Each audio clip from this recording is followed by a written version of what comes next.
significant economic opportunities for the nation and its people.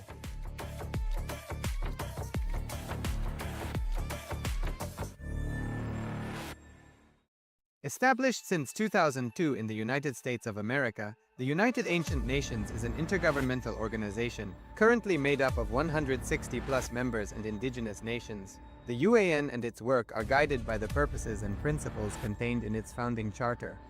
The UAN is a manifestation of the profound connection amongst indigenous peoples across the world, including African, Andean, American, European, Caribbean, Oceanic, and Asian regions, rooted in shared wisdom, sustainable practices, and deep reverence for the earth.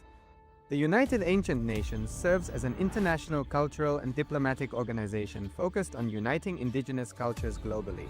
Our governance structure is council-based without territorial claims, led by a collective leadership through our General Secretariat. As a non-state entity with UN-style advocacy, we focus on several key areas: cultural and digital heritage preservation, indigenous diplomacy, revival of indigenous knowledge systems to solve humanity's problems, global peace, environmental preservation, health and wellness, sustained economic development, indigenous and cultural tourism. While the UAN represents numerous indigenous cultures, the United States of Kailasa serves as the first indigenous nation specifically for Hindus. Kailasa's mission is focused on the revival of the ancient enlightened Sanatana Hindu civilization, with a formal governance structure including a head of state, ministers, and ambassadors. Under the leadership of SPH, Supreme Pontiff of Hinduism, BHAGAVAN Nithyananda Paramashhivam, Kailasa has achieved recognition as a sovereign subject of international law, possessing distinctive attributes of juridical statehood. The United States of Kailasa is the main sponsor of the proposed UAN headquarters. This initiative would bring forth an estimated $100 million in revenue for the host country through summits, conferences, tourism, and development projects. The proposed UAN headquarters would represent the world's indigenous nations and peoples through its architectural design. It would blend the best of all worlds, featuring top modern architecture, the highest green building standards, and ancient Vastu architectural principles. This headquarters would serve as a central hub for indigenous diplomacy, cultural preservation, and collaborative efforts towards sustainable development and global peace. Through this initiative, we aim to create a dignified platform for indigenous leadership rooted in ancestral wisdom, cultural legitimacy, and collaborative innovation, enhancing global dialogue and regional stability. The establishment of the UAN headquarters would position a host country at the forefront of a global movement promoting indigenous wisdom while creating significant economic opportunities for the nation and its people.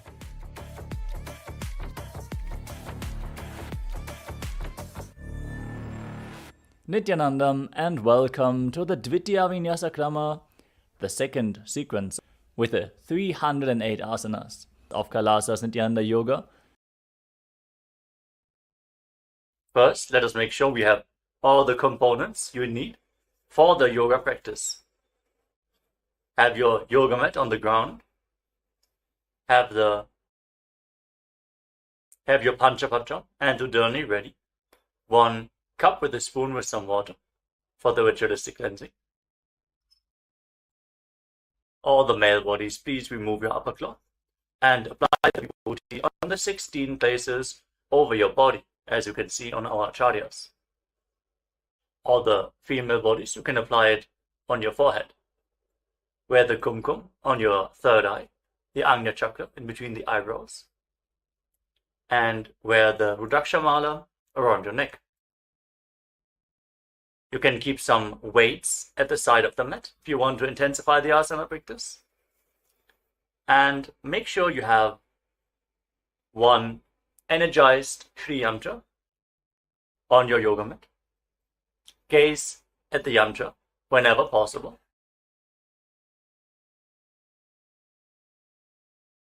To mirror the macrocosmic energies into your microcosmos. Let us all now settle down into a comfortable cross-legged position with your head, neck, and spine in a straight line. Close your eyes, take a deep breath. Visualize Swamiji in your inner space as you bring your hands into Namaskara Mudra in front of your heart center as we open this session with the Satguru Vandanam.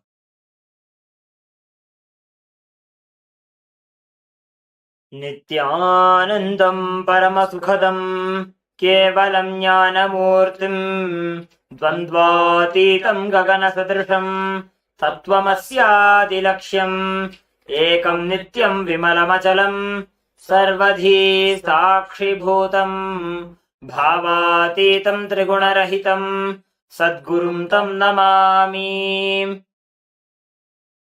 Next, we are going to chant the Shiva Mula mantra. Om Ham Haum Shivaya Namaha 11 times, invoking Paramashiva's presence for this ritual of Nityananda Yoga. Please follow along internally. Om Ham Haum Shivaya Namaha. Om Ham Haum Shivaya Namaha. Om Ham Haum Shivaya Namaha. Om Ham Haum Shivaya Namaha. Om Ham Haum Shivaya Namaha. Om Ham Haum Shivaya Namaha. Om Ham Haum Shivaya Namaha. Om Ham Haum Shivaya Namaha. Om Ham Haum Shivaya Namaha. Om Ham Haum Shivaya Namaha. Om Ham Haum Shivaya Namaha. Let us now enter into the Tattvachmanam, the ritualistic cleansing. Take your Panchapatram and Udani.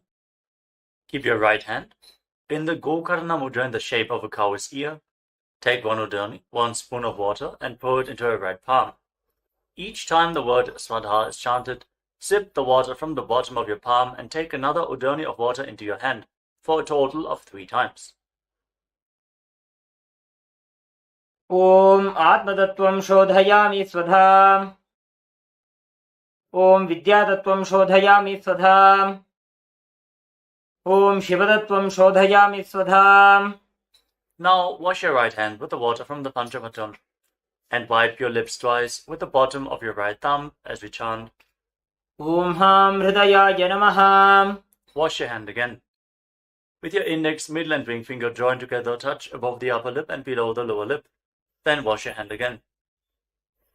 With your index finger and thumb joined together, touch your right nostril and your left nostril. With your ring finger and thumb, touch your right eye, your left eye, your right ear, and your left ear. Then wash your hand again. With your little finger and thumb, touch your navel, your right chest, and your left chest. And with all the tips of the fingers joined together, touch the crown of your head, the right shoulder, the left shoulder, and your heart center. Wash your hand again. Now place your right hand over the left and place both your hands on the right thigh. Sit straight, close your eyes, and make a conscious resolution. What you want to manifest in today's Nityananda Yoga session.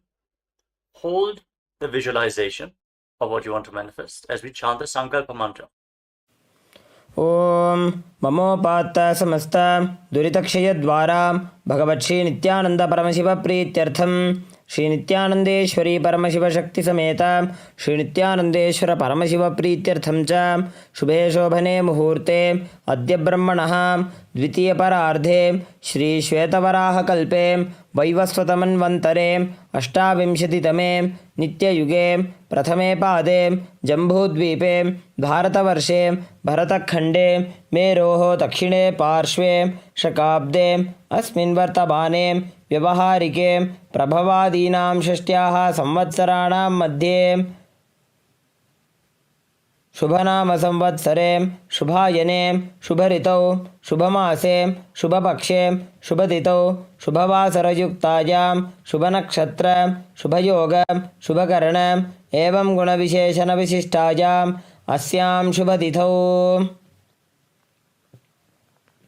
Shri Kailasonnada Dvadashanta Shyamala Pitharudha Shri Meenakshi Sundareshwara Bhinnaswarupa Parashivaputra Ratnakumara Gurumanyatulyavatar Shri Parvati Stanyapana Labdha Divyajnana Vishruta Sakala Nigama Gamasara Bhuta Dravida Veda Pravaktre Srimat Paramashiva Karuna Samadhikata Mukta Maya Chaturashrayana Gijamana Chatra Chamara Shri Jinnakahaladi Samasta Birada Valyalankrita Jnana Vijnana Chakravarti Sarvajana Sangha Sadhyo Nirvana Diksha Vyajapa Varga Varsha विश्राणजीमूतं परमतकलभकेसरी शैवसिद्धान्तस्थापनाचार्य श्रीराजाधिराजपाण्ड्यमहाराजगुरु क्षपनशाक्यादिमहान्धकारनिवारणज्ञानभानु वीक्षणानर्हार्हध्वजोच्छेदनपूर्वक श्रीमदृषभध्वजस्थापक शैवसमयकर्त्रे सर्वज्ञपीठारूढ श्रीजगद्गुरु श्रीज्ञानसम्बन्धदेशिकस्वामी वागीशसुन्दरमाणिक्यवाचकस्वामिनाम् अवतारभूत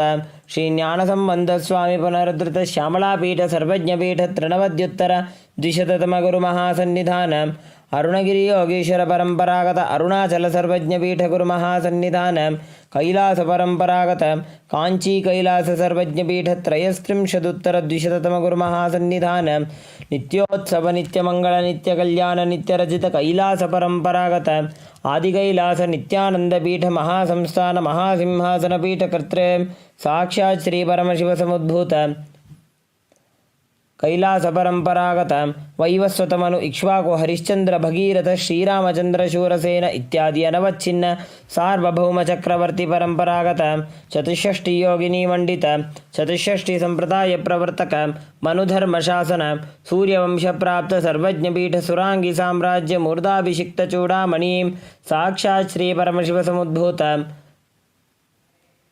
Kapil Mahaguru पुनरुद्धृत महानिर्वाणिपीठ अष्टोत्तर सहस्र श्री महामंडलेश्वर साक्षात् श्री परमशिव समुद्भूत श्री महागणपति समारंभ अनवच्छिन्न पीठाधीश्वर गुरु परंपरा प्राप्त अटलपीठ अष्टोत्तर सहस्रतम अष्टोत्तर सहस्र श्री अटलपीठाधीश्वर धर्म मुक्ति स्वर्गपुर स्वर्णपीठ त्रयोविंश गुरु महासन्निधान कैलास परंपरागत आदिपीठ सर्वज्ञपीठ जगद्गुरु श्री कैलास पुनरुद्धारक श्री कैलास परमाचार्य श्रीमत्परमहंस परिव्राजकाचार्यवर्य सच्चिदानंद प्रणव स्वरूप श्रोत्रिय ब्रह्मनिष्ठ श्रीमज्जगद्गुरु श्रीलश्री भगवत् श्री नित्यानंद परमशिव श्री ज्ञान संबंध देशिक परमाचार्य स्वामिनां प्रीत्यर्थं तेषां पादारविन्दयोः भक्ति सिद्ध्यर्थं गुरुकृपा कटाक्ष सिद्ध्यर्थं क्षेमस्थैर्य वीर्य विजय आयुरारोग्य ऐश्वर्यानाम् अभिवृद्ध्यर्थं धर्मार्थ काम मोक्ष चतुर्विध बल पुरुषार्थ सिद्ध्यर्थं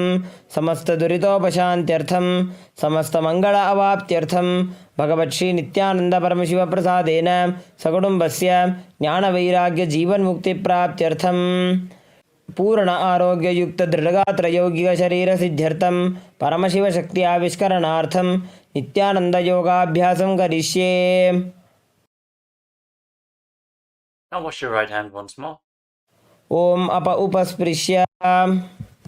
And keep your Panchapatam and Udani aside out of harm's way. The 108 asanas of Kailasa Nityananda Yoga. We are now going to continue the sequence with the next asana. Now sit in a comfortable posture and place your hands on your knees in Bindu Mudra with index fingers and thumbs together. Relax and breathe deeply in Samana Kumbhaka. Fill your navel region with prana and hold your breath comfortably on and off. Visualize Swamiji in your inner space in Yatasana Ishtasana. Hold this posture for a few seconds. पर्यङ्कं तत्समाख्यातं यथसंस्थं यथा स्थितिः. And then in a cross-legged position with your hands on the knees in Bindu Mudra, start inhaling. We can cut this part out. In a comfortable cross-legged position with your hands on the knees in Bindu Mudra, start inhaling and exhaling as deeply as possible, as slowly as possible. Inhale and exhale as deeply as possible. Keep visualizing Swamiji in Samasana. इदानीं गर्भिणीनां योगाभ्यासो यथा लघु सुखप्रसवलाभाय प्रोच्यते प्राक्तनेपति दण्डपद्मभरद्वाज वीरवज्रसमानितो आसनानि सदा कुर्यात् सुदीर्घैरे च पूरकैः. Now place your left foot against your perineum and bring the right foot on top of the left foot. Keep your hands flat on your knees. Fix your gaze at the tip of your nose. Visualize yourself as a sage, liberated by the Supreme Pontiff of Hinduism. In Muktasana, निपीड्यसि विनीं सूक्ष्मां दक्षिणेतरगुल्फतः वामं यां येन गुल्फेन मुक्तासनमिदं भवेत्. Now shift your gaze upwards towards your third eye. Maintain the position. Feel the stability of body and mind as you visualize Swamiji in Siddhasana. स्थानुस्यम्यमितेन्द्रियोचलदृशा पश्यन् भ्रुवोरन्तरं चैतन्मोक्षकपातभेदजनकं सिद्धासनं प्रोच्यते. Now shift your gaze to the ground in front of you. Intensely contract the perineal floor. Pull your stomach in and up and lock your chin to the chest. Perform Mahamudra Bandha. Feel the grounding effect as you visualize Swamiji in Siddhi Asana. Lead the Kundalini Shakti up along your spine. वामपादुके इडीजानो सीवनिमधितासु कोठानो. Now rotate your hands back into Bindu Mudra on top of your knees and shift your gaze upwards. Feel the energy rising along your spine and visualize yourself as Lord Buddha, the fierce dimension of Lord Shiva in Buddhasana 2. वामचरणपरिदक्षिण राखे एकजुगति ऐसे विधि राखे. Shift your gaze down, back towards the nose.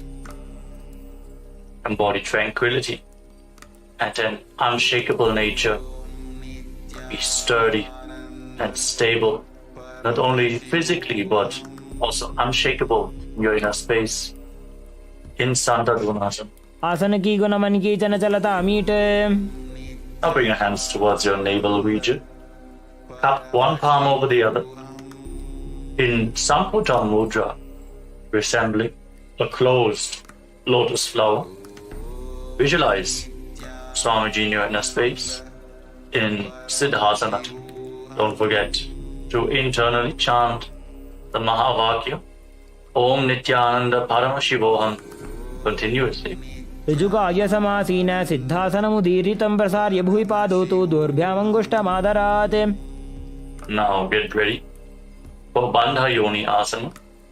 We're going to perform the Shanmukhi Mudra, locking all our senses with our hands.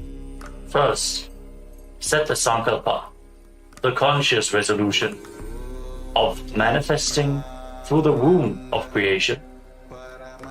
Inhale all the way. And then close your lips with your little fingers, your nostrils with your ring fingers, your eyes with the middle and index fingers, and your ears with your thumbs. Hold the breath in Shanmukhi Mudra. यत्र मध्ये महादेव बन्धयोन्यासने शृणु यत्कृत्वा खेचरो भूत्वा विचरेदीश्वरो यथा. Relax. Now, place your hands on top of the knees in Bindu Mudra with your index fingers and thumbs together as you bring the right foot on top of the left thigh and the left foot below the right thigh. Embody the space and state of bravery, Veera, in Veerasana. एकं पादमथैकस्मिन् विन्यस्योरुणि संस्थितः इतरस्मिंस्तथा चोरुं वीरासनमुदीरितम्.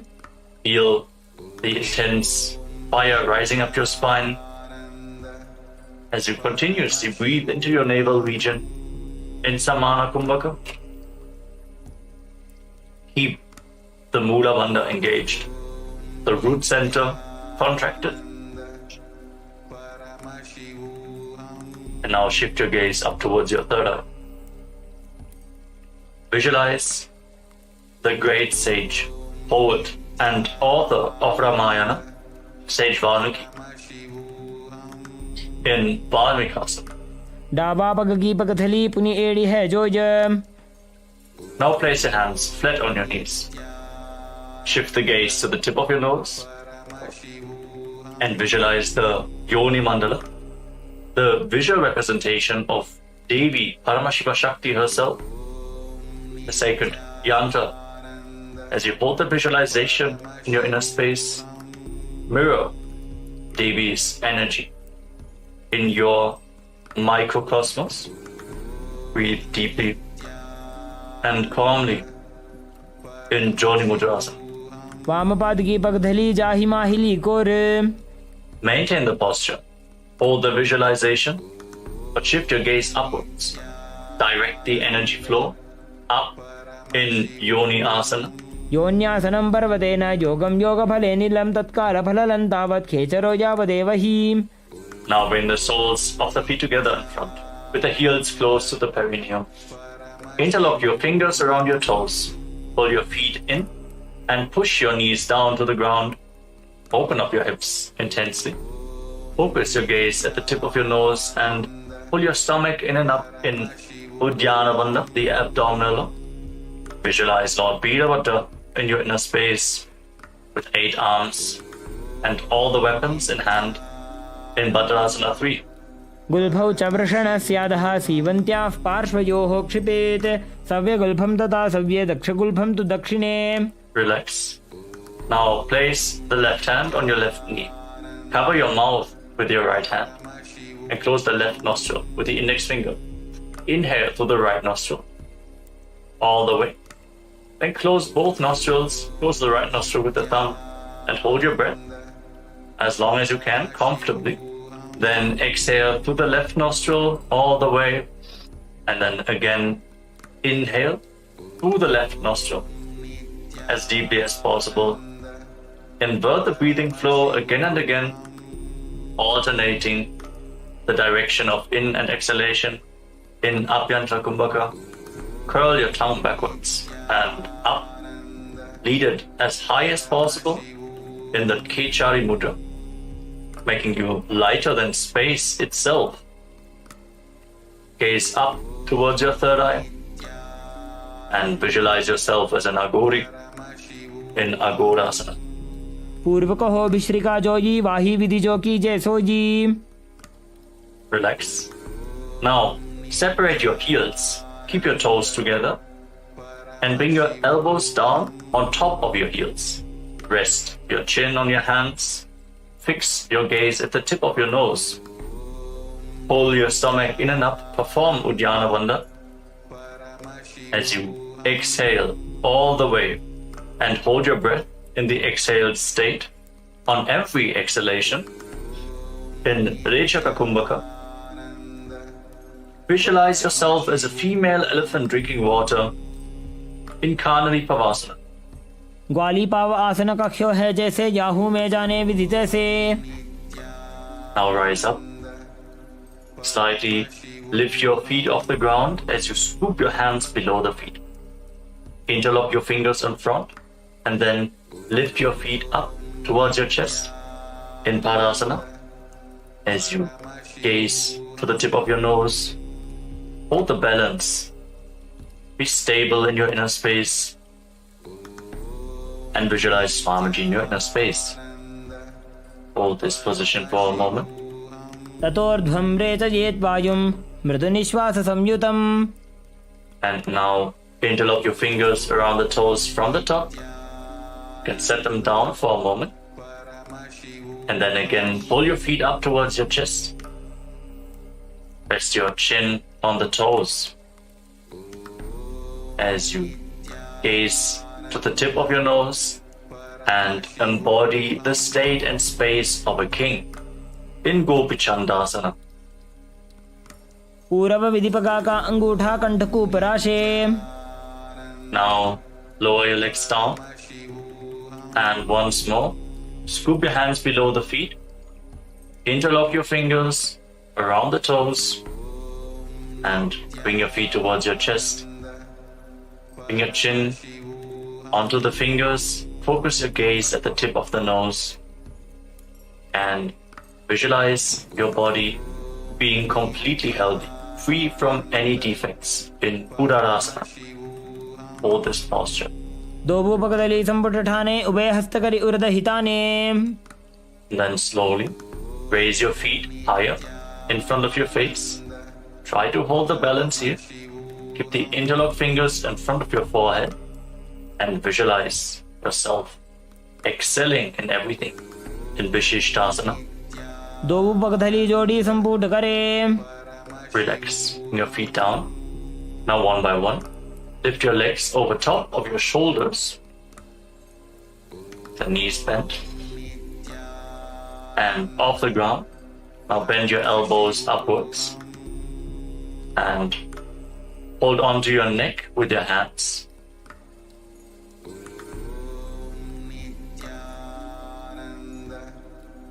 Visualize yourself as a cobra in Bhujasana. शिरासनं तु विज्ञेयं कक्षासनमतः परं ग्रीवासनं च परमं भुजासनमिहोच्यते. With your legs over top of your shoulders. Now, bend your elbows downwards. Bring your hands behind your back. And reach for the other hand. Try to interlock your fingers behind your back. Focus your gaze at the tip of your nose. And visualize yourself as a beautiful, auspicious goddess in Kalyanasana. दो हाथ पगम नीचाने तिनको गोड़ा नीचे ठाने. Relax. Now place the top of your left foot flat on the mat and sit on the left heel. Then bring your right foot over top with the heel at the outside of the left hip. Place your hands on opposite knees and gaze forward. Don't focus on any external objects. Only focus on the object within in Vaishnavi Mudra. As you withdraw your attention from anything which is happening outside, visualize yourself as an elegant swan and start performing the Ujjayi Pranayama as you breathe through your mouth. Make an ocean-like sound with your mouth on the in and exhalation. Hold this Sankatasana for a few seconds. वामपादं चितेर्मूलं संन्यसधर्नीतले पाददण्डेन जाम्येन वेष्टयेद्वामपादकम्. Then slide the left foot outside the hip and sit in between your heels. Place your hands on the top knee. Pull your stomach inwards and up in Uddiyana Bandha. Visualize a cow in your inner space in Dhenukasana. अनुशागिनगरपञ्चडं वृषिलिन्दगल्यम्नीम्. Now slide the right foot on the left thigh and bring the left foot onto the right knee. Bring your left arm behind your back and reach for the opposite thigh. Hold on to opposite thighs with your hand and twist your spine. Gaze upwards towards your third eye and visualize Swamiji in your inner space. Feel how your spine is opening up as you breathe deeply through your mouth in Machandasana. वामजङ्गपरिदर्शनठाने वामहस्तपिष्ठेति Sane. Relax, untwist your spine. Now catch a hold of your big toes and lean forward and down with your legs in the same position. Try to bring your forehead to the ground, your navel close to your heels. Visualize Swamiji in Machandasana. प्रथमजी मनोचरण जोजोयी वामजङ्गपरिराखे sooji. Rise up and now interlock your fingers. Place them on your left knee and engage all three wonders: the root block, abdominal block, and the throat block together in Mahamudra Bandha as you visualize Swamiji, your Guru, in Guru Asana. पूर्वमूले इन्द्रपादस्य कनिष्ठिकाप्रदेशगुल्भं संस्थाप्य. Relax, free your legs. And now let us repeat the Sankatasana on the other side. Place the top of the right foot flat on the mat this time and sit down on the right heel. Stack the left knee over the right and place your hands on opposite knees. Gaze forward without any external distractions in Vaishnavi Mudra. Be completely focused on your inner space as you visualize yourself as a swan in Sankatasana. वामपादं चितेर्मूलं संन्यसधर्नीतले पाददण्डेन जाम्येन वेष्टयेद्वामपादकम्. Breathe deeply through your mouth, making an ocean-like sound from Ujjayi Pranayama as you now slide the right foot outside the hip. sit in between your heels. Bring both hands on the top knee. Pull your stomach in and up. In Uddiyana Bandha. Hold the visualization of a cow in your inner space. In Dhenukasana. Anushaginagar Panchadam Vrishilindagalyamni. Now bring the left foot on the right and place the right foot onto the left knee. Your right arm behind your back.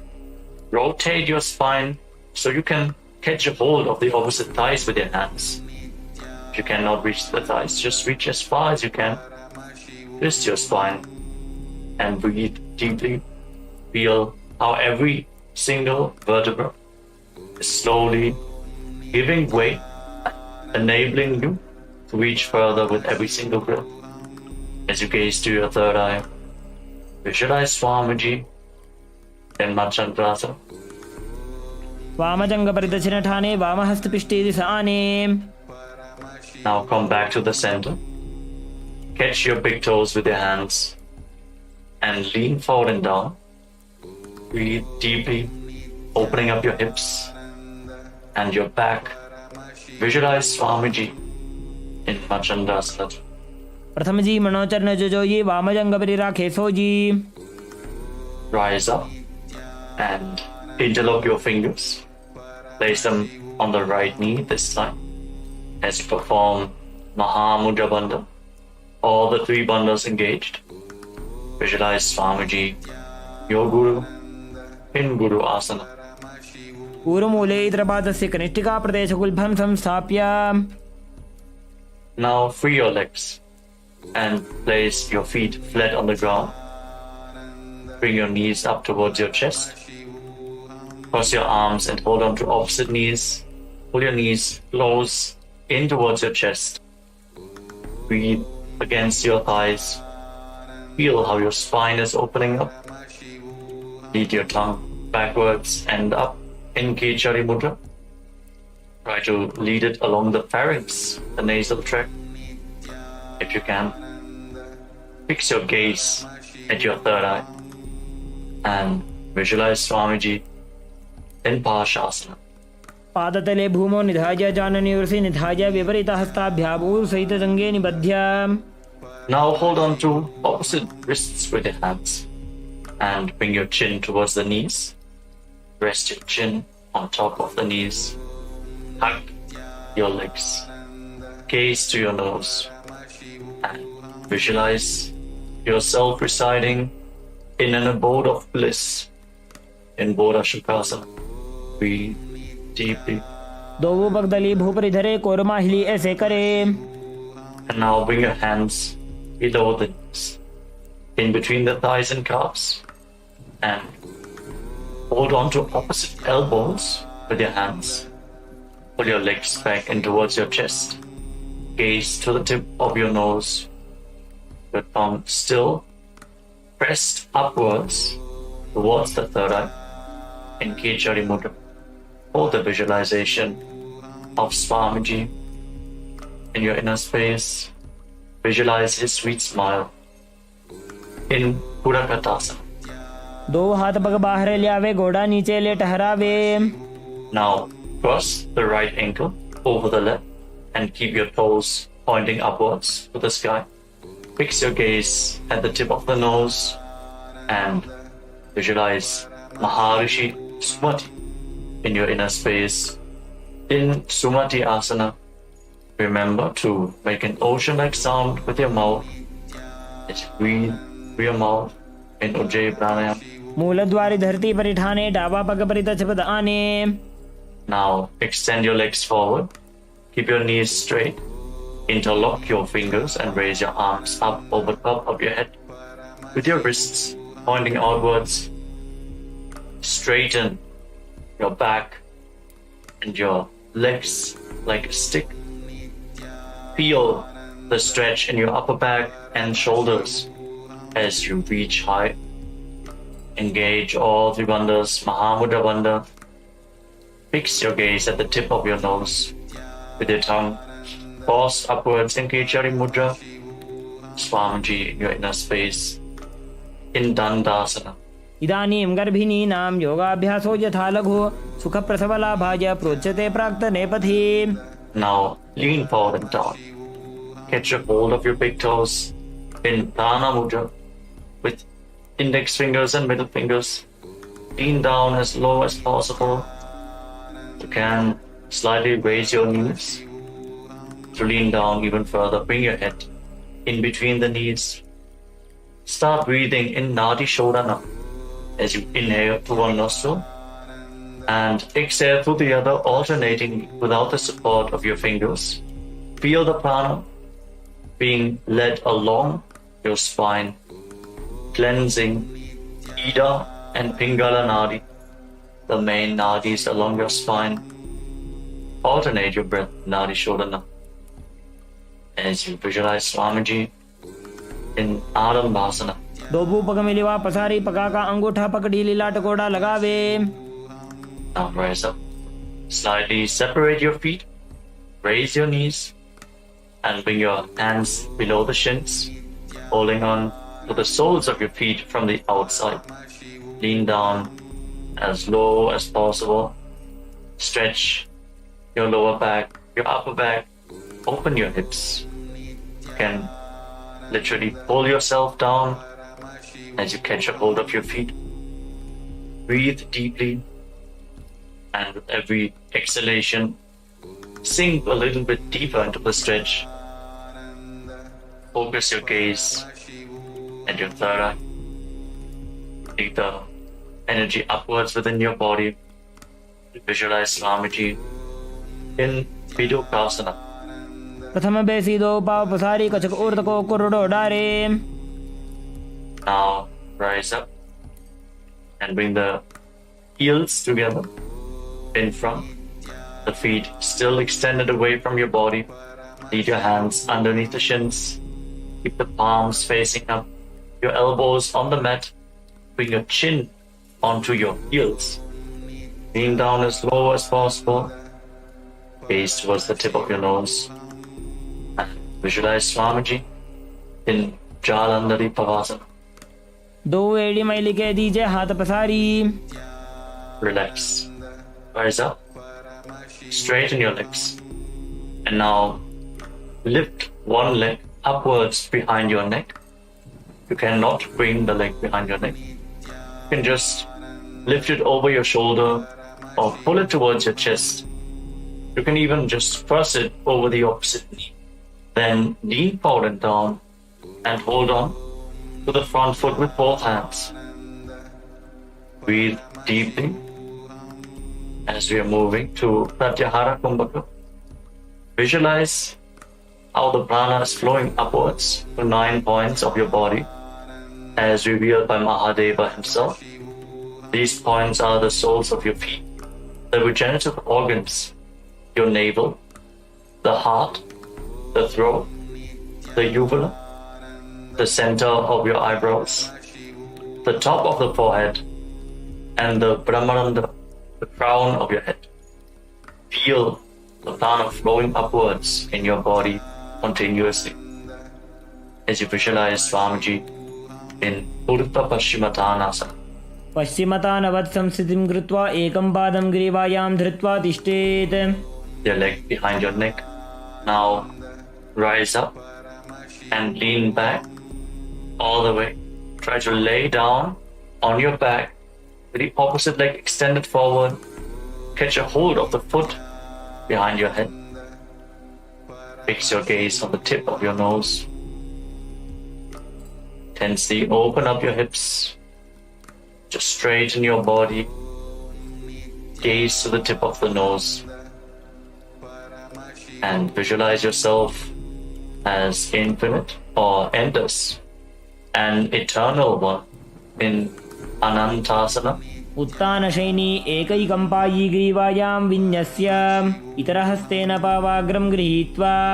Hold this posture for a moment and then roll onto your side, the side of the hand which is holding onto the foot behind your head. Rest on the side as you fix your gaze at the tip of the nose. Feel in complete control in Ankushasana. उत्तानशयित एकैकं पादं ग्रीवायां कुर्वन् इतरहस्तं कर्णमूले स्थापयेत्. Now you can release the leg from behind your neck. Lay down flat on your back and pull your knees up towards your chest and circle them with your hands. Rock your body from side to side. Relax after this intense stretch. Free up your back. Breathe calmly. Feel the prana flowing upwards within your body and pratyahara kumbhaka. And visualize Swamiji into the shasana. उत्तानशयनं जानुनि हृदये वष्टम्भ जङ्घासहित ऊरूनि करद्वये बद्ध्वा सव्यापसव्यं लोडयेत् दृशासनं भवति. Now again, straighten your legs as we are going to repeat Urdhva Paschimottanasana on the other side. So now lift the other leg behind your neck. Lean forward and down. Hold on to the foot. Pull yourself down as low as possible. Visualize Swamiji in your inner space. Hold this posture. Feel the intense opening of the hips and back. Stretch the hamstrings. पश्चिमतानवत् संस्थितिं कृत्वा एकं पादं ग्रीवायां धृत्वा तिष्ठेत्. As you lean back, the leg behind your neck, holding onto the foot with the opposite hand. Straighten the other leg forward.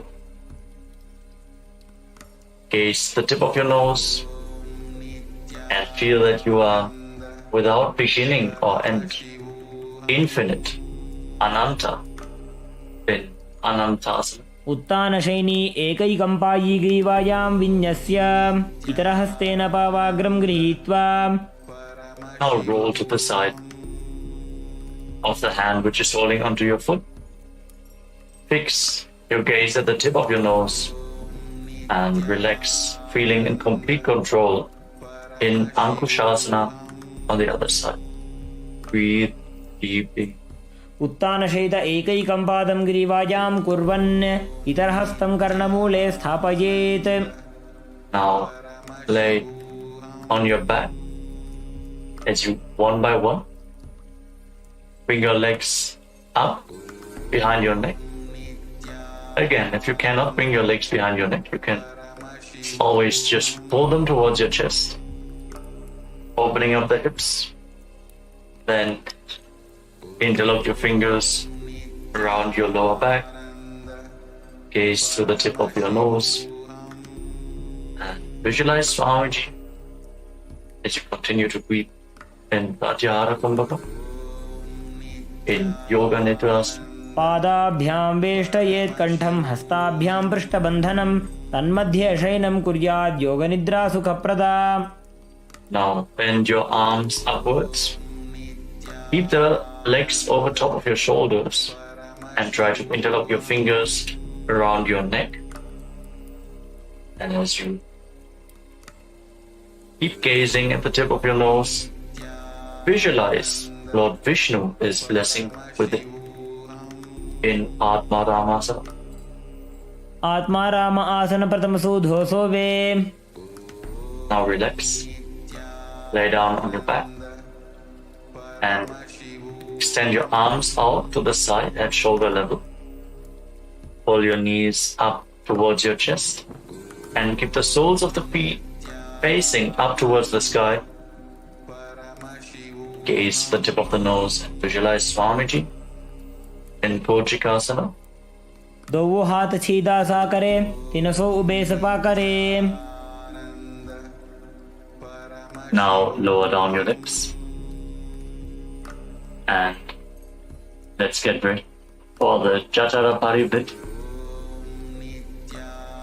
As you lay down on your back with your arms extended out at shoulder level, pull your knees to your chest and then drop one knee to the side and extend the opposite leg down. Now bend both your knees to the side. Feel the rotational stretch in your spine. Breathe deeply. extend your legs to the side. Get your hold of your feet with your hand and turn your head away from the feet. Rotate your spine intensely.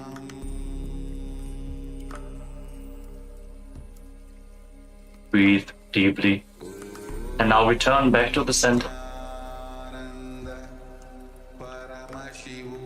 Drop the other knee to the side. Extend the opposite leg. Repeat the movement on the other side. Twist your spine in the opposite direction.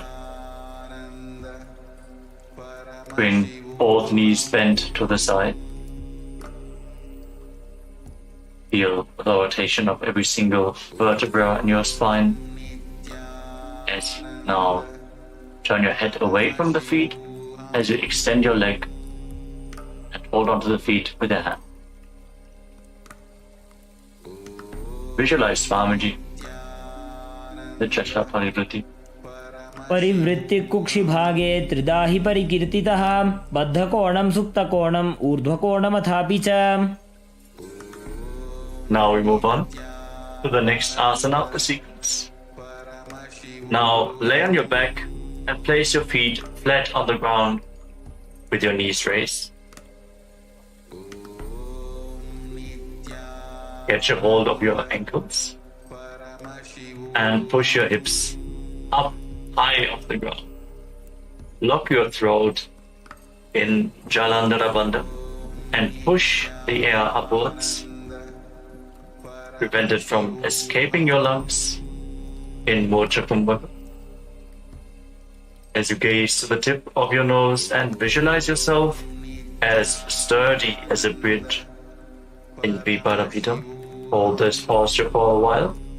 प्रतिक्रियायुतं द्वन्द्वपीठः सर्वबलप्रदं गर्भिणीनां दुर्बलानाम् इति Gargi जगादनो. And then bring your hands over top of your shoulders, the fingers pointing down towards your feet, and push your hips up off the ground. Raise your hips up high. Try to walk your hands and feet closer together. Breathe deeply through your nose. Try to relax in this posture as you visualize yourself as sturdy as stone furniture in Paryankasana. उत्तानशयनमस्ततलाभ्यां भूमिं वष्टभ्य पादतलाभ्यां भूमिं धृत्वा. Now lay down on your back. Place your hands on the respective shoulders as you lift your knees towards your chest. Start rotating your hips in a circular motion as you visualize yourself as a dog playfully rolling around on its back in Shvotanasana. Keep breathing calmly through your nose. The prana along your spine. Feel the mobilization in your spine happening as you move your hips. शववत् शरीरं संस्थाप्य जानुनी सम्मील्य नाभुवानी च हस्ताभ्यां कन्दरां बद्ध्वा भ्रामयेत् श्वोत्तनं भवति. Now stop the movement. Place your arms flat on the ground next to your body and raise your legs, raise your hips, point your toes up towards the sky as we enter the Viparita Karani. Now start rotating your legs in a circular motion. Form the Mocha Kumbhaka with your throat locked completely. Visualize Swamiji and feel the Jataragni, the digestive fire, increasing this posture. भूतले सशिरोद्धत्वा खेनगे चरणद्वयं विपरीतकृतिश्चैषा सर्वतन्त्रेषु गोपिता. Now stop the movement of your legs. Point your toes up to the sky. Be completely stable in Viparita Karani 2. Hold this position. Karni विपरीताख्या सर्वाधिव्याधिनाशिनी नित्यमभ्यासयुक्तस्य जाटराग्निविवर्धनी. Now drop your feet down over top of your head. Touch the toes to the mat and interlock your fingers behind your back. Push your hands into the ground in Parasho Mudra. Keep performing the Mocha Kumbhaka. Prevent the air from escaping by locking the throat intensely. Visualizing yourself as a plow in Langalasana. नरकासने स्थित्वा नासिकाप्रदेशे भूमौ पादपृष्ठे स्थाप्य हस्तद्वयं सम्मील्य लम्बीकुर्यात् ग्रीवाप्रदेशेन भूमिं कर्षयेत् लाङ्गलासनं भवति. Now move your hands up towards your feet. Hold onto your feet over top of your head. As you visualize Paramashiva in your inner space, eternally chanting Om Nityananda Paramashivoham continues. As this is one of the 84 asanas which have been revealed directly by Lord Paramashiva himself. Shaita Paschimatanas. तानं शयित्वात् कुर्वीत शयितपश्चिमतानकम्. Now make sure that your hips are above the shoulder level, and then separate your legs wide to the side. Keep holding onto the feet in Supta Konasana as you visualize Swamiji in your inner space. परिवृत्ति कुक्षि भागे त्रिदाहि परिकीर्तितः बद्धकोणं सुप्तकोणं ऊर्ध्वकोणमथापि च. Now join your feet back together. Catch a hold of your ankles and then roll onto your back, keeping your arms and legs straight. Visualize yourself as a chakra, a wheel in Chakrasana. Keep the Jalandhara Bandha engaged, your throat locked. शवासनस्तद्वौ पादौ कुर्यान्मस्तकतः परो व्युत्क्रमेण ततः शीघ्रमेतत् सर्वस्य साधनम्.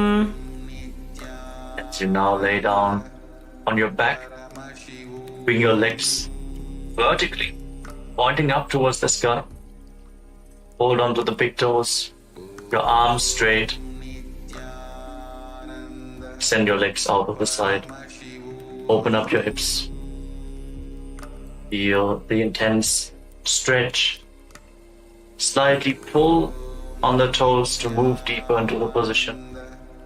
Breathe firmly in Supta Prasarita Parangushtasana. As you return to making an ocean-like sound with your mouth in Ujjayi Pranayama. उत्तानपादं क्रौञ्चं च मरीचिं वीरभद्रकं नटराजं त्रिकोणं च सुप्ताङ्गुष्ठप्रसारणे. Now join your feet back together. Keep holding on to the big toes in Supta Parangushtasana. Try to straighten your knees. Feel the stretch in the hamstrings as you visualize Swamiji.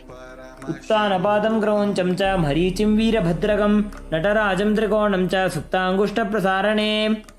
Now from Supta Parangushtasana, cross your legs into Padmasana. Place your feet on top of opposite thighs. As you bring your knees down towards the ground and your hands above your head, holding onto opposite elbows. Fix your gaze at the tip of your nose. Try to bring your back on the ground. Feel your pelvis rotating through your hip bones, opening up the hip rotators. Visualize Matsya, the fish avatar of Lord Vishnu in Matsyasana. मुक्तपद्मासनं कृत्वा उत्तानशयनं चरेत् कूर्पराभ्यां शिरो वेष्ट्या मत्स्यासनं तु रोगः. Place the back side of the right hand on top of the left palm over top of your head. With the legs in Padmasana. Gaze to the tip of your nose and visualize Lord Rama in your inner space in Parasharamasana. प्रथमकरे पद्मासन आचे सूधोसो वे भूपरिपाचे. Breathe deeply. Open up your hips. Now lift your knees off the ground. Raise your hips as you support your hips with your hands. Your elbows resting on the ground. Fix your gaze at the tip of the nose. Lock your throat. Visualize Swamiji in your inner space. In Sarvangasana. अथ वक्षेत्र संक्षेपात् सर्वांगासनमुत्तमं यत्कृत्वा योगनिपुणो विद्याभिः पण्डितो यथा. Now roll down onto your back. Free your legs from Padmasana. And place one foot onto the opposite thigh. As you raise your knees up towards your chest, extend your arms out over top of your head. Hook your fingers forward and raise your chin to the chest. Lock your throat. Fix your gaze at the third eye. As you visualize yourself as a scorpion in Vrishchikasana. Hold this asana for a moment. प्रथमशयन सुधोषी शिकेशिकी सन्धि सुदाखे. Now lower your arms and legs. Place the other foot on the opposite thigh. Get ready to repeat Vrishchikasana. Bring your hands over top of your head. Fingers hooked forward like the stinger of a scorpion. Gaze to the third eye in Vrishchikasana. प्रथमशयन सुधोषी शिकेशिकी सन्धि सुदाखे. Now lay down flat on your back and interlock your fingers around your neck.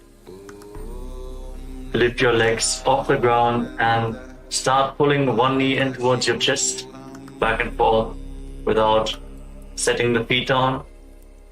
Breathe deeply through your nose in Sahaja Kumbhaka.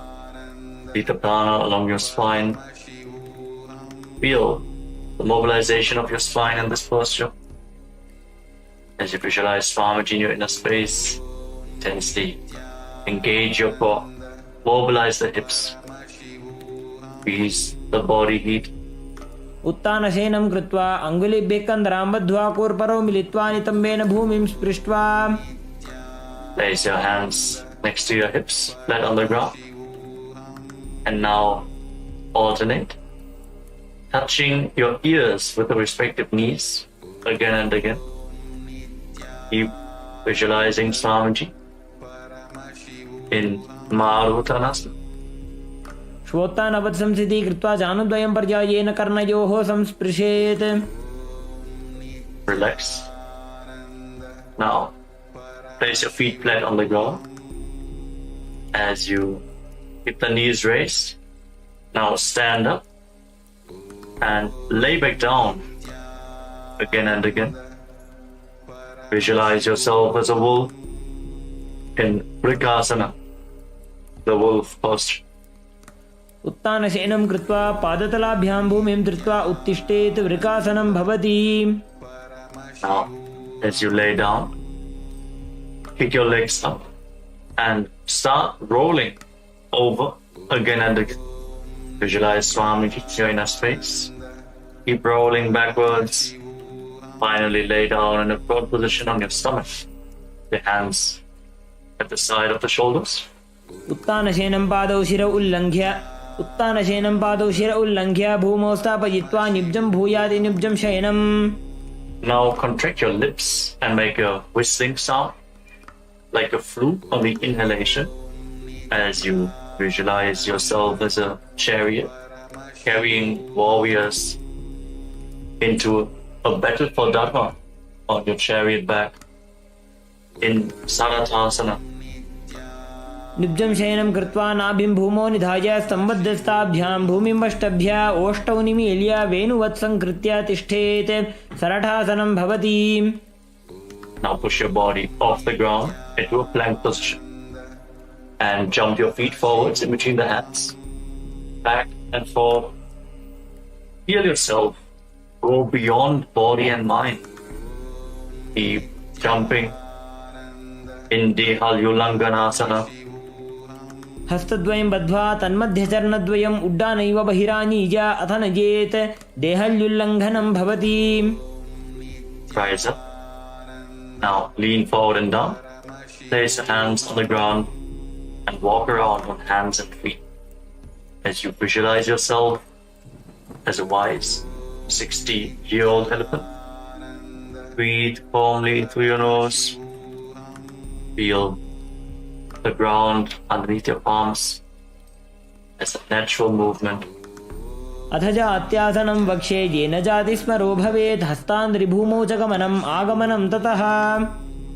Now rise back up. As you enter into the next karana of the sequence, stand in the Arimandi posture. Heels together, toes pointing outwards and your knees bent. Bring your elbows up to the shoulder level.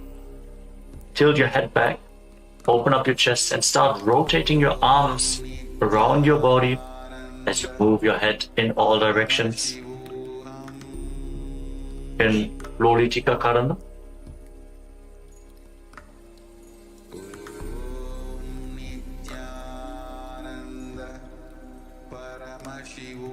Now stand right on the mat. If you have a rope available, now tie your feet with a rope. Stand right on the mat like a rod.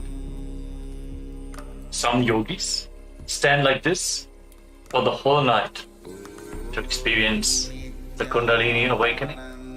Now keep your elbows close to your body, your hands on your thighs. Visualize the Kundalini Devi as rising and curling upwards around your body in Sarapasana. Feel the energy flowing upwards. अथ सर्पासनं वक्ष्ये वायुपानाय केवलं शरीरं दण्डवत्तिष्ठेत् रज्जुबन्धस्तु पादयोः वायवी कुण्डली देवी कुण्डलाकारमङ्गुले. Now from the standing position, lean forward and down and catch a hold of your toes from the front. Keep your hands in fists and walk around on the mat as a camel. Visualize yourself as a camel in Ushtrasaranasana. Keep breathing deeply through your nose. Body a camel walking around on your mat. उष्टिकनिष्ठिका प्रदेशेन भूमो निधाय उपरिपादतले संस्थाप्य उष्ट्रवत् उष्ट्रसाधनं भवति. Now shift the grasp on your feet. Hold your toes from the side and walk around visualizing yourself as a horse in Ashvasana, the horse posture. मुष्टिकनिष्ठिका प्रदेशेन भूमो निधाय उपरिपादतले संस्थाप्य अश्ववत् शरीरं चलनीयम् अश्वासनं भवति. Rise up.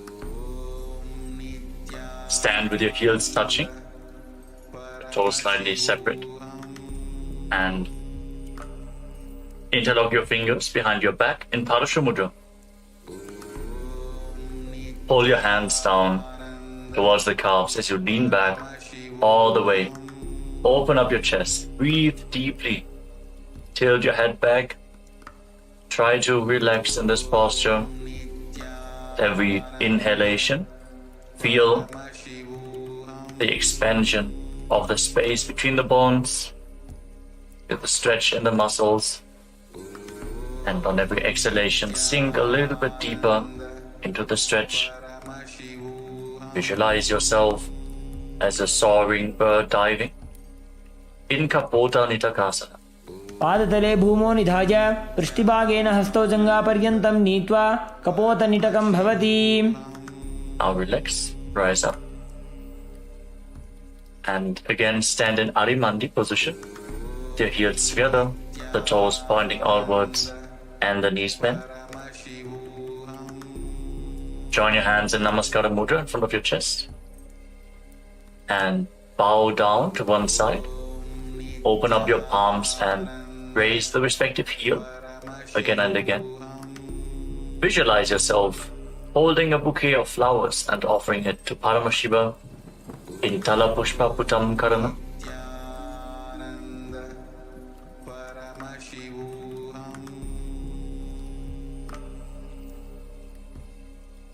Next up is Khatgasana. As you stand on the mat, fix your gaze at the tip of your nose and visualize yourself as a rhinoceros.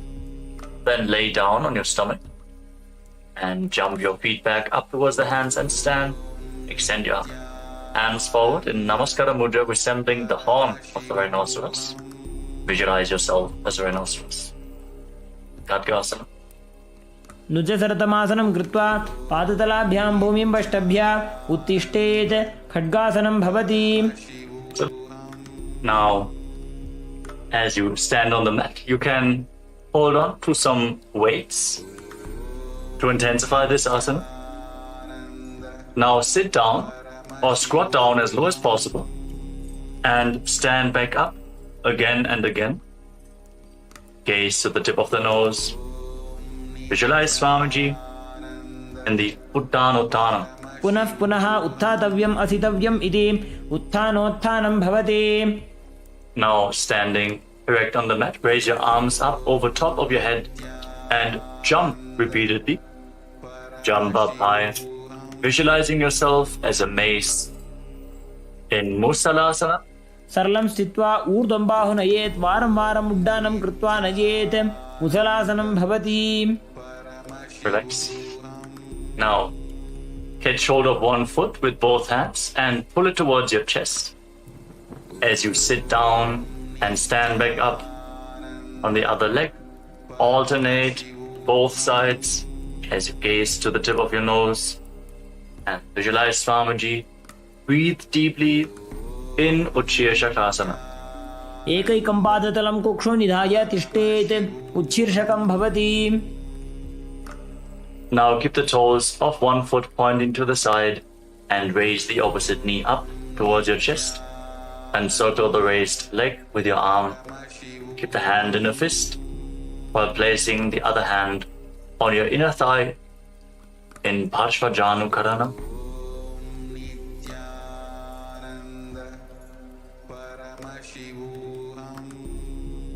Now, again, catch a hold of the weights as you extend your arms out forward. Extend the left leg and sit down and stand back up, visualizing yourself fiercely dancing as Lord Shiva in Tandavasana. एकेन पादेन स्थातव्यं ताण्डवासनं भवति. Now, raise the left foot towards the inner opposite thigh and stand relaxed with the hands by the side of the knees. Visualize yourself being blessed by Lord Brahma in Brahmanasana. Breathe calmly through your nose. ब्राह्मणासनमावक्ष्ये यत्कृत्वा ब्राह्मणो भवेत् एकपादमरो दत्त्वा तिष्ठेत् दण्डाकृतिर्भुवि. Then bring the left leg over and around the right knee. Tuck the toes of the left foot behind the right calf. Bring the left arm below the right and join your hands in Namaskara Mudra. Visualize yourself as Lord Garuda with big wings on your back in Garudasana 3. उत्तानकूर्मपीठं च संहस्गारुडमेव च वातायनं गोमुखं च भारद्वाजं त्रिविक्रमम्. Now slide the left foot onto the right thigh, still standing on one leg. Keep your hands by the side of the knees and visualize Swamiji in Ekapadasana. दक्षाङ्घ्रिं वामपादस्य जङ्घोपरि निधाय च. Now hold on to the left big toe with the left hand in Prana Mudra. Extend the leg out to the side.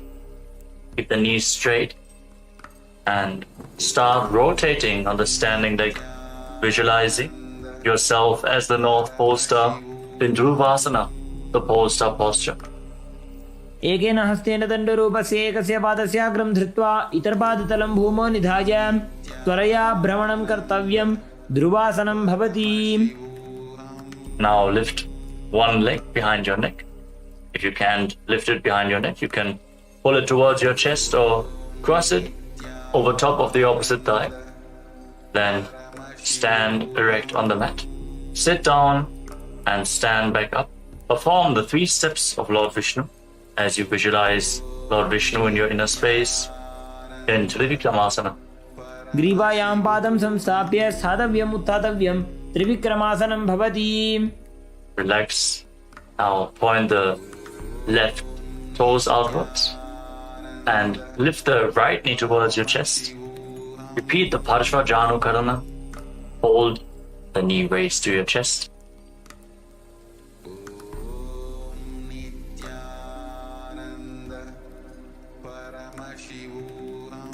Now get ready to repeat Dandavasana on the other side.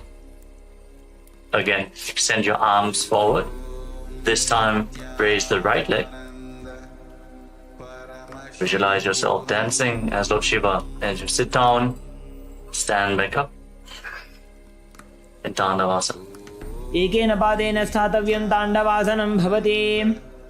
Now raise the right foot towards the inner left thigh with the heel close to the perineum. Hands by the side, visualizing yourself being blessed by Lord Brahma in Brahmanasana. Breathe calmly through your nose. Don't forget to chant the Mahavakya internally. Om Nithyananda Paramashivoham. ब्राह्मणासनमावक्ष्ये यत्कृत्वा ब्राह्मणो भवेत् एकपादमरो दत्त्वा तिष्ठेत् दण्डाकृतिर्भुवि. Now bring the right foot over and around the left knee, tucking the toes behind the left calf. Bring the left arm below the right and join your hands in Namaskara Mudra. As you visualize yourself as Lord Garuda in Garudasana 3. उत्तानकूर्मपीठं च संहस्गारुडमेव च वातायनं गोमुखं च भारद्वाजं त्रिविक्रमम्. Move the right foot onto the left thigh and keep your hands relaxed by the side. Visualize Swamiji in your inner space in Ekapadasana. दक्षाङ्घ्रिं वामपादस्य जङ्घोपरि निधाय च. Now hold onto the right big toe and extend your leg out to the side. Straighten the leg and rotate quickly on the standing leg as you visualize yourself as the North Pole Star in Dhruvasana. एकेन हस्तेन दण्डरूपस्य एकस्य पादस्याग्रं धृत्वा इतरपादतलं भूमौ निधाय त्वरया भ्रमणं कर्तव्यं. ध्रुवासनं भवति. Bring the right leg behind your neck or lift it towards your chest, whatever is possible for you. And then stand straight. You can hold on to a solid object for support if needed. Then sit down and stand back up in Trivikramasana. Visualize the blessings of Lord Vishnu. ग्रीवायां पादं संस्थाप्य स्थातव्यम् उत्थातव्यं त्रिविक्रमासनं भवति. Settle down. Stand with your heels touching and keep your toes pointing outwards, the hands at the side of your hips, your fingers pointing one by one. Breathe calmly in Samanakakarana.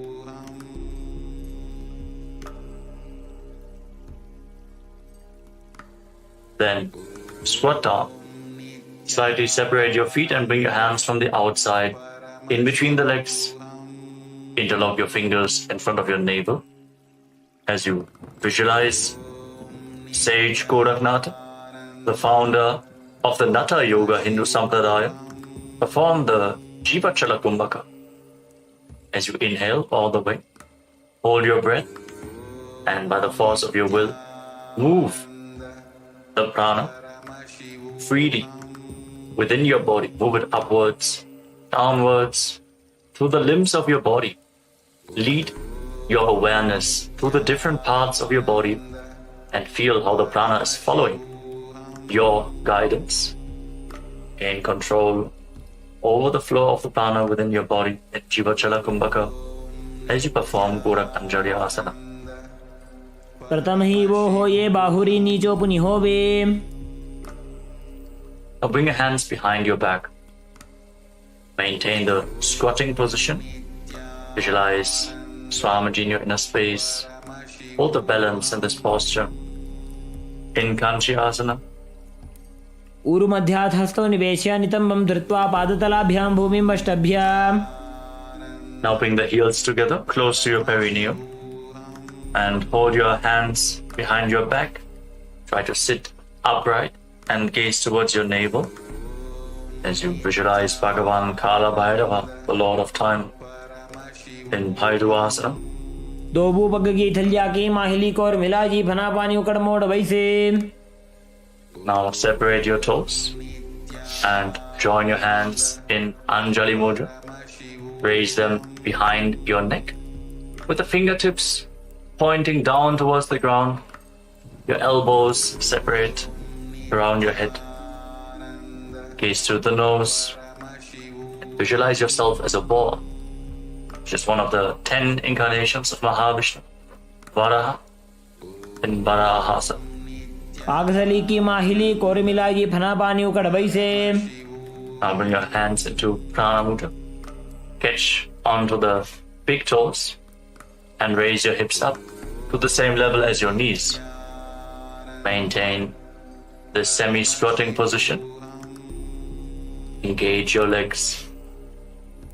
Visualize Swamiji in Prapitasana. पार्श्वद्वय सम्मील्य स्थित्वा नितम्बं जानप्रदेश आनीय तिष्ठेत् प्रपीठासनं भवति. Now place your hands flat on the ground, shoulder width apart. Bring your knees onto your arms, close towards your armpits. Raise your hips up and lean forward onto your arms. Balance with the feet lifted off the ground as you visualize yourself as a crow in Bakasana. Gauge your shoulders. हस्ताभ्यामौनिमवष्टभ्य जानुद्वयं नाभौ सम्मील्य. And now bring your head down towards the ground. Your knees on your arms. Align your hips with the shoulders. And raise your legs up. Crossing your legs into Padmasana.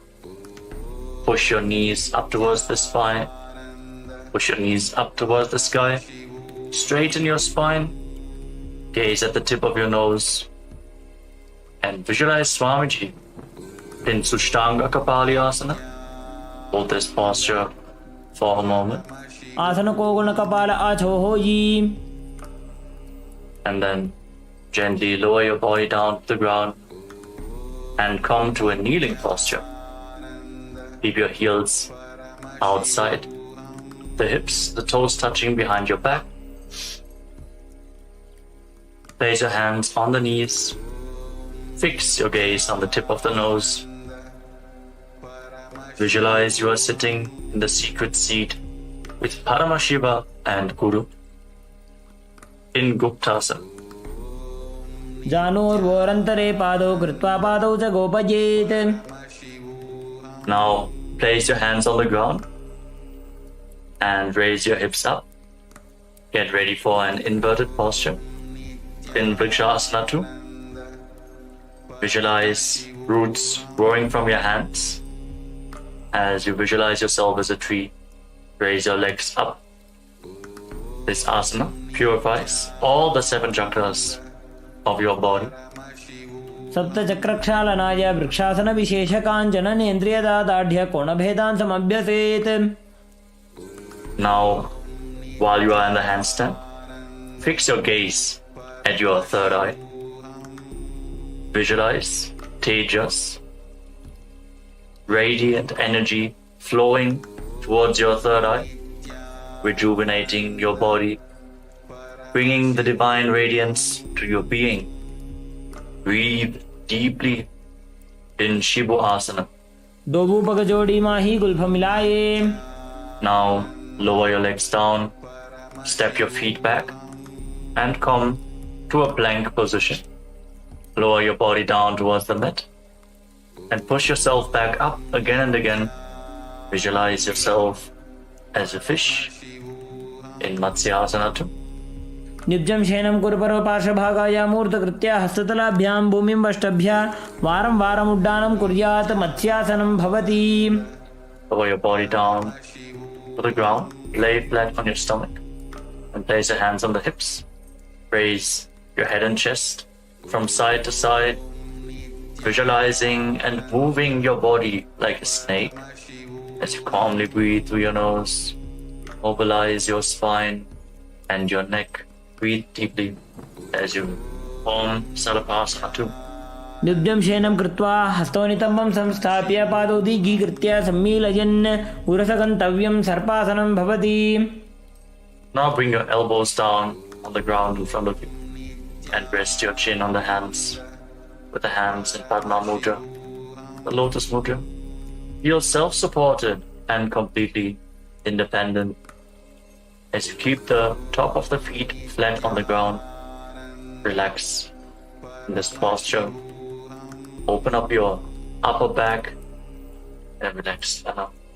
कराभ्यां पङ्कजं कृत्वा तिष्ठेत् कुर्परया सुधीः मुखमुण्डमनुच्चायि निरालम्बनमासनं निरालम्बनयोगी स्यान् निरालम्बनमासनं निरालम्बनताध्यानं निरालम्बनमासनं. Now bring your hands flat on the ground in front of you and bend your knees, raise your feet.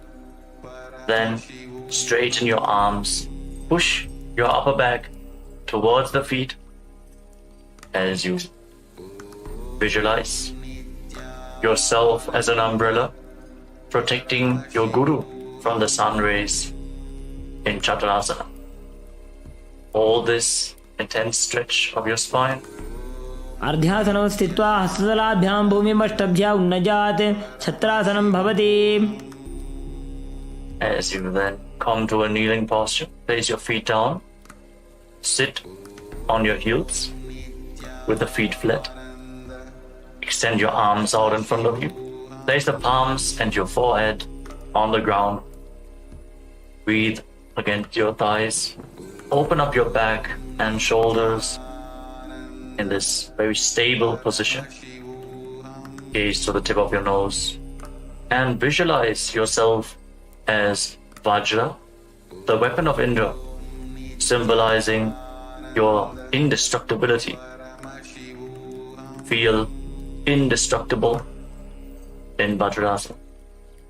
इदानीं गर्भिणीनां योगाभ्यासो यथा लघु सुखप्रसवलाभाय प्रोच्यते प्राक्तने पथि दण्डपद्मभरद्वाज वीरवज्रसमानितो आसनानि सदा कुर्यात् सुदीर्घैरे च पूरकैः. Now raise your hips, keep your hands on the ground, straighten your legs into Vajrasana position, and now alternate striking the ground with your hands as you experience yourself as powerful as a ram in Meshasana. गजासन संस्थितो एकैकं बाहुं भूमौ ताडयेत् मेषासनं भवति. Now, with your hands on the ground, raise your hips and lift your legs off the ground into a handstand position. Lower your face down towards the ground slowly as you visualize yourself as unborn, existing for all eternity in Ajasana. गजासन संस्थितो पादद्वयमन्तराळे कृत्य मस्तकेन भूमिं स्पृशेत्. Now come to a kneeling position with the feet flat on the ground. Hold on to the toes and pull them towards your perineum. Then place your hands flat on the knees. Fix your gaze at the tip of the nose. Breathe through your mouth, making an ocean-like sound in Ujjayi Pranayama. Visualize Swamiji in your inner space as you perform Dhanantarasana. पूरव विधि परिहाता की काकसी छो फणा शरा मोड़े पगा के अंगुली अग्रिमेढ़ लगावे. Now interlock your fingers in front and move your arms upwards, downwards, from left to right, in all directions, giving massage to various different joints and muscles of your body. Move the arms to the back and repeat the movement as you visualize Swamiji in the Angamotanam. हस्तयोः अंगुलीर्बद्ध्वा हस्तयोर्मध्यात् सर्वमङ्गं निष्कासयित्वा तिष्ठेत् अंगमोत्तनं भवति. Now bring your heels outside the hips with the toes pointing to the side. Bring your thighs and calves down on the ground. Rest your hands on the knees as you visualize yourself as Lord Garuda, flying Lord Vishnu and Lakshmi on his back in Garudasana form. Feel the intense rotation in your hips. Settle down, try to sit on the ground. जंगोरुभ्यां धरां पीड्या स्थिरकायोद्विजानुना जानु परिकरद्वन्द्वा गरुडासनमुच्यते.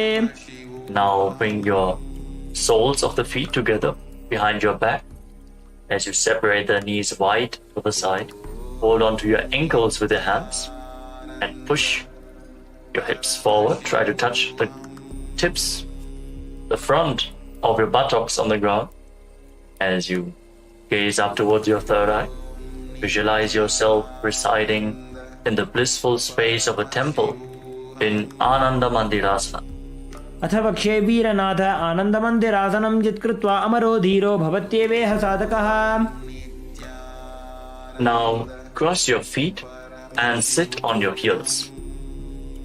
Bring your hands underneath your knees as you pull your stomach in and up in Uddiyana Bandha. Press your tongue flat against the palate of your mouth in Manduki Mudra as you visualize yourself as a frog.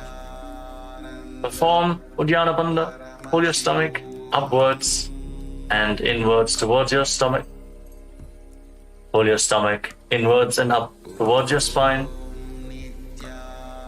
in Mandukasana 2. पृष्ठं सम्पीड्य गुल्फाभ्यां जान्वङ्गे सबलयाकृतिः हस्तौ पादतले क्षिप्तो मण्डूकं पाददोषहृत्. And now place your hands on the ground in front of you. Tuck your toes and sit on raised heels. Keep your thumbs touching in front.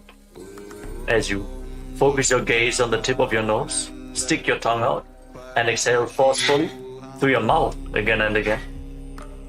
Visualizing yourself as Lord Narasimha, the Lion Man avatar of Mahavishnu in Narasimhasana. दोवू फणा पाणी होई वैसे AD Mailer गुदानी वैसे समशरीरनी काट हरावे NASA अग्रदृष्टि को ल्यावे. Relax. Now sit on raised heels and cover your mouth with your hands. Bring your thumbs beneath the upper teeth and close your mouth. Inhale through the right nostril and exhale through your mouth as per your capacity in Vishlaka Pranayama. Focus the gaze at the tip of your nose and visualize yourself as Devi, presiding over any and all minuscule fears you might have in Vishlakasana. दोवू पगाग्नि एडी जोगी गोड़ा फणो वाण पुनि होई. Now bring the soles of your feet together, the top of the feet flat on the ground, toes pointing back, and sit on your heels. Fix your gaze at your third eye and bring your hands to your armpits, imitating as if you are a monkey scratching itself as you visualize yourself as a playful monkey in Makadasana. दोवू पकतली संपुट आने तिनकी पृष्ठभूमि परिठाने मूलद्वार एड्यां परिल्यावे मूढ़ा हाथ ऊंचा टहरावे. Now tuck your toes, bring the soles of the feet together and raise your knees off the ground, separated wide apart. Hold on to opposite elbows behind your back and gaze to the tip of your nose. Embody diamond-like strength for you and your Sangha, your spiritual community in Vajra Sanghadasana. प्रथम पणा पाणी होई वैसे दोवो AD गुदानी वैसे गोड़ा उभा राखे धीर आड़े वाय पसारे धीर. Now again, place your knees down to the ground and cross your feet. Sit on the heels as you place your palms down on the ground next to your body. Fix your gaze at the tip of the nose. Pull your stomach in and up and visualize perfect health beyond any and all physical or mental ailments. In Kanjanasana, return to making an ocean-like sound with your mouth in Ujjayi Pranayama. खञ्जनासनमा वक्षे यद्कृत्वा सुस्थिरो भवेत् पृष्ठे पादद्वयं बद्ध्वा हस्तो भूमौ प्रधारयेत्. Now place your hands on your knees. Keep gazing at the nose and make your upper back and neck stiff like the shell of a turtle as you embody a turtle with a stable body and mind, living for hundreds of years in Kurmasana, the turtle posture. गुल्फौ च वृषणस्याधो व्युत्क्रमेण समाहितौ ऋजुकाय शिरो ग्रीवं कूर्मासनमितीरितम्. Now relax your upper back and neck Maintain the same posture. Gaze to your nose and visualize Swamiji in your inner space in Yogasana. बुधं नियम्य गुल्भाभ्यां व्युत्क्रमेण समाहितः योगासनं भवेदेतदिति योगविदो विदुः. Now uncross your feet and rise up onto your knees. Cross your legs behind and bring your toes near the opposite knees. Bring your hands in between the thighs and calves and keep the thumbs outside. Hold on to your calves. As you gaze up towards your third eye, visualize a space of eternal oneness, Advaita, with your Guru Swamiji in Vijogasana. Hold the balance in this position. गोड़ा वामो बोहो जी गोड़ा आड़ा राखे दो जी दक्षी पाद के पानी रहावे फणो वाम गोड़ा ढिगिल्यावे. Now bring the top of your feet flat on the ground, your knees closer together, and hold onto your heels as you lean back. Push your hips forward, tilt your head back, bend your back, open up your chest, breathe deeply as you visualize yourself as a camel in Ustrasana 2. मेरुदंड ग्रंथि दाढ्य संविवादय शुपुमार कपोतोष्ट्रासनाभ्यास कुर्यान्वित हिताशनः. Now lean down, lower. Bring your elbows down to the ground, followed by the back of your head. Fix your gaze at the tip of your nose and experience yourself as a lotus blooming in Jatyasana 2. दोबू AD संपुट करे 16 मूलद्वारी तर इधरे फणा पानी ओकड़ होए बैसे बहुरी पिष्टि दिशि करे जो ऐसे. Now lay down on the ground, bring your back to the mat and rise up again and again. You can use the support of your hands if needed as you fix your gaze at the tip of the nose and visualize the healing of your causal body in Viratasana. जंगा पृष्ठिभूमो निराज्य जंगोदरयोः ऊरुनी संस्थाप्य पृष्ठिवंशं वारं वारं स्पृशेत्. Now bring your hands over top of your shoulders and lean back all the way. Catch a hold of your feet and bring your head in between the heels. Push your hips up high, bend your back intensely. Cannot bring your head in between the feet, it is all right. Just lean down as far as possible. Visualize yourself as a beautiful dove in Kapotasana. मेरुदंड ग्रंथि दाढ्य संविवादय शुपुमार कपोतोष्ट्रासनाभ्यास कुर्यान्वित हिताशनः. Now slowly rise up onto your knees. Stand on your knees with your toes tucked and hold on to opposite arms in front of your body. As you fix your gaze, the tip of the nose, internally chant Om Nithyananda Paramashivoham. Verbalize the boon you want to receive. As you are in the boon fulfilling posture, receive your boon from Paramashiva in Varasana. जानुनी भूमौ संस्थाप्य हस्ताभ्यां बाहु परस्परं धृत्वा शरणं तिष्ठेत् पारासनं भवति. And lean forward and down. Place your forearms on the ground and rest your face on the hands. Visualize yourself as Varaha, the boar avatar of Lord Vishnu in Varahasana 2. सूर्यं चन्द्रं भेदनानि आसनानि निकथ्यन्ते कोर्परो भूमौ स्थापयित्वा जानुभ्याम् अवनिमवष्टभ्य हस्तो मस्तके संस्थाप्य पार्श्वनितम्बे संस्थाप्य तिष्ठेत् वराहासनं भवति.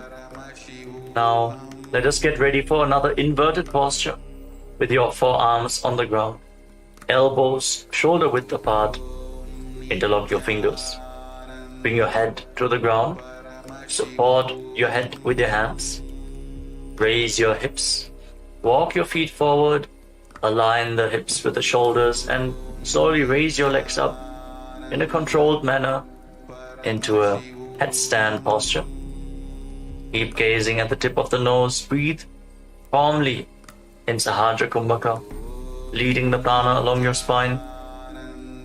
Visualize yourself as a lopped tree in Mundasana. अधो मुण्डासनं वक्षे सर्वेषां प्राणिनां सुखम् ऊर्ध्वमार्गे पते दत्त्वा धारयेन्मारुतं सिद्धिः. Now slowly lower your legs down and come to a kneeling posture.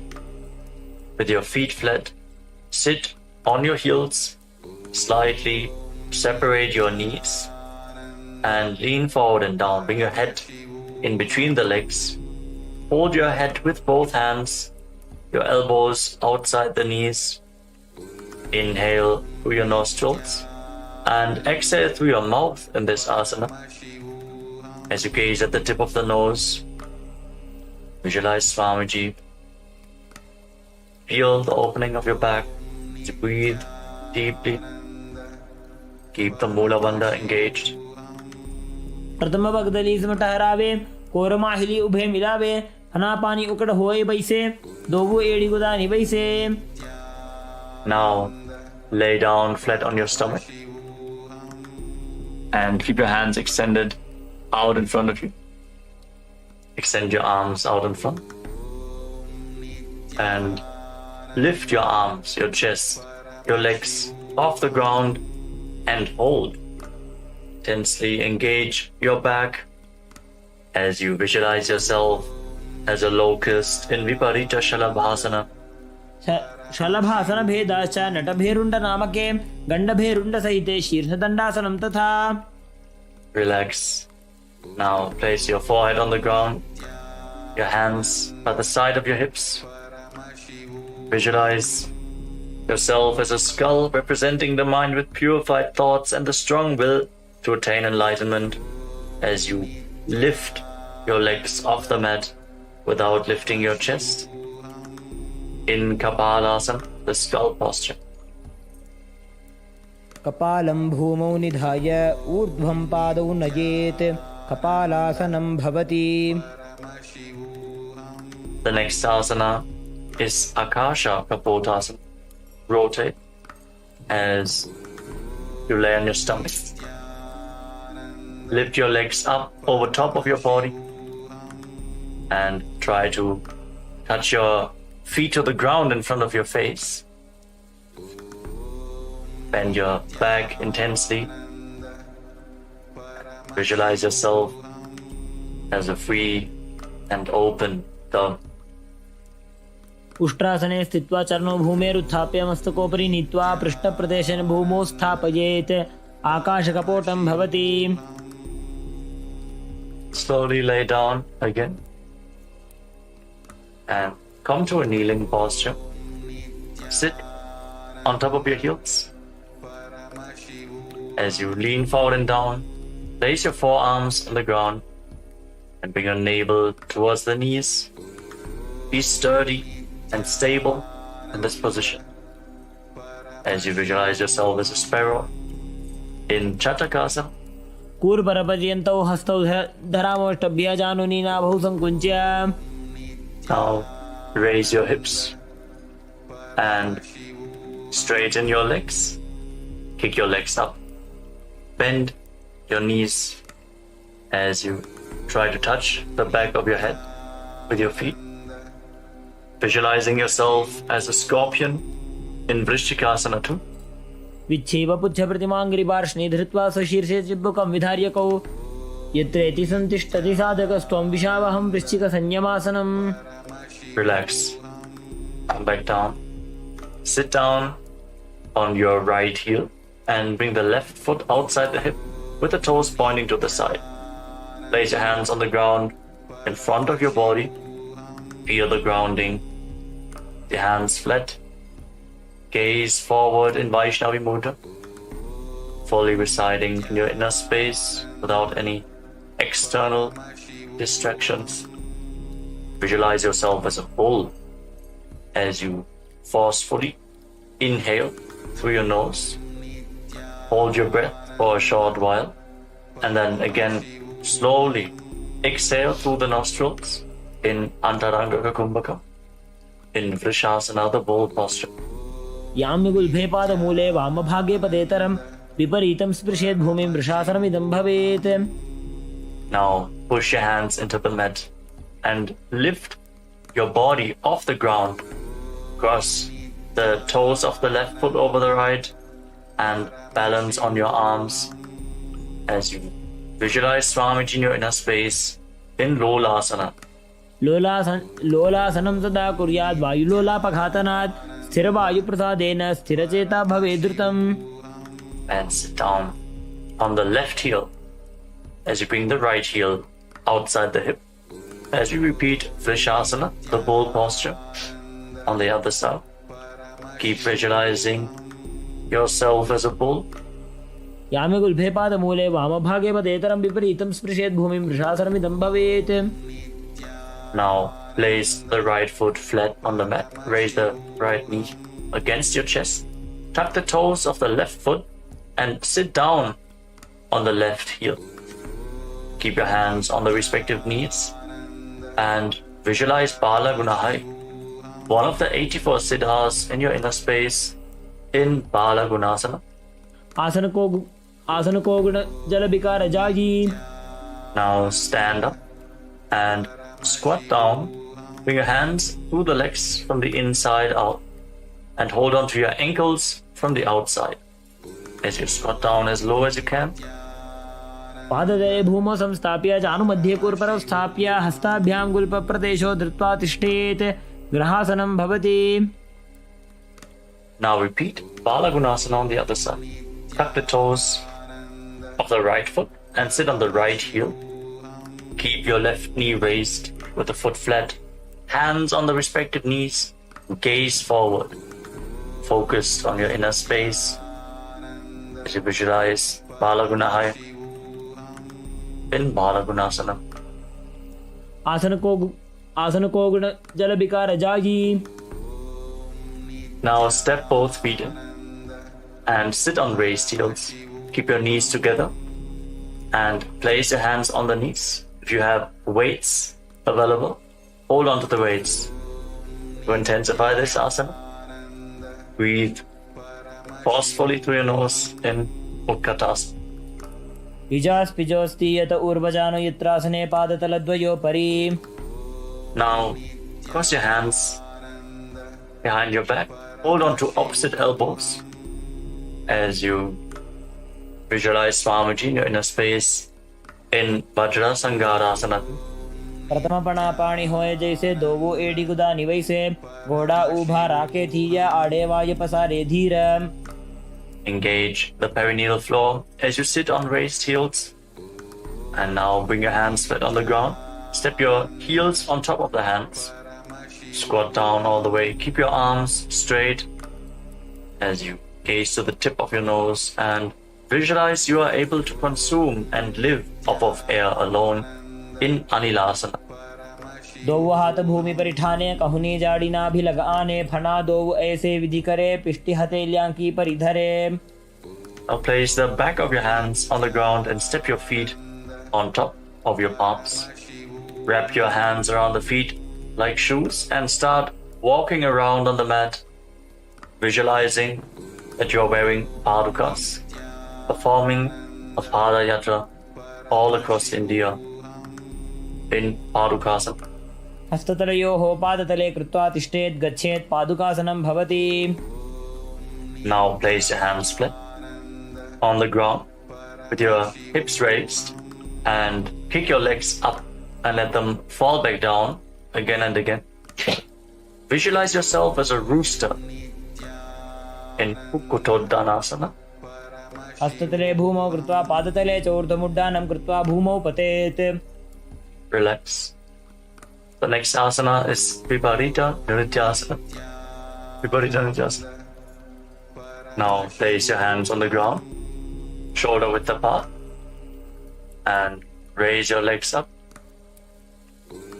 into a handstand posture. As you move your legs around, dance on your hands as you feel yourself become free of all inhibitions. Breathe deeply through your nose in a relaxed manner in Viparita Nityasana. हस्ततलाभ्यां भूमिं वष्टभ्य ऊर्ध्वपादाग्रे कुर्वन्. हस्ततलाभ्यां नर्तनं कर्तव्यं. विपरीतनृत्यं भवति. Now rise up and separate your feet place one hand on the ground with the elbow straight. Bring the other hand to the respective ear. Visualize Swamiji in your inner space in Kunjarasana. अथ पक्षे महादेव कुञ्जरासनमुत्तमं करेणैकेन पादाभ्यां भूमौ तिष्ठे चिरकरः. Hold this position for a while and then exchange the position of your hands. Feel the stability. Connect to the ground. अथ पक्षे महादेव कुञ्जरासनमुत्तमं करेणैकेन पादाभ्यां भूमौ तिष्ठे चिरकरः. As you then bring your feet together and squat down all the way. Your heels close to your body and raise your toes off the mat as you hold on to your ankles. Visualize yourself as a Kadamba tree, a pious tree that promotes a long life in Kadambasana. पार्श्वभ्यां भूमिं वष्टभ्य हस्तद्वयेन गुल्भौ धृत्वा तिष्ठेत् कदम्ब भवति. Now bring your feet flat on the ground and hold on to opposite knees. Pull your knees in close to your chest. Breathe deeply against your thighs. Feel the stretching, the opening of your back as you extend your chest. Inhale and exhale deeply. Visualize any excess vata releasing, balancing within your system in Paramashivoham. द्वयोस्तु पादयोः पाणिं लात्वा स्वस्वनितम्बके जानुनि वक्षसि साधुर्बभ्रति करबन्धनैः. Now extend your legs forward and bring one leg behind your neck. You can bring the leg behind your neck, don't worry. You can either pull it towards your chest or bring it over your shoulder, cross it over the other thigh. Then bring your hands to the side and lift your body off the ground. Gaze upwards towards your third eye. Hold this position, visualizing yourself as a powerful source of energy in Chakrasana. पूर्वतानं चतुष्पादपीठं वज्रासनं तथा चकोरक्रौञ्च शलभभुजङ्गमपि वृश्चिकम्. Now rest your body down to the ground. Keep one leg extended and hold on to the big toes of your feet in Prana Mudra with index and middle fingers. As you pull the other foot towards your ear as if you're pulling a bowstring back, visualizing yourself as a bow in Dhanurasana. पादाङ्गुष्ठौ तु पाणिभ्यां गृहीत्वा श्रवणावधि. Now bring one leg over top of your shoulder and hook the other foot over top. Lean forward, extend your legs out to the side and balance on your arms as you visualize yourself as a flying crane in Ashtavakrasana. वासिष्ठमथ कौण्डिन्यमूर्धकुक्कुटमेव च अष्टावक्रमथोत्थानं मयूरं सेतुबन्धनम्. Relax, come back down to the ground and keep one foot flat as you bring the other foot on top of the opposite thigh, the knee raised. Bring your shoulder underneath the raised knee with a hand flat on the ground, the other hand pushing the respective knee to the mat. Gaze towards your third eye and visualize that you are immortal, able to exist slowly from prana in pranasana. एतत् प्रभेदं वक्ष्यामि करोति यस्य चामरः एकपादमुरो बद्ध्वा स्कन्धेऽन्यत्पादरक्षणम्. Now bring the raised foot to the opposite hip and step the other knee over top. Bring your elbow around the raised knee, your hand below, and interlock your fingers around your back. Reach for the other hand behind your back. Gaze up towards your third eye and visualize the master of Hatha Yoga, the great sage Yogi Matsyendranath in Parshvamatsyendrasana. पार्श्वाभ्यां धृत्यते यास्तु पार्श्वमत्स्येन्द्रमुत्तमम्. Now again, straighten your legs forward and this time lift the other foot behind your neck, hands by the side, push yourself off the mat as you gaze to your third eye and visualize yourself as a powerful source of energy in Chakrasana. Hold this position. पूर्वतानं चतुष्पादपीठं वज्रासनं तथा चकोरक्रौञ्च शलभभुजङ्गमपि वृश्चिकम्. Then sit back down on the ground. Now catch a hold of the big toes in Prana Mudra and pull the other foot towards your ear as if you're pulling a bowstring, visualizing your body as a bow in Dhanurasana too. पादाङ्गुष्टौ तु पाणिभ्यां गृहीत्वा श्रवणावधि. Now bring the leg over top of your shoulder and hook the opposite foot over top. Lean forward, find balance, lift your body off the ground and extend your legs out to the side, visualizing yourself as a flying crane in Ashtavakrasana on the other side. वासिष्ठमथ कौण्डिन्यमूर्धकुक्कुटमेव च अष्टावक्रमथोत्थानं मयूरं सेतुबन्धनम्. Balance on your arms. Come back down to the ground. Place one foot on the ground with the knee raised and bring the other foot on top of the opposite thigh, your shoulder beneath the raised knee, and gaze through your third eye. Visualizing yourself being immortal, able to live off of prana and pranas. एतत् प्रभेदं वक्ष्यामि करोति यः स चामरः एकपादमुरो बद्ध्वा स्कन्धेऽन्यत्पादरक्षणम्. Now bring the raised foot to the opposite hip, the other foot over top of the leg with the knee raised. Bring your arm around the raised knee, the hand below, interlock your fingers behind your back, gaze up towards your third eye, and visualize Sage Matsyendranath in Parshva Matsyendasana.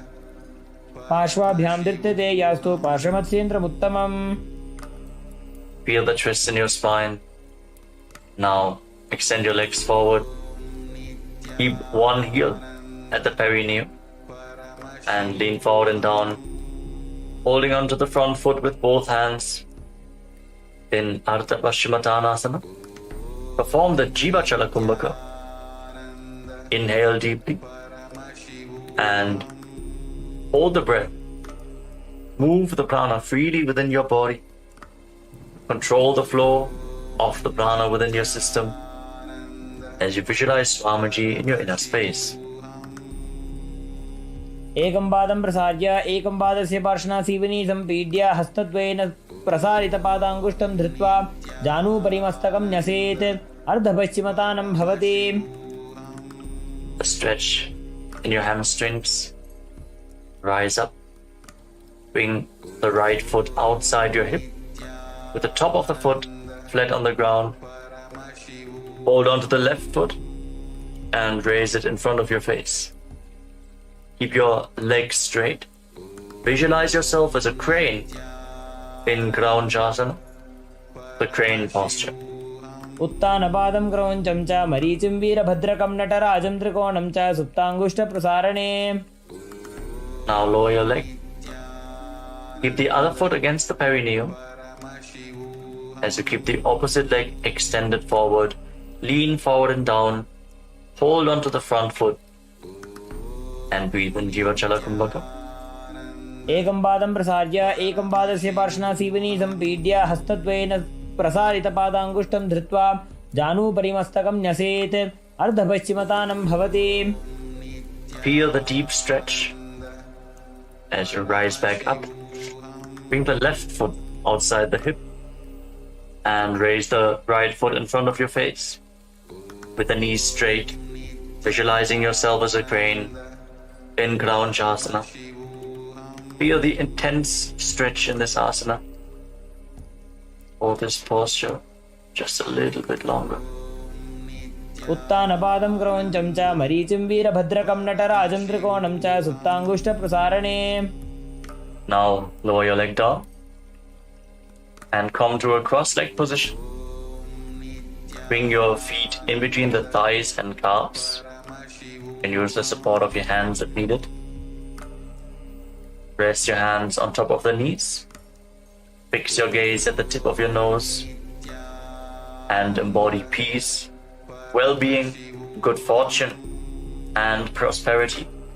Visualize a swastika in your inner space in swastikasana. जानुर्वोरन्तरे सम्यक् कृत्वा पादतले उभे ऋजुकाय समासीन स्वस्तिकं तत् प्रचक्षते. Maintain the position of your feet, but cover your heels with your hands. Tuck your chin to the chest, lock your throat in Jalandhara Bandha. Gaze to the tip of your nose and visualize the great sage Goraknath, the founder of the Natha Yoga Hindu Sampradaya, in Gorakshasana. जानुर्वोरन्तरे पादौ उत्तानौ व्यक्तसंस्थितौ गुल्फौ छाछाद्य हस्ताभ्याम् उत्तानाभ्यां प्रयत्नतः. Now bring your left heel against the perineum and place the right foot on top of the left thigh. Gaze up towards your third eye. As you visualize Swamiji, meditate on Arihanta, the Lord, the Enlightened One, the Avatar. As we once more enter Shanmukhi Mudra, inhale deeply, hold your breath, and then lock all the five senses with your hands. Close your mouth with little and ring fingers, the nostrils with your middle fingers, eyes with your index fingers, and your ears with your thumbs in Bhagasana 2. वामपार्श्वं गुदं संस्थाप्य दक्षाङ्घ्रिवामजगणे. Relax. Now place your feet onto opposite knees and bring your hands to the ground outside of your body with the palms facing upwards. Gaze to the tip of your nose and visualize Swamiji in your inner space as you bring your mouth into the shape of the beak of a crow. Inhale through your mouth and exhale through your nose in Kakachantra Kumbhaka. Keep the Mula Bandha engaged in Yogasana. उत्तानौ चरणौ कृत्वा संस्थाप्योपरि जानुनोः आसनोपरि संस्थाप्य चोत्तानं करयुग्मकम्. Now rotate your hands at the side of your body. Place your palms down. With your legs in Padmasana, lift your body off the ground. Pull your knees up. Visualize yourself as a rooster in Urdhva Kukkutasana. वासिष्ठमथ कौण्डिन्यम् ऊर्ध्वकुक्कुटमेव च अष्टावक्रमथोत्तानं मयूरं सेतुबन्धनम्. Hold this position, stability to your body, and then lower your body down. Maintain Padmasana. Bring your hands through the legs with the palms flat on the ground without lifting your body up. Stay seated on the ground. Fix your gaze at the tip of the nose. Visualize Swamiji in your inner space in Siddha Haratali Asana. प्रथमपद्मासन को करे हस्तुदो वो गोड़ासन दिदरे ube हथेले भूतरी राखे पोचा गोड़ासन में दाखे. Now push your hands into the mat. Lift your knees off the ground and balance on your arms. With your gaze fixed at the tip of the nose, visualizing yourself as an elegant swan in Hamsasana. Keep performing Kakachantra Kumbhaka with your mouth in the shape of the beak of a crow, cooling the body as you inhale through your mouth. कुक्कुटासनं स्थित्वा स्कन्दपर्यन्तं ऊरोनि नीत्वा तिष्ठेत् हंसासनं भवति. Now raise your hips off the ground as you bring your hands through the legs behind your body. Interlock your fingers in Parashamudra as you rest your forehead on the ground. Visualize yourself as Lord Shiva's bow in Karmukasana, the bow posture. प्रथम पद्मासन को करे घोड़ा संधि माही कर इधरे तरफ दूसरी कर दो बो आने कोन्या ऊपर संधि ले ठाने. Now raise up. Maintain Padmasana. Lift your knees off the ground and bring your hands through the legs. As you bend your elbows upwards to reach for your shoulders. Try to interlock your fingers around your neck. as you visualize yourself as a turtle with a stable body and mind to live for hundreds of years in Kurmasana too. By जंग प्रदर्शन पावा दाई जंग परिवा by लियावा. Balance in this posture. From the same posture now, tuck your chin to the chest and gaze towards the tip of your nose. Lock your throat. Jalandhara Bandha. Feel the intense stretch on your spinal cord as you cut through all the granthis, the knots in your energy channels. In Shiva's secret knot posture, Granthi Bedasana. अथ वक्षे नीलकण्ठ ग्रन्थिभेदासनं शुभं ज्ञात्वा रुद्रो भवे क्षिप्रं सूक्ष्मवायुनिषेवनात्. Now roll onto your back. Keep your hands in the same position and embody a turtle laying on its back as you fix your gaze at the tip of your nose in Uttana Kurvasana. कुक्कुटासनबन्धस्थं कराभ्यान्तृतकन्धरं पीठं कूर्मवदुत्तानमेतदुत्तानकूर्मकम्. Now kick your body back up into Padmasana. Bring your hands through the legs.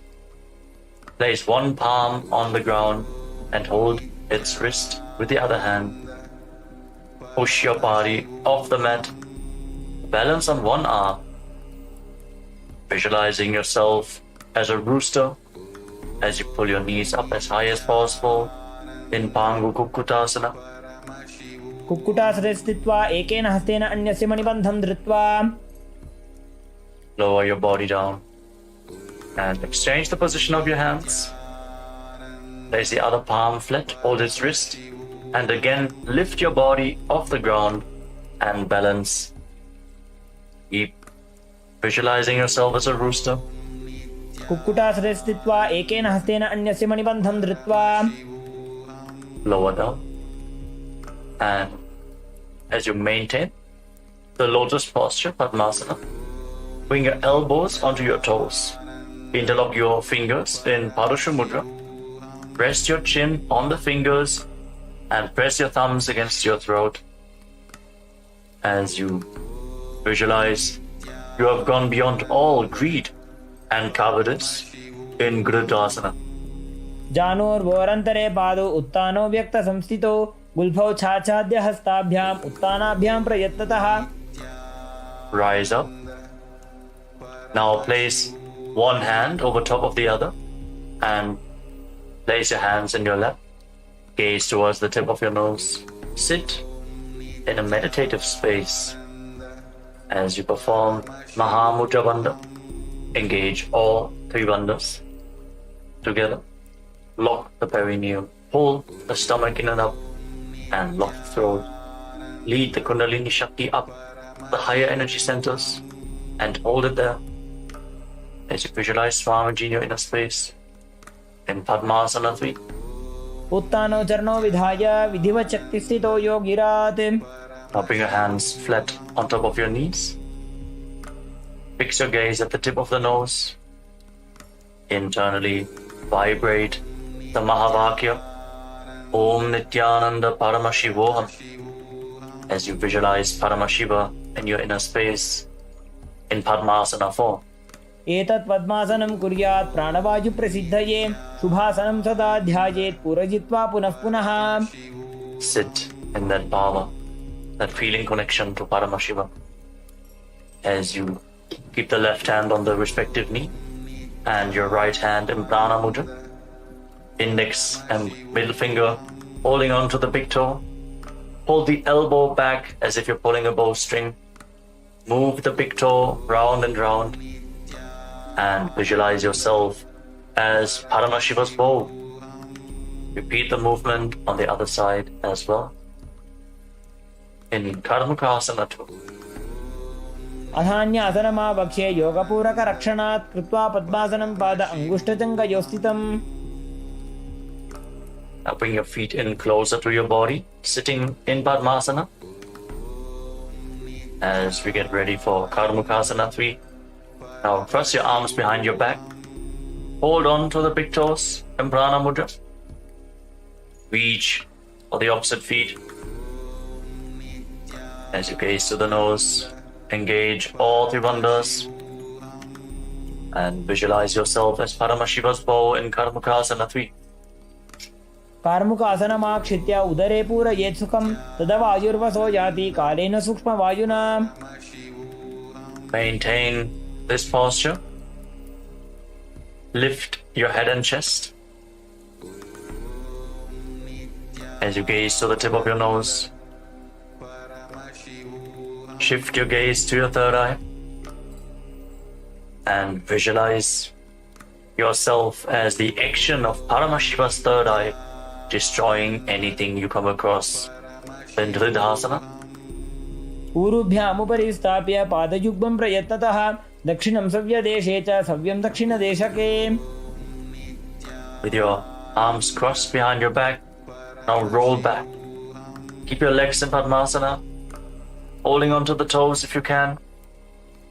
Gaze to your nose and visualize yourself as a snake as you breathe calmly through your nose in Sahadra Kumbhaka. Lead the prana along your spine in Nagarasana. प्रथम पद्मासन कोठाने दोगो हाथ पाछाने आने पाद अंगूठा पकड़े आनी सोबई कहुन्या कुल्या पानी. Now free your arms and legs and pull your knees up towards your chest. Interlock your fingers in Harsha Mudra and pull your knees close in. As you bring your chin to the knees, squeeze your body into a ball in Kandukasana. वेत्रासने स्थित्वा हस्तपादान् निष्कुष्य ऊर्ध्वं नयेत् पृष्ठवंशेन भूमिं पोथयेत् कन्दुकासनं भवति. Relax. Place your feet flat on the ground with the knees raised. Interlock your fingers around your neck and breathe deeply through your nose as you gaze to the tip of the nose and visualize Swamiji in your inner space in Urdhva Pavanasana. प्रथमे सूधो San करावे गोड़ा उभा राशि मिलावे गुल्फमा हिला अंगुष्ठ doji करे एक समेल रसोजी. Now move your hands down, your palms facing up. Step your heels onto your hands and then push your hips off the ground. Contract the perineal floor and block your throat. Forcefully push the air upwards but prevent it from escaping your lungs by keeping Jalandhara Bandha, the throat lock, engaged in Mocha Kumbhaka. Visualize yourself as a powerful alpha ape in Marakata Pitasana. उत्तानशयनं पादतले उत्तानहस्तयोः स्थापयेत् पृष्ठभागमुत्रमजेत् मरकटपीठं भवति. Now bring your hands to the lower back and straighten your legs. Point the toes and rest your entire body weight on your elbows. Gaze to the tip of the nose and visualize Swamiji in Uttana Shikipitakasana. जङ्घोरुबलहीनश्चेत् उत्तानशिखिपीठकम् अप्रमत्तः प्रकुर्वीत भुक्तेः प्राग्विजितेन्द्रियः. Relax, bring your legs up now. Raise your toes up towards the sky and place your palms on the mat. Support your balance with your arms as you visualize blissfully traversing Narakaloka unscathed in Narakasana. ग्रीवाकण्ठेन भूमिं विष्टम्भा पादाग्रद्वयमूर्धमुत्रयेत् नरकासनं भवति. Feel the heat of your Jataragni increasing, the digestive fire being improved. Now bring your hands to the lower back. Straighten your entire body and lower angle your legs down. Engage your core intensely by the lever of your legs. Visualize yourself as a boat crossing the ocean of samsara in Tiryan Naukasana.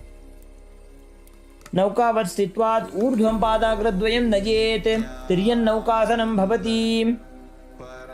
Now again bring your legs up Place your arms flat on the ground. Make your body as straight as a flagpole. Feel the stability as you visualize yourself as the Kailasa flag, respected across all nations in Dvajasana, the flag posture. तिर्यन्नौकावते ग्रीवापृष्ठकूर्परीः भूमिं वष्टभ्यां मस्तकलाक्षेण पादाग्रद्वयमूर्ध्वनयेत् ध्वजासनं भवति. Now lower your body down to the mat as we enter the final asana of this sequence, Vriddhasana. Keep your hands at the side of the body with your palms facing up. Relax completely as you pull the Kundalini Shakti up along your spine in Shakti Chalan Mudra, all the way from the Muladhara Chakra to the Sahasrara, from the root of your spine to the top of your head. Leave the body behind as you visualize your body is dead and Swamiji, the Supreme Pontiff of Hinduism, is liberating you. Internally vibrate with the Mahavakya Om Nithyananda Paramashivoham. Feel the energy spreading throughout your body as you sink lower and lower to the ground. Release every bit of tension left in your body. Remove any tiredness from your body.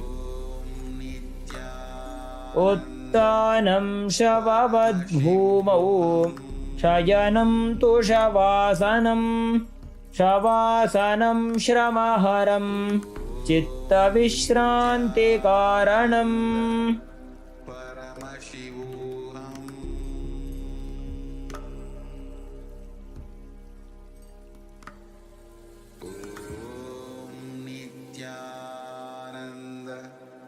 Paramashivoham.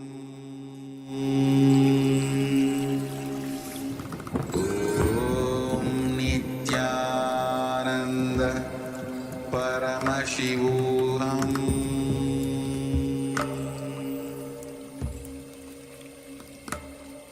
Om Nithyananda Paramashivoham.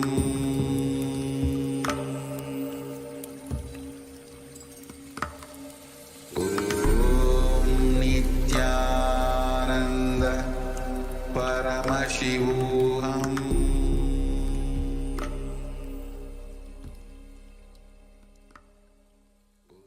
Now slowly return to your body. Start to wiggle your fingers and toes.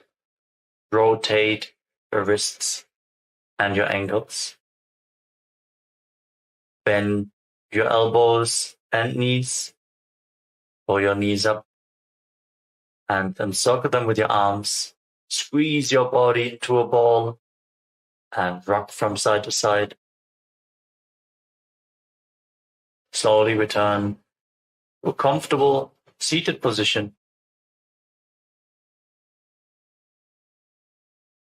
Congratulations. We concluded the Dvitiya Vinyasa Krama, 308 asanas of Kailasa Nithyananda Yoga. Thank you all for performing this asana sequence today. Let us conclude this ritual of Nithyananda Yoga with the Purna Mantra. Sit straight with your head, neck and spine in a straight line, the hands in Namaskara Mudra in front of your chest. Close your eyes and visualize Swamiji in your inner space as we chant together. ॐ पूर्णमदः पूर्णमिदं पूर्णात् पूर्णमुदच्यते पूर्णस्य पूर्णमादाय पूर्णमेवावशिष्यते ॐ शान्तिः शान्तिः शान्तिः हरिः ॐ तत्सत् सर्वं भगवच्छ्रीनित्यानन्दपरमशिवपादुकार्पणमस्तु ॐ नित्यानन्दम्.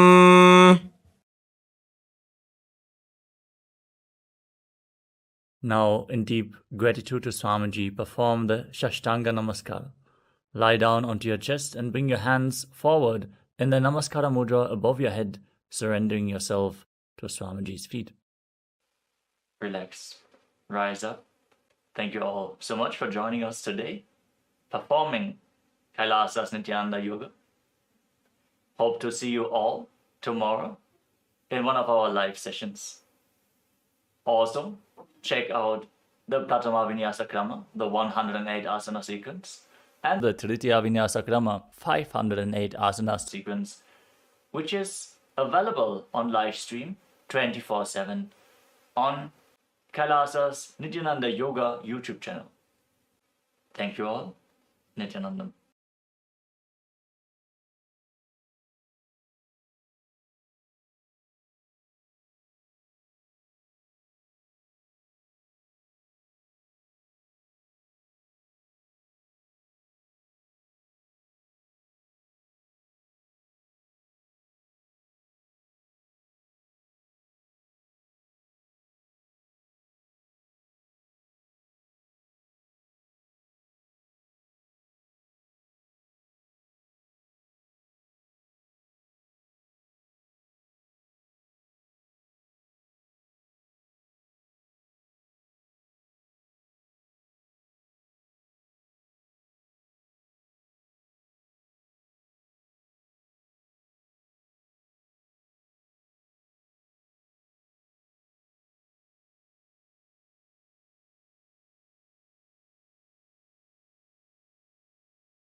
Please sit in a space of deep gratitude.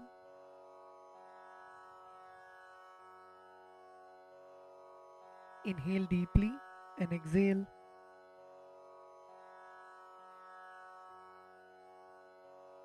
Feel the presence of the Master in your inner space.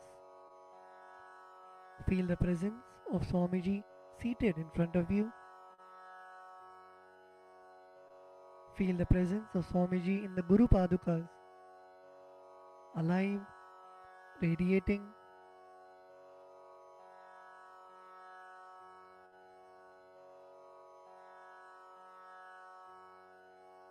When you offer the puja, visualize you dropping all of your karmas of lifetimes, your incompletions, unfulfilled desires, patterns. Visualize all of that being liberated by the Guru.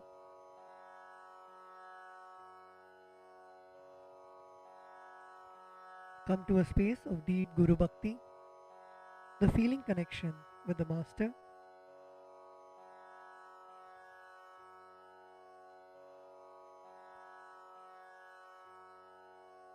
Let us now enter into the Pada Puja. We request all the Pada Puja participants to declare the following with integrity and authenticity. If you agree to this, please say yes loudly. I authentically cognize, which is internally process, understand and declare the truth that the cosmic energy exists. Yes. I authentically cognize, which is internally process, understand and declare the truth that the Supreme Pontiff of Hinduism, Sri Nithyanandeshwara Paramashiva, Devi Nithyanandeshwari Paramashiva Shakti, the Guru Padukas and the Atmalinga are the Chinmaya Vigrahas, embodiments and representations of that very cosmic energy. Yes, I authentically cognize, which is internally process, understand and declare the truth that whatever I offer during the Pada Puja and Paramashiva Puja will reach the cosmic source of energy directly. Yes, I authentically cognize, which is internally process, understand and declare the truth of Soham Asmi, that even when I worship, I am Him. Yes.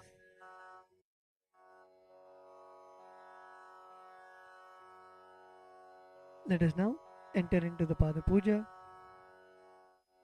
We begin with the Sadguru Vandanam, in which we offer our gratitude to our Guru, our beloved Swamiji. The meaning of the mantra we will now chant is, I surrender to that Sadguru who is the eternal bliss, the bestower of supreme happiness, the one who is the embodiment of wisdom, who is beyond duality, who is omnipresent, to whom the supreme goal is giving the enlightenment experience, who is eternal, pure, and unshakable, who is the silent spectator of all thought processes, who is beyond emotions, and the one who is without the three qualities called Sattva, Rajas, and Tamas. Now please take some flowers in your hands and close your eyes. Place your hands in the Atmanjali Mudra and offer the flowers at Swamiji's Padukas at the end of the mantra. Nityanandam Paramasukadam Kevalam Jnanamurtim Dvandvatitam Gaganasadrisham Tattvamasyadilaksham Ekam Nityam Vimalamachalam Sarvadhi Sakshibhutam Bhavatitam Trigunarahitam Sadgurum Tam Namami.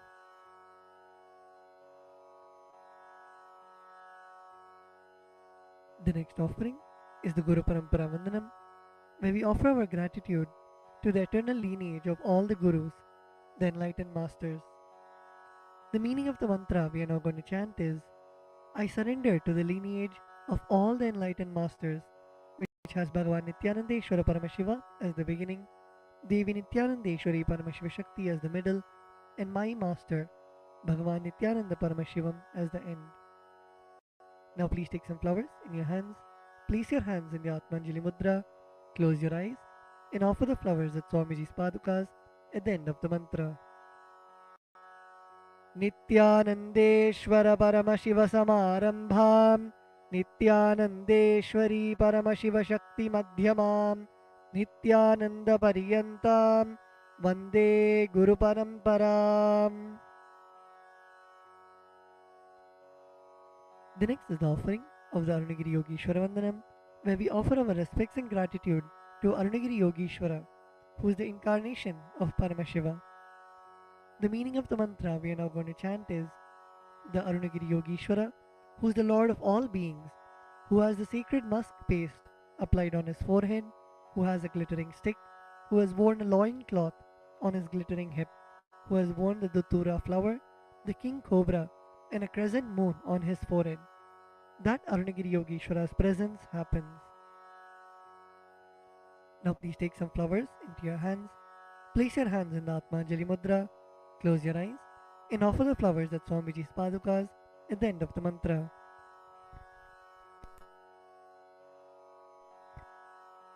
Lalate Tripundri Nitilakrita Kasturi Tilakaha Spuranmaladhara Spurita Katikaupi Nasanaha Dadhano Dustaram Shirasi Phanirajam Shashikalam Pradipas Sarvesham Arunagiri Yogi Vijayate. The next is the Tattvachamanam, the ritualistic cleansing of the mouth. Now keeping your right hand in the Gokarna Mudra, pour an udharani of water into your right palm and sip the water from the base of your right palm each time the word Swadha is chanted. Om Atmatattvam Shodhayami Swadha Om Vidyadattvam Shodhayami Swadha. Om Shivadattvam Shodhayami Swadha. Now at the base of your right hand thumb, wipe your lips twice from the right to the left. Om Ham Mridayaya Namaha. Wash your hands with another knee of water. With the tips of your right hand index, middle and ring fingers touch above the upper lip and below the lower lip. Wash your hands. With the tips of your right hand index finger and thumb joined together, touch your right nostril and the left nostril. With the tips of your ring finger and thumb joined together, touch your right eye, right ear and left ear. Wash your hands with another knee of water. With the tips of your little finger and thumb joined together, touch your navel center, the right chest and left chest. With all 5 fingers joined together, touch the top of your head, right shoulder, left shoulder and the heart center. Wash your hands with another knee of water. The next mantra is Shuklam Bharadaram. We chant this mantra invoking the energy of Mahaganapati, the remover of obstacles. The meaning of the mantra we are now going to chant is, I meditate upon the Lord Ganesha, who is clad in white garments, who is all-pervading, who is as bright colored as the moon, who has a smiling, pleasant face, having 4 shoulders and hands, and who is the remover and pacifier of all obstacles. Now please take the akshata, the turmeric mixed rice in your hands, and a flower in your right hand. Keeping both your hands as fists, tap the sides of your forehead along with the mantra. Shuklam Bharadharam Vishnum Shashivarnam Chaturbhujam Prasannavadanam Dhyayet Sarva Vignopashantage. The next is the pranayama, the regulation of the prana, the life energy. Now keeping the akshata in your right hand, open your little finger, ring finger and your thumb. Inhale through the left nostril while closing your right nostril. Hold your breath for as long as possible and exhale through your right nostril by moving your thumb away. And chant the Samhita mantras while you perform the inhalation, retention and exhalation. Om Hom Ishanamurdhaya Namaha, Om Him Tatpurushavatraya Namaha, Om Hum Bhagavadhaya Namaha, Om Him Vamdevuhyaya Namaha, Om Hum Satyojatmurteye Namaha, Om Ham Mridayaya Namaha, Om Him Shirase Namaha, Om Hum Shikaya Namaha, Om Him Kavachaya Namaha, Om Hum Netrebhyo Namaha, Om Hastraya Namaha, Om Hom Ishanamurdhaya Namaha, Om Him Tatpurushavatraya Namaha, Om Hum Bhagavadhaya Namaha, Om Him Vamdevuhyaya Namaha, Om Hum Satyojatmurteye Namaha, Om Ham Mridayaya Namaha, Om Him Shirase Namaha, Om Hum Shikaya Namaha, Om Him Kavachaya Namaha, Om Hum Netrebhyo Namaha, Om Hastraya Namaha, Om Hom Ishanamurdhaya Namaha, Om Him Tatpurushavatraya Namaha, Om Hum Bhagavadhaya Namaha, Om Him Vamdevuhyaya Namaha, Om Hum Satyojatmurteye Namaha, Om Ham Mridayaya Namaha, Om Him Shirase Namaha, Om Hum Shikaya Namaha, Om Him Kavachaya Namaha, Om Hum Netrebhyo Namaha, Om Hastraya Namaha.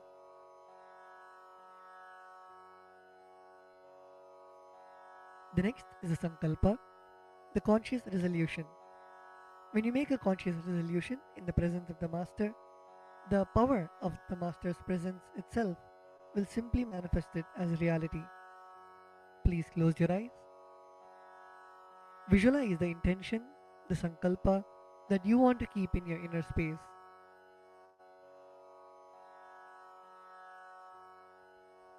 Visualize your feeling connection with the Master.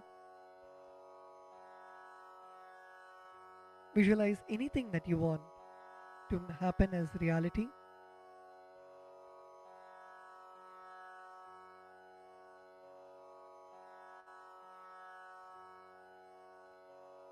Visualize it already happening in your inner space.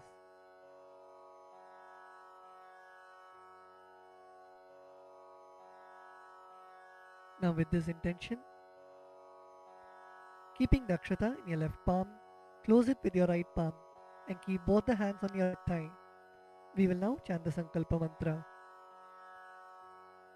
Om Mamopata Samasta Duridakshayadvara Bhagavat Sri Nityananda Paramashiva Prityartham Sri Nityanandeshwari Paramashiva Shakti Sameta Sri Nityanandeshwara Paramashiva Prityartham Cha Shubhe Shobhane Muhurte Adya Brahmanaha Dvitiya Parardhe Shri Shvetavaraha Kalpe Vaivaswatamanvantare Ashtavimshatitame Nitya Yuge Prathame Pade Jambu Dvipe Bharatavarše Bharatakhande Meroho Dakshine Parshve Shakabde Asmin Vartamane Vyavaharike प्रभवादीनां षष्ट्याः संवत्सराणां मध्ये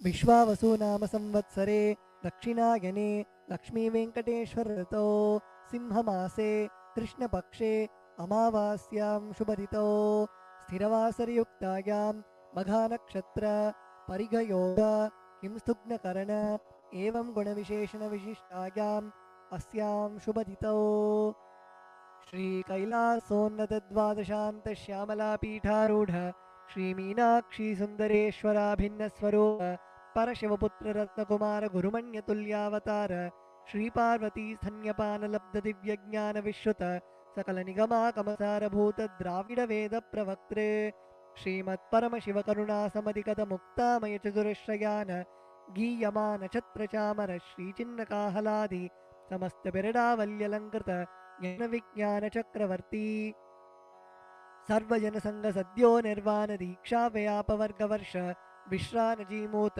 परमतकलभकेसरी शैवसिद्धान्तस्थापनाचार्य श्रीराजाधिराजपाण्ड्यमहाराजगुरु क्षपनशाक्यादिमहान्धकारनिवारणज्ञानभानु वीक्षणानर्हार्हध्वजोच्छेदनपूर्वक श्रीमद्वृषभध्वजस्थापक शैवसमयकर्त्रे सर्वज्ञपीठारूढ श्रीजगद्गुरु श्रीज्ञानसम्बन्धदेशिकस्वामि वागीशसुन्दरमाणिक्यवाचकस्वामिनाम् अवतारभूत श्रीज्ञानसम्बन्धस्वामि पुनरुद्धृतश्यामलापीठ सर्वज्ञपीठ तृणवत्युत्तरद्विशततमगुरुमहासन्निधान अरुणगिरियोगीश्वर परम्परागत Arunachal सर्वज्ञपीठ गुरुमहासन्निधान कैलासपरम्परागत Kanchi Kailash सर्वज्ञपीठ त्रयस्त्रिंशदुत्तरद्विशततमगुरुमहासन्निधान नित्योत्सव नित्यमङ्गल नित्यकल्याण नित्यरजित कैलासपरम्परागत आदिकैलास नित्यानन्दपीठ Mahasamsthana महासिंहासनपीठकर्त्रे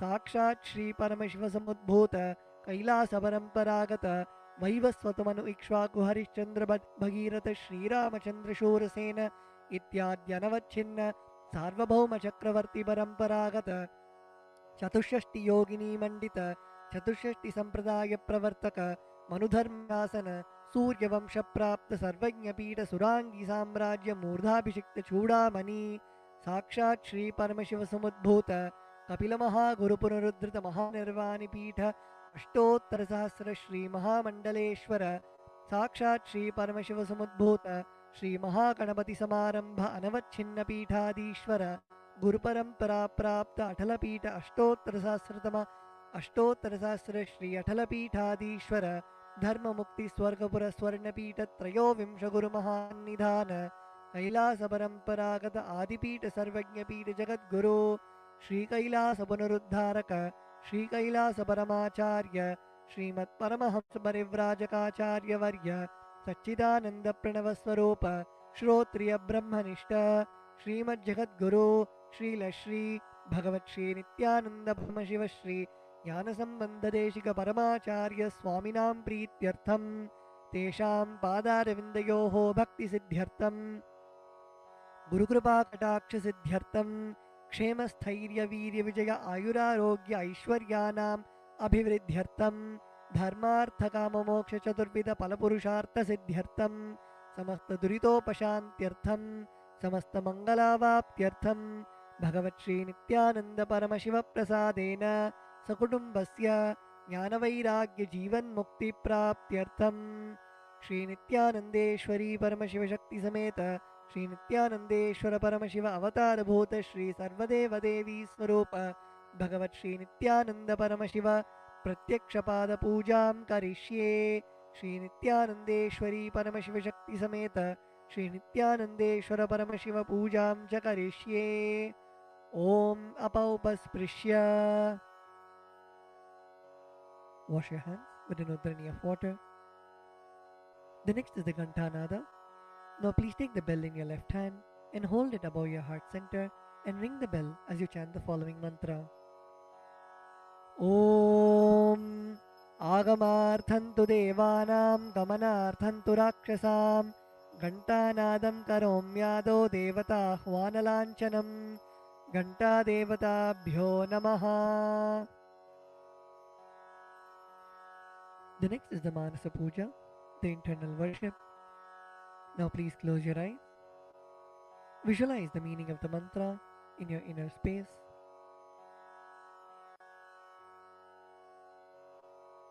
The meaning of the mantra we are now going to chant is,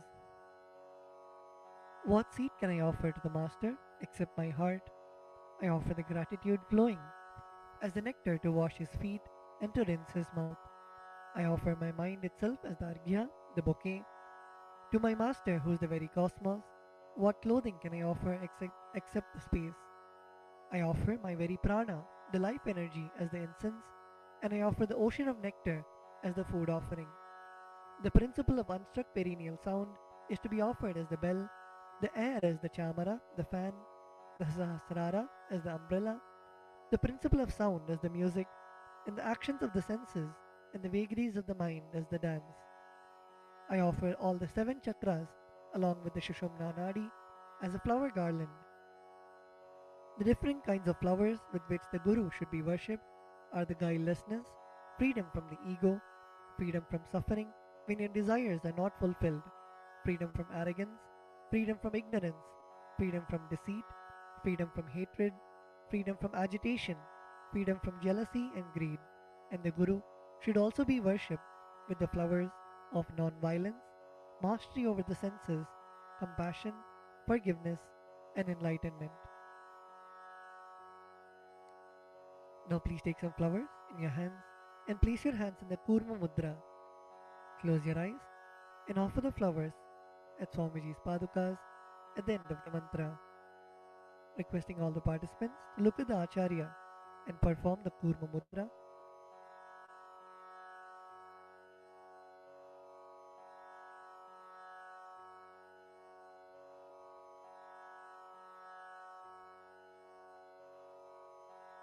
ॐ हृत्पद्ममासनं दद्यात् सहस्रारच्युतामृतैः पाद्यं शरणयोर्दद्यात् मनस्तु अर्घ्यं निवेदयेत् तेन अमृतेन आचमनीयं स्नानीयं तेन च स्मृतम् आकाशतत्त्वं वस्त्रं स्यात् गन्धः स्यात् गन्धतत्त्वकम् चित्तं प्रकल्पयेत् पुष्पं धूपं प्राणान् प्रकल्पयेत् तेजस्तत्त्वं च दीपार्थं नैवेद्यं स्यात् सुधाम्बुधिः अनाहतध्वनिर्घण्टा वायुतत्त्वं च चामरं सहस्रारं भवेत् छत्रं शब्दतत्त्वं च गीतकं नृत्यमिन्द्रियकर्माणि चाञ्चल्यं मनसस्तथा सुमेखलां पद्ममालां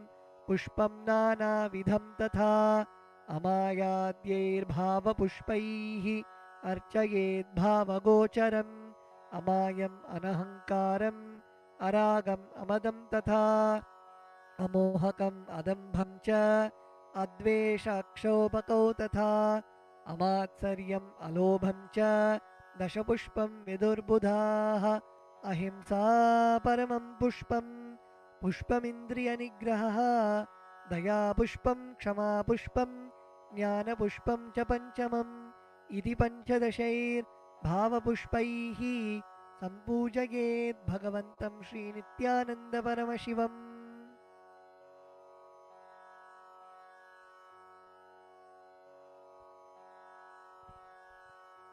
The next offering is the Upachara Puja, the external worship. The first offering is the asanam, the offering of seat to the Master. The meaning of the mantra we are now going to chant is, O the One who resides in all the beings, the One who is the very soul of all beings, I offer this seat to you. I surrender, I surrender.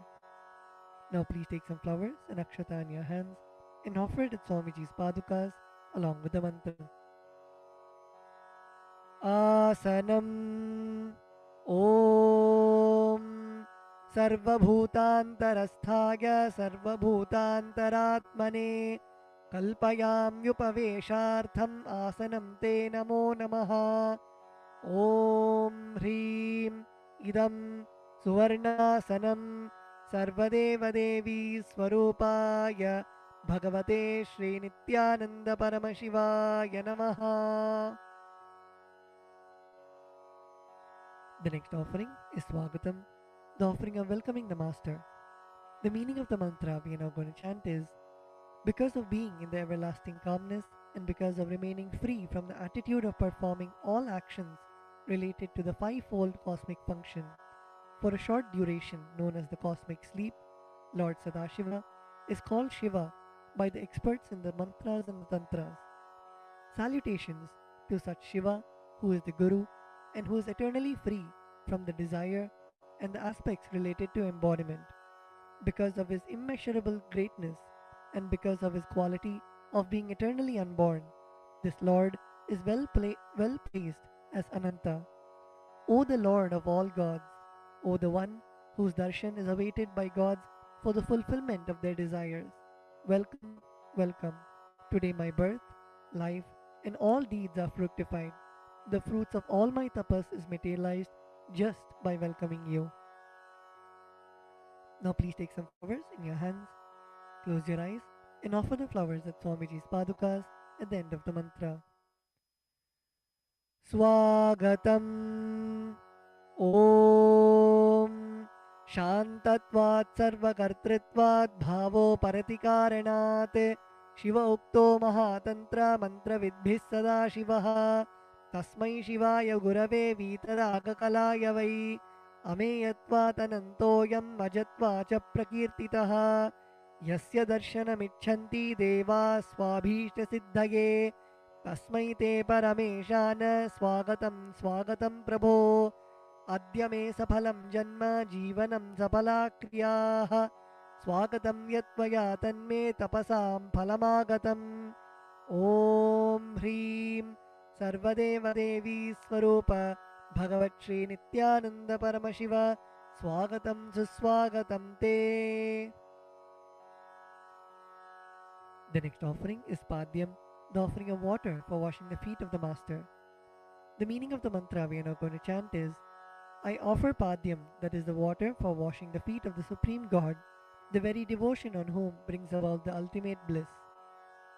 Now please take the udharani of water in your hands and offer it at Swamiji's padukas along with the mantra.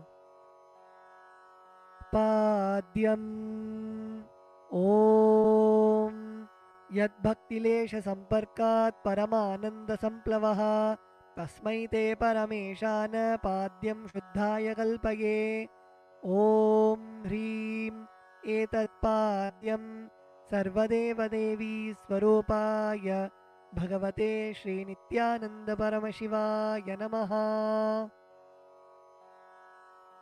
The next offering is Arghya, the offering of the traditional bouquet. The meaning of the mantra we are now going to chant is: O Maheshwara, please accept this Arghya, this offering of the traditional bouquet, with water to welcome the guest, made of dhruva grass, a bilva leaf, a flower, and a rice pellet, and kept in a beautiful conch. Now please take the conch in your hands and offer the Arghya at Swamiji's padukas along with the mantra. Arghyaha Om Durvakshata Samayuktam Bilvapatram Tatha Param Shobhanam Shankhapatrastam Grahana Argyam Maheshwara Om Hrim Esho Argyaha Sarvadeva Devi Swarupaya Bhagavate Sri Nithyananda Paramashivaya Swaha. The next offering is Achamaniyam, the offering of water for mouthwash. The meaning of the mantra we are now going to chant is: please accept this auspicious and sin-removing Ganga water offered by me as Achamaniyam, that is the water for mouthwash, offered by me with devotion to you. Now please take an udharani of water in your hand and offer it at Swamiji's padukas along with the mantra. Achamaniyam Om Mandakinyastu Yadvari Sarvapapaharam Shubham Grihanachamaniyam Tvam Maya Bhaktya Niveditam Om Hrim Idam Achamaniyodakam Sarvadeva Devi Swarupaya Bhagavate Sri Nithyananda Paramashivaya Swadha. The next offering is Madhuparka, the offering of the nectarine drink. The meaning of the mantra we are now going to chant is, for the destruction of all negativities, I offer this Madhuparka, this drink which is full of nectar. Be pleased towards me, O Lord. Now please take the Madhuparka in your hands and offer it at Swamiji's Padukas along with the mantra. Madhuparkaha Om Sarvakalmashanashaya Paripurnasudhatmakam Madhuparkamimam Deva Kalpayami Prasidame Om Hrim Esha Madhuparkaha Sarvadeva Devi Swarupaya Bhagavate Sri Nithyananda Paramashivaya Svadha. The next offering is Gandhate to you, O healer of all the worlds. You are the purest among all the worlds. Now please take the Gandhatailam, the scented oil in your hands. Om Sneham Grahana Snehena Lokanam Hitakaraka Sarvalokeshu Shuddhastvam Dadami Snehamuttamam. Om Hrim Idam Gandhatailam Sarvadeva Devi Swarupaya Bhagavate Sri Nithyananda Paramashivaya Nivedayami. The next offering is Naniyam, the offering of water for the sacred bath. The meaning of the mantra we are now going to chant is, please accept this cool, pure and clear water which is capable of seizing my mind for your sacred bath offered by me with devotion to you. Now please take an udharni of water in your hands and offer it at Swamiji's Padukas along with the mantra as ring the bell as you do so. Snaniyam Om Idam Shushitalam Vari Shvacham Shuddham Manoharam Snanartham Te Maya Bhaktya Kalpitam Pratirihyatam. Om Hrim Idam Snaniyodakam Sarvadeva Devi Swarupaya Bhagavate Sri Nithyananda Paramashivaya Nivedayami. The next offering is Vastram, the offering of the sacred cloth. We will now be repeating the meaning of the mantras and the mantras together, requesting all the participants to please sit straight. Sit with your head, neck and spine in a straight line. And when you chant, chant from your stomach as loudly as you can.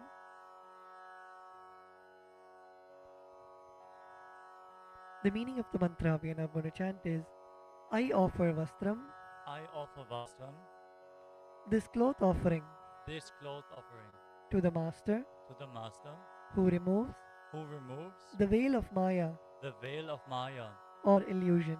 or illusion, The Master the Master who is the true who is the true light of enlightenment, light of enlightenment, who does not have a veil of Maya and has and has the very space the very space as the dress.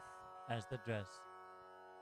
Now please take the offering of clothes in your hands and offer it at Swamiji's Padukas along with the mantra. Vastram Vastram Om Om Maya Maya Chitra Chitra Patachanna Padachanna Nija Nija Guhyo Guhyo Rutejase Rutejase Niravarana Niravarana Vijnaya Vijnaya Vasaste Vasaste Kalpayamyaham Kalpayamyaham Om Om Hrim Hrim Idam Idam Vastrottariyam Vastrotareyam Sarvadeva Devi Sarvadeva Devi Swarupaya Swarupaya Bhagavate Bhagavate Sri Nithyananda Sri Nithyananda Paramashivaya Paramashivaya Nivedayami. Nivedayami. The next offering is Abharanam, the offering of the sacred jewelry. The meaning of the mantra we are now going to chant is, I offer I offer this golden ornament this golden ornament to you, Master, to you, Master, who, who, by the very nature, by the very nature, has has a very a very gracefully gracefully beautiful body, beautiful body, and who is and who is the repository the repository of all powers. of all powers. May you be pleased. May you be pleased. Now please take the jewelry in your hands and offer it at Swamiji's padukas along with the mantra. Abharanam Aparanam Om Om Swabhava Swabhava Sundarangaya Sundarangaya Nana Nana Shaktya Shaktya Shrayayate Shrayayate Suvarnam Suvarnam Bhushanam Bhushanam Tubhyam Tubhyam Kalpayami Kalpayami Prasidame Prasidame Om Om Hrim Hrim Idam Idam Suvarnabharanam Suvarna Bharanam Sarvadeva Devi Sarvadeva Devi Swarupaya Swarupaya Bhagavate Bhagavate Sri Nityananda Sri Nityananda Paramashivaya Paramashivaya Nivedayami. Nivedayami. The next offering is Gandha, the offering of the sandalwood paste. The meaning of the mantra we are now going to chant is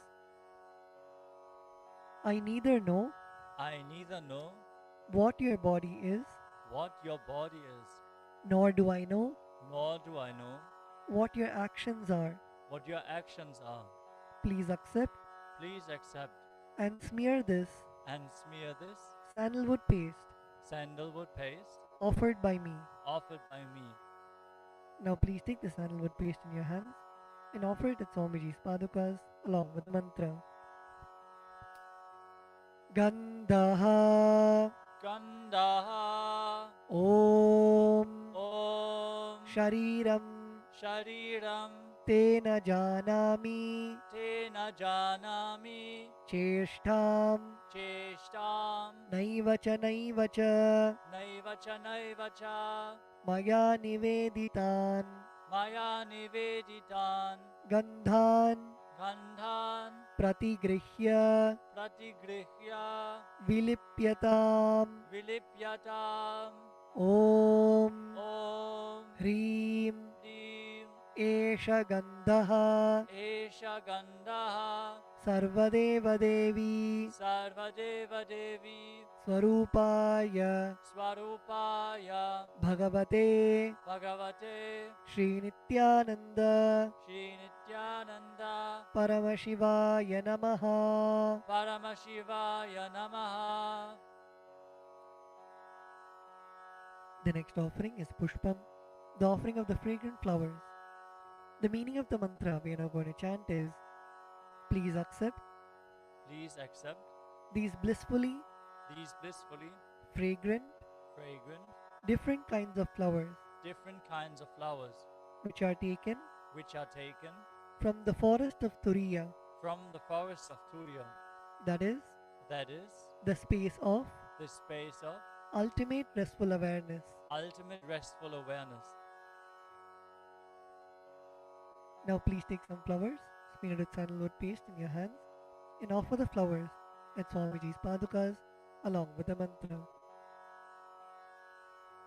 Pushpam Pushpam Om Om Turiyavana Turiyavana Sampannam Sampannam Nana Nana Gunamanoharam Gunamanoharam Ananda Ananda Saurabham Saurabham Pushpam Pushpam Grihyatam Grihyatam Idamuttamam Idamuttamam Om Om Hrim Hrim Etani Etani Sachandana Pushpani Sachandana Pushpani Sarvadeva Devi Sarvadeva Devi Swarupaya Swarupaya Bhagavate Bhagavate Sri Nityananda Sri Nityananda Paramashivaya Vaushate.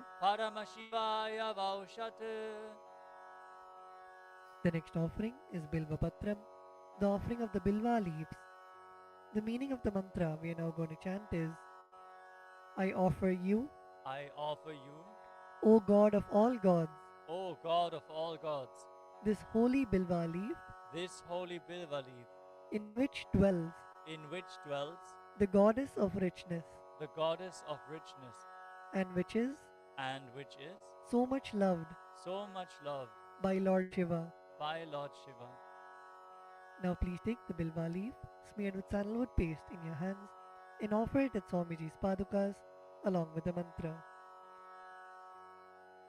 Bilva Patram Bilva Patram Om Om Amritodbhavam Amritodbhavam Shri Vriksham Shri Vriksham Shankarasya Shankarasya Sada Priyam Sada Priyam Bilva Patram Bilva Patram Prayachami Prayachami Pavitram Te Pavitram Te Sureshwara Sureshwara Om Om Hrim Hrim Etani Etani Sachandana Sachandana Bilva Patrani Bilva Patrani Sarvadeva Devi Sarvadeva Devi Swarupaya Swarupaya Bhagavate Bhagavate Sri Nityananda Sri Nityananda Paramashivaya Vaushate. Paramashivaya Vaushat. The next offering is Tulasi Patram, the offering of the Tulsi leaves. The meaning of the mantra we are now going to chant is, let this offering Let this offering of Tulsi leaf of Tulasi leaf be unto the be unto the Supreme Soul Supreme Soul who has who has unlimited forms unlimited forms and who is and who is the bestower the bestower of all boons. of all boons. Now please take the Tulsi leaf smeared with sandalwood paste in your hands and offer it at Swamiji's padukas along with the mantra. Tulasi Patram Tulasi Patram Om Om Namaste Namaste Bahurupaya Bahurupaya Varadamurtage Varadamurtaye Paramatmane Paramatmane Swaha Swaha Om Om Hrim Hrim Idam Idam Sachandana Sachandana Tulasi Patram Tulasi Patram Sarvadeva Devi Sarvadeva Devi Swarupaya Swarupaya Bhagavate Bhagavate Sri Nityananda Sri Nityananda Paramashivaya Namaha. Paramashivaya Namaha.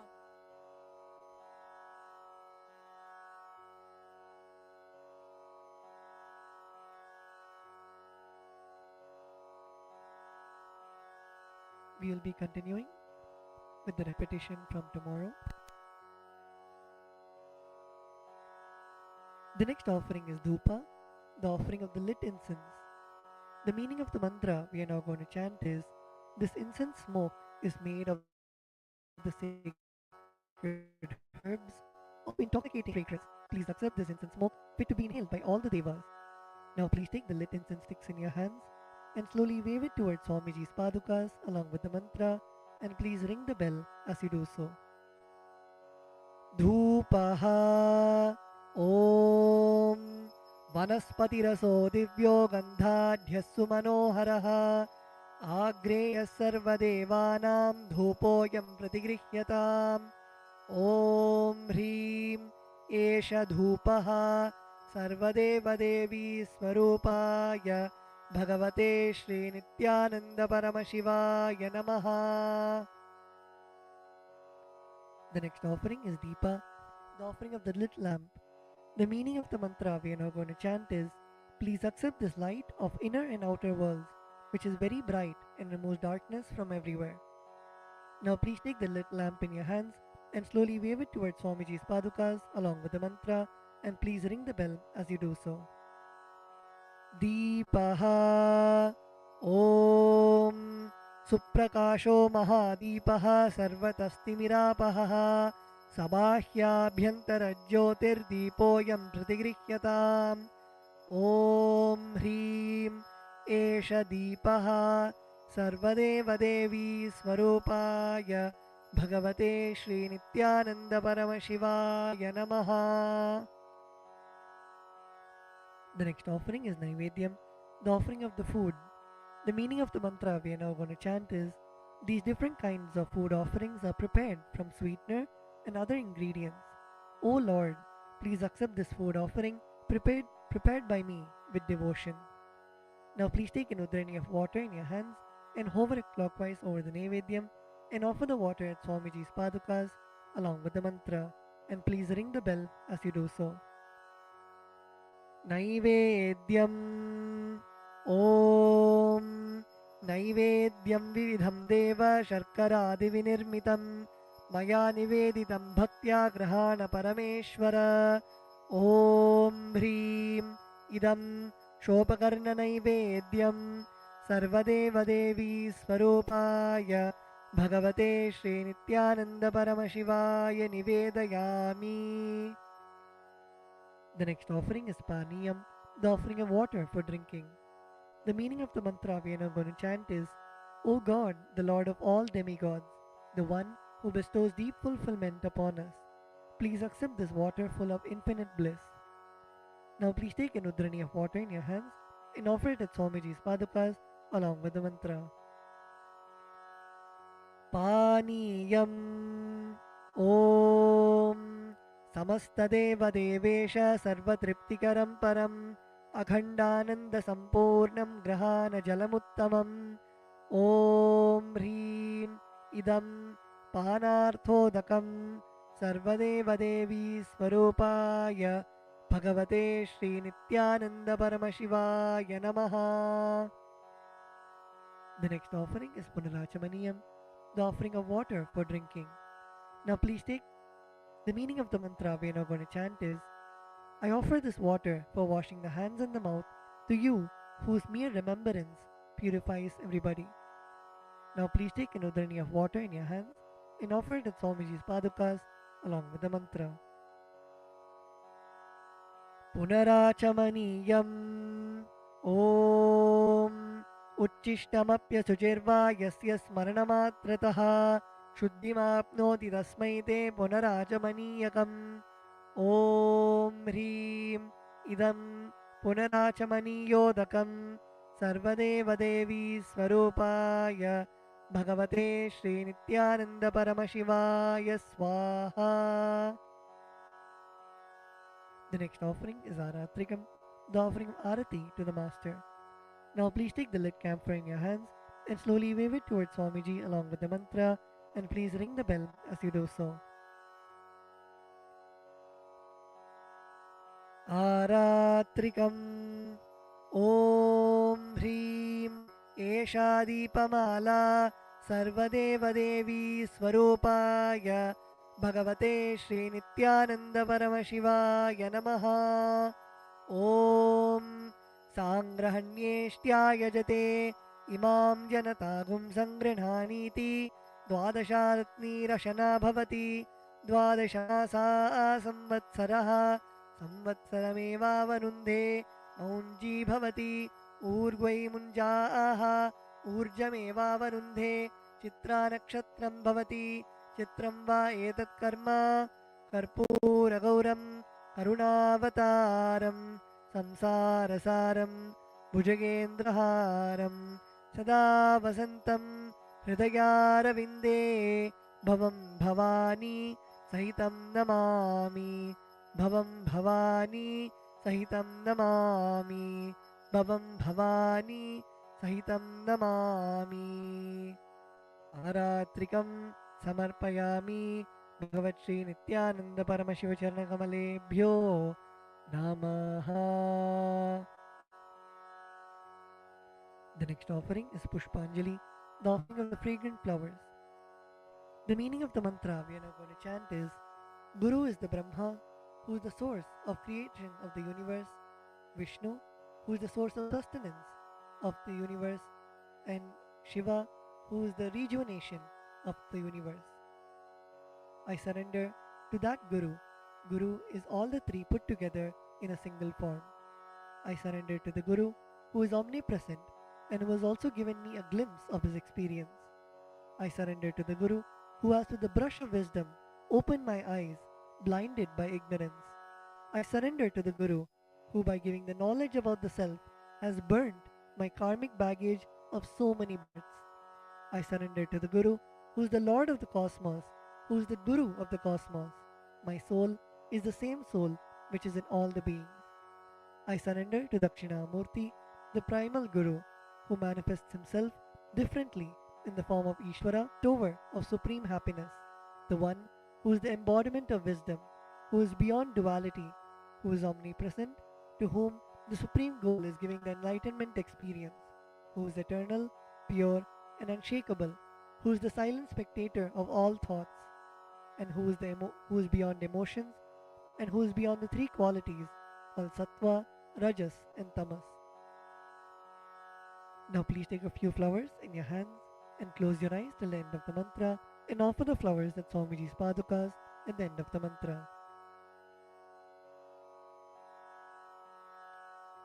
Pushpanjalihi Gurur Brahma Gurur Vishnuho Gurur Devo Maheshwaraha Guru Sakshat Param Brahma Tasmai Shri Gurave Namaha Akhandamandalakaram Vyaptam Yena Characharam Tatpadam Darshitam Yena Tasmai Shri Gurave Namaha Ajnanatimirandhasya Jnananjanashalakaya Chakshurunmilitam Yena Tasmai Shri Gurave Namaha Aneka Janma Samprapta Karma Bandha Vidahine Atmajnana Pradhanena Tasmai Shri Gurave Namaha Mannatha Shri Jagannatho Madguru Shri Jagadguruho Mamatma Sarvabhutatma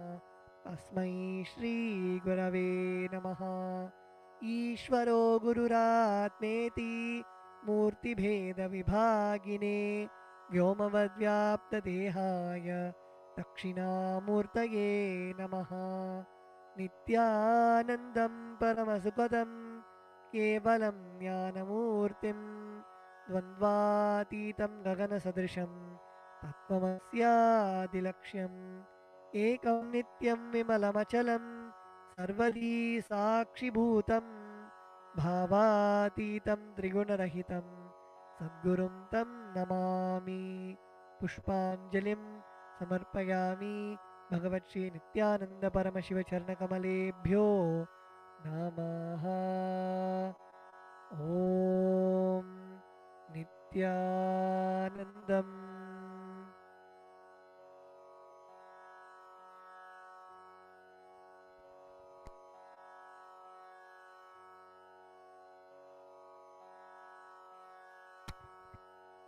We will now be beginning with the Paramashiva Puja. The first is the Tattvachamanam, the ritualistic cleansing of the mouth. Now keeping your right hand in the Gokarna Mudra, pour an udhrani of water into your right palm and sip the water from the base of your right palm each time the word Swadha is chanted. Om Atmadattvam Shodhayami Swadha, Om Vidyadattvam Shodhayami Swadha, Om Shivadattvam Shodhayami Swadha. Now with the base of the right hand thumb, wipe your lips twice from the right to the left. Om Ham Hridayaya Namaha. Wash your hands with an udhrani of water. With the tips of your right hand, index, middle and ring fingers touch above the upper lip and below the lower lip. Wash your hands with an udhrani of water. With the tips of your right hand, index finger and thumb joined together, touch your right nostril and the left nostril. With the tips of your right hand, ring finger and thumb joined together, touch your right eye, right ear and left ear. Wash your hands within the drinking of water. With the tips of your little finger and thumb joined together, touch your navel center, your right chest and left chest. With all 5 fingers joined together, touch the top of your head, right shoulder, left shoulder and the heart center.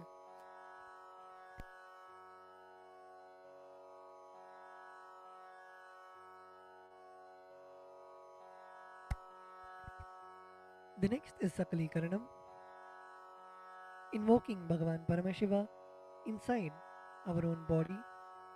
Please close your eyes. Visualize Bhagavan Paramashiva's energy radiating throughout your body. Visualize Swamiji's presence in your inner space. We will now be invoking Bhagavan Paramashiva in every part of our body, filling us with the space of Sohamasmi, that even when I worship, I am Him.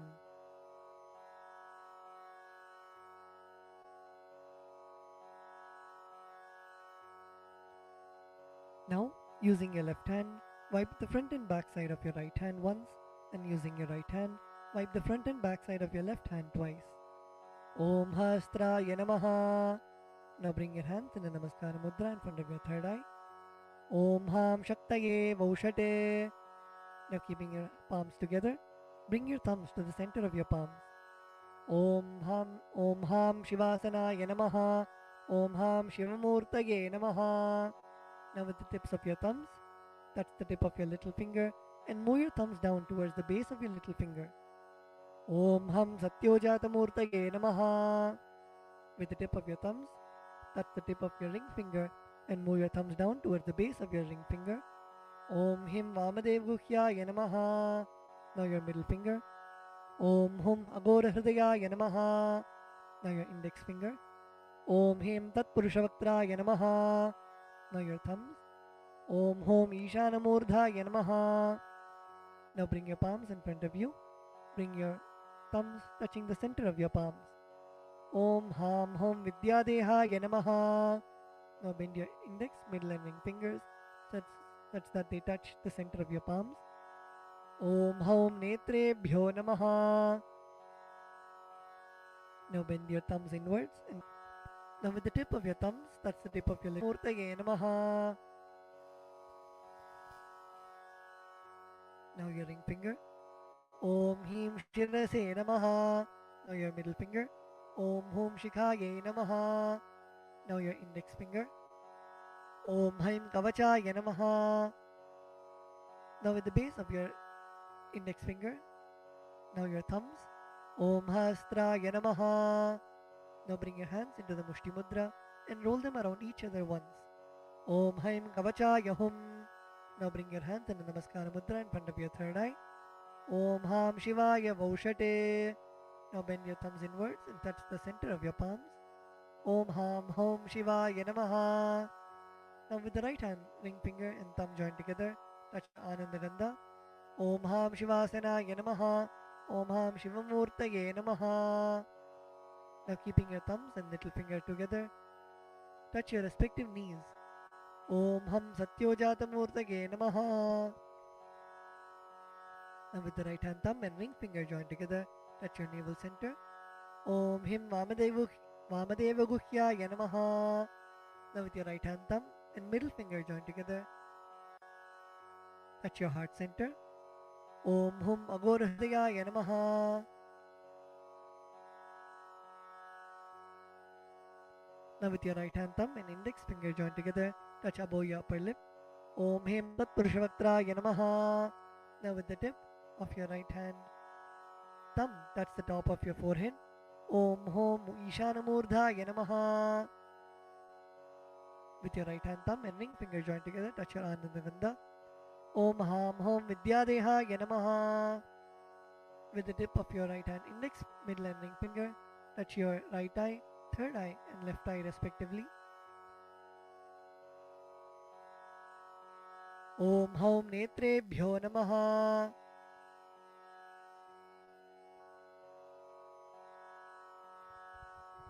Now with the right hand thumb and ring finger joined together, touch your Ananda Gandha.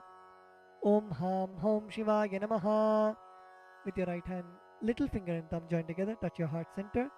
Om Ham Hridayaya Namaha. With your right hand thumb and ring finger joined together, touch your head. Om Him Shirase Swaha.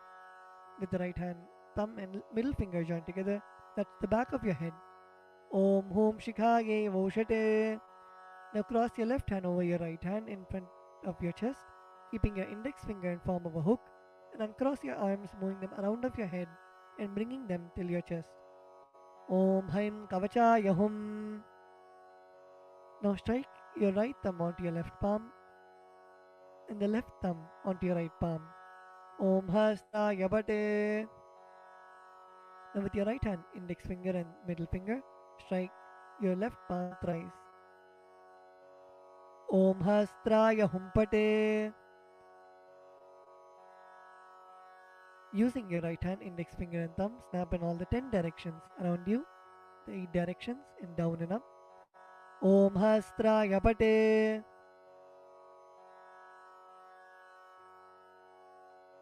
Now move your hands from the head to the toes, touching the sides of your body.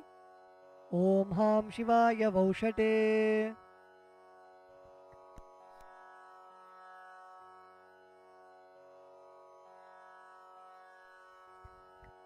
The next is Samanya Arghya Stapana, energizing the water with which you worship Bhagavan Paramashiva. Now please mix some akshata, flowers and sandalwood paste into the water in the Panchapatram. Cover the mouth of the Panchapatram with your palm and chant Om 7 times internally. Om Om Om Om Om Om Om. Now snap your index finger and thumb around the Panchapatram in all the 10 directions. Om Hastraya Pate.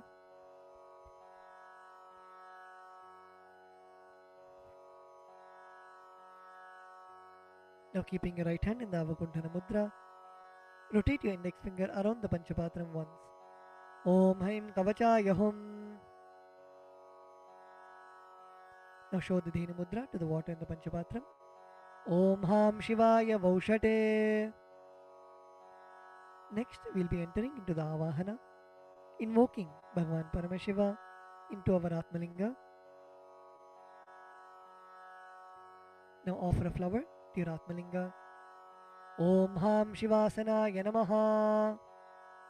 Now please take some flowers in your hands and place your hands in the Atmanjali Mudra, and we will now be chanting the Dhyana Shloka, meditating on the form of Bhagavan Paramashiva in your inner space.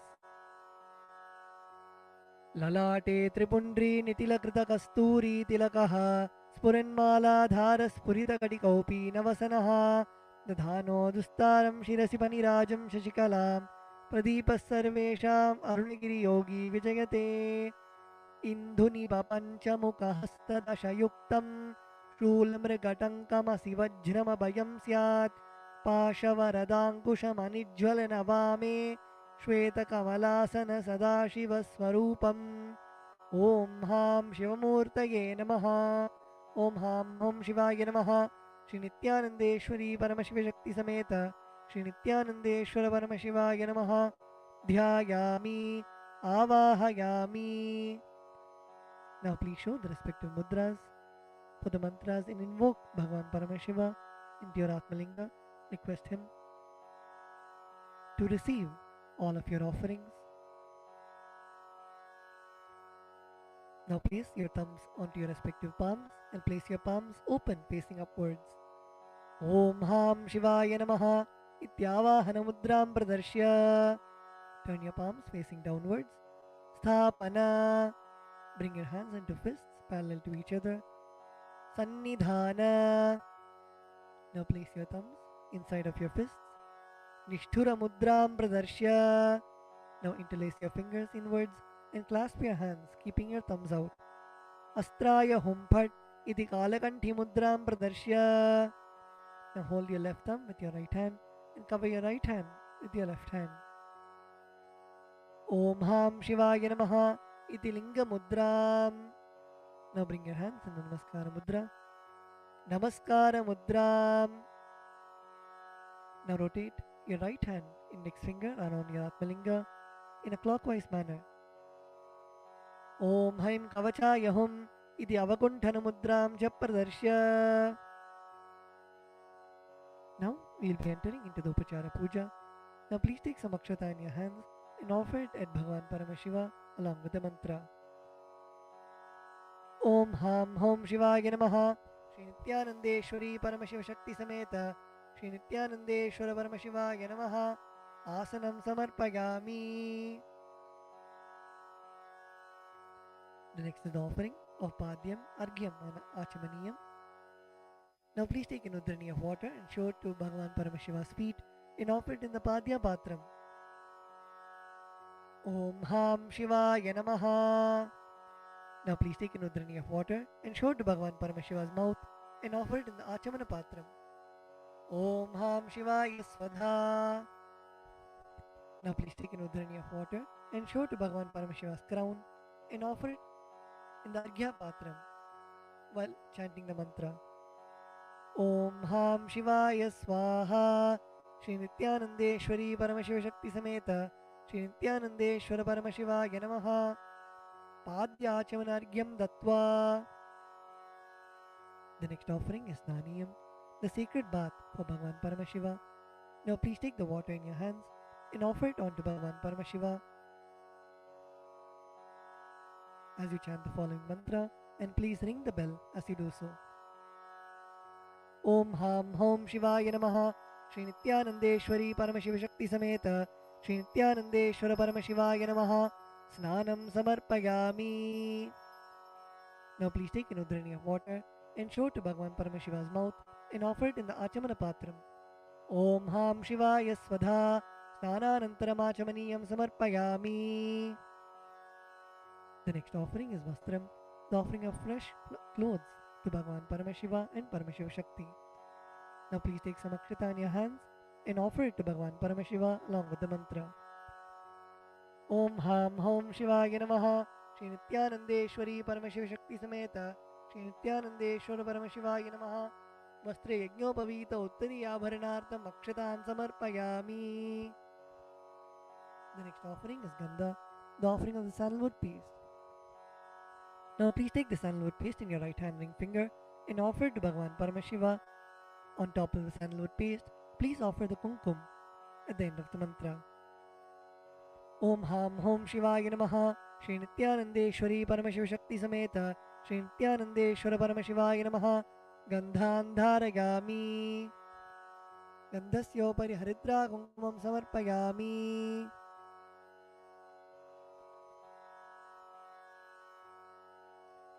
The next offering is Ashtapushpa Puja, the offering of flowers to Bhagavan Paramashiva. Now please take some flowers in your hands and offer the flowers to Bhagavan Paramashiva each time the word Namaha is chanted. Om Bhavaya Devaya Namaha Om Bhavasya Devasya Patne Namaha Om Sharvaya Devaya Namaha Om Sharvasya Devasya Patne Namaha Om Ishanaya Devaya Namaha Om Ishanasya Devasya Patne Namaha Om Pashupate Devaya Namaha Om Pashupate Devasya Patne Namaha Om Ugraya Devaya Namaha Om Ugrasya Devasya Patne Namaha Om Rudraya Devaya Namaha Om Rudrasya Devasya Patne Namaha Om Bhimaya Devaya Namaha Om Bhimasya Devasya Patne Namaha Om Hater Devaya Namaha Om Hatto Devasya Patne Namaha Om Ham Hom Shivaya Namaha Shri Nityanandeshwari Paramashiva Shakti Sameta Shri Nityanandeshwara Paramashivaya Namaha Ashtapushpa Pujam Samarpayami. The next is the offering of Bilva Patram, the offering of the Bilva leaf. Now please take the Bilva leaf, smear with sandalwood paste in your hands and offer it to Bhagavan Paramashiva. Om Ham Hom Shivaya Namaha Shri Nityanandeshwari Paramashiva Shakti Sameta Shri Nityanandeshwara Paramashivaya Namaha Bilva Patram Samarpayami. The next is the offering of Dhupa, the offering of incense to Bhagavan Paramashiva. Now please offer a flower on the bell. Om Hastraya Namaha. Now sprinkle some water on the incense stick stand. Om Hastraya Pate. Now offer a flower on the incense stick stand. Om Hamridaya Namaha. Now please take the lit incense sticks in your hands and slowly wave it towards Bhagavan Paramashiva along with the mantra, and please ring the bell as you do so. Om Ham Hom Shivaya Namaha Shri Nityanandeshwari Paramashivakti Sameta Shri Nityanandeshwara Paramashivaya Namaha Dhupam Agrapayami. Now please take an udharani of water and show it to Bhagavan Paramashiva's mouth and offer it in the Achamana Patram. Om Ham Shivaya Svadha. The next offering is Deepa, the offering of the lit lamp for Bhagavan Paramashiva. Now please sprinkle some water on the Deepa. Om Hastra Yapate. Offer a flower on the Deepa. Om Ham Hridayaya Namaha. Now please take the lit lamp in your hands and slowly wave it towards Bhagavan Paramashiva along with the mantra, and please ring the bell as you do so. Om Ham Hom Shivaya Namaha. Shri Nityanandeshwari Paramashiva Shakti Sameta Shri Nityanandeshwara Paramashivaya Namaha Deepam Darshayami. Now please take an udharani of water and show it to Bhagavan Paramashiva's mouth and offer it in the Achamana Patram. Om Ham Shivaya Svadha. The next offering is Naivedyam, the offering of food for Bhagavan Paramashiva. Now please sprinkle some water on the Naivedyam. Om Hastra Yapate. Please offer a flower on the Naivedyam. Om Ham Hridayaya Namaha. Now please take an udharani of water and hover it clockwise over the Naivedyam and offer the udharani of water in front of Bhagavan Paramashiva at the end of the mantra. Om Ham Hom Shivaya Namaha. Shri Nityanandeshwari Paramashiva Shakti Sameta Shri Nityanandeshwara Paramashivaya Namaha Naivedyam Nivedayami. Now please take an udharani of water and show it to Bhagavan Paramashiva's mouth and offer it in the Achamana Patram. Om Ham Shivaya Svadha. The next offering is Tambulam, the offering of beetle leaves. Now please take some akshata in your hands and offer it to Bhagavan Paramashiva along with the mantra. Om Ham Hom Shivaya Namaha. Shri Nityanandeshwari Paramashiva Shakti Sameta Shri Nityanandeshwara Paramashivaya Namaha Tambulam Samarpayami. The next offering is Aratrikam, the offering of Arati to Bhagavan Paramashiva and Paramashiva Shakti. Now please sprinkle some water on the Karpura Arati plate. Om Hastra Yapate. Please offer a flower on the Karpura Arati plate. Om Ham Hridayaya Namaha. Now please take the Karpura Arati in your hands and slowly wave it towards Bhagavan Paramashiva along with the mantra, and please ring the bell as you do so. Om Ham Hom Shivaya Namaha.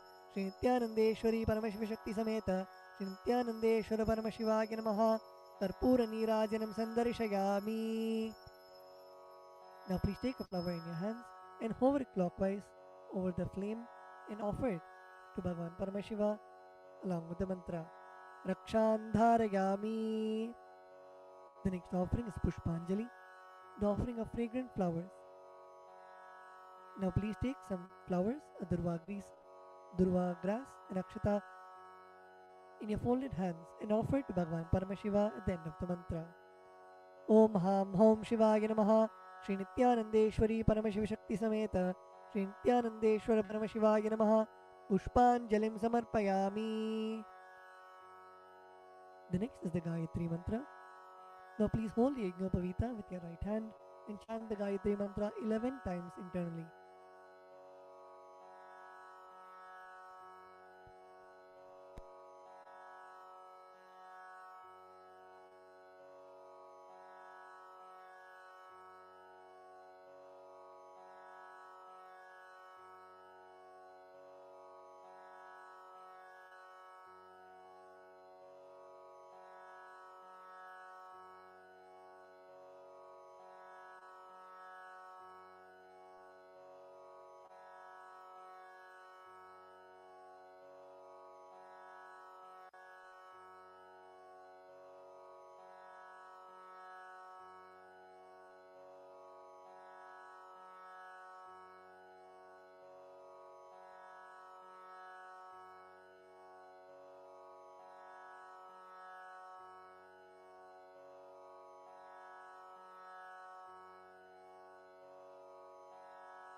The next is the Moola Mantra Japa. Please close your eyes and chant the Shiva Mula Mantra 11 times internally.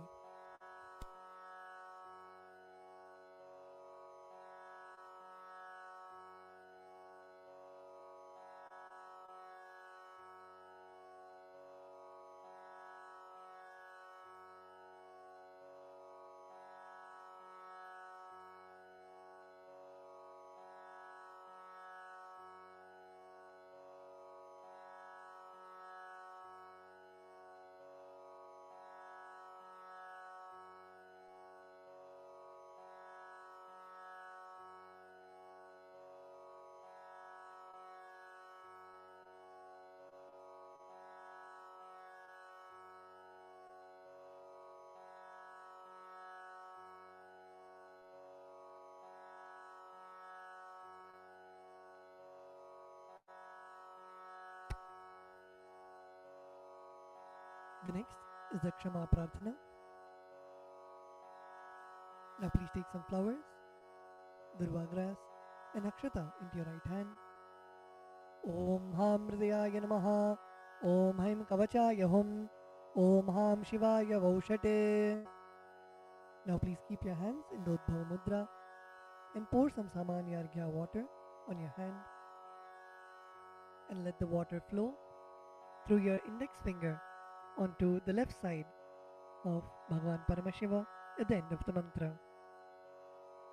Om Yat Kinchit Karma Devesha Sada Sukrita Dushkritam Tanme Shivabadasthasya Bhunkshakshapaya Shankara Shivo Data Shivo Bhokta Shiva Sarvam Idam Jagate Shivo Yadati Sarvatra Yashiva Sohamevatu. Om Ham Hom Shivaya Namaha. The next is the Tvachanam, the ritualistic cleansing of the mouth. Now keeping your right hand in the Gokarna Mudra, pour an udhrani of water into your right palm and sip the water from the base of your right palm each time the word Swadha is chanted. Om Atmadattvam Shodhayami Swadha. Om Vidyadattvam Shodhayami Swadha. Om Shivadattvam Shodhayami Swadha. Now with the base of your right hand thumb, wipe your lips twice from the right to the left. Om Ham Hridayaya Namaha. Wash your hands. With the tips of your right hand index, middle and ring fingers, touch above the upper lip and below the lower lip. Wash your hands. With the tips of your right hand index finger and thumb join together, touch your right nostril and left nostril. With the tips of your ring finger and thumb join together, touch your right eye, right ear and left ear. Wash your hands with an udhrani of water. With the tips of your little finger and thumb join together, touch your navel center, right chest and left chest. With all 5 fingers joined together, touch the top of your head, right shoulder, left shoulder and the heart center. Wash your hands with an udhrani of water. Let us now offer our gratitude at the lotus feet of our beloved Swamiji and end with the Purna Mantra. Om Purnamadav Purnamidam Purnat Purnamudachyate Purnasya Purnamataya Purnamevavashishyate. Om Shanti Shanti Shantihi. Harihi Om Tatsat. Sarvam Bhagavat Sri Nityananda Paramashiva Padukarpanamastu. Om Nityanandam.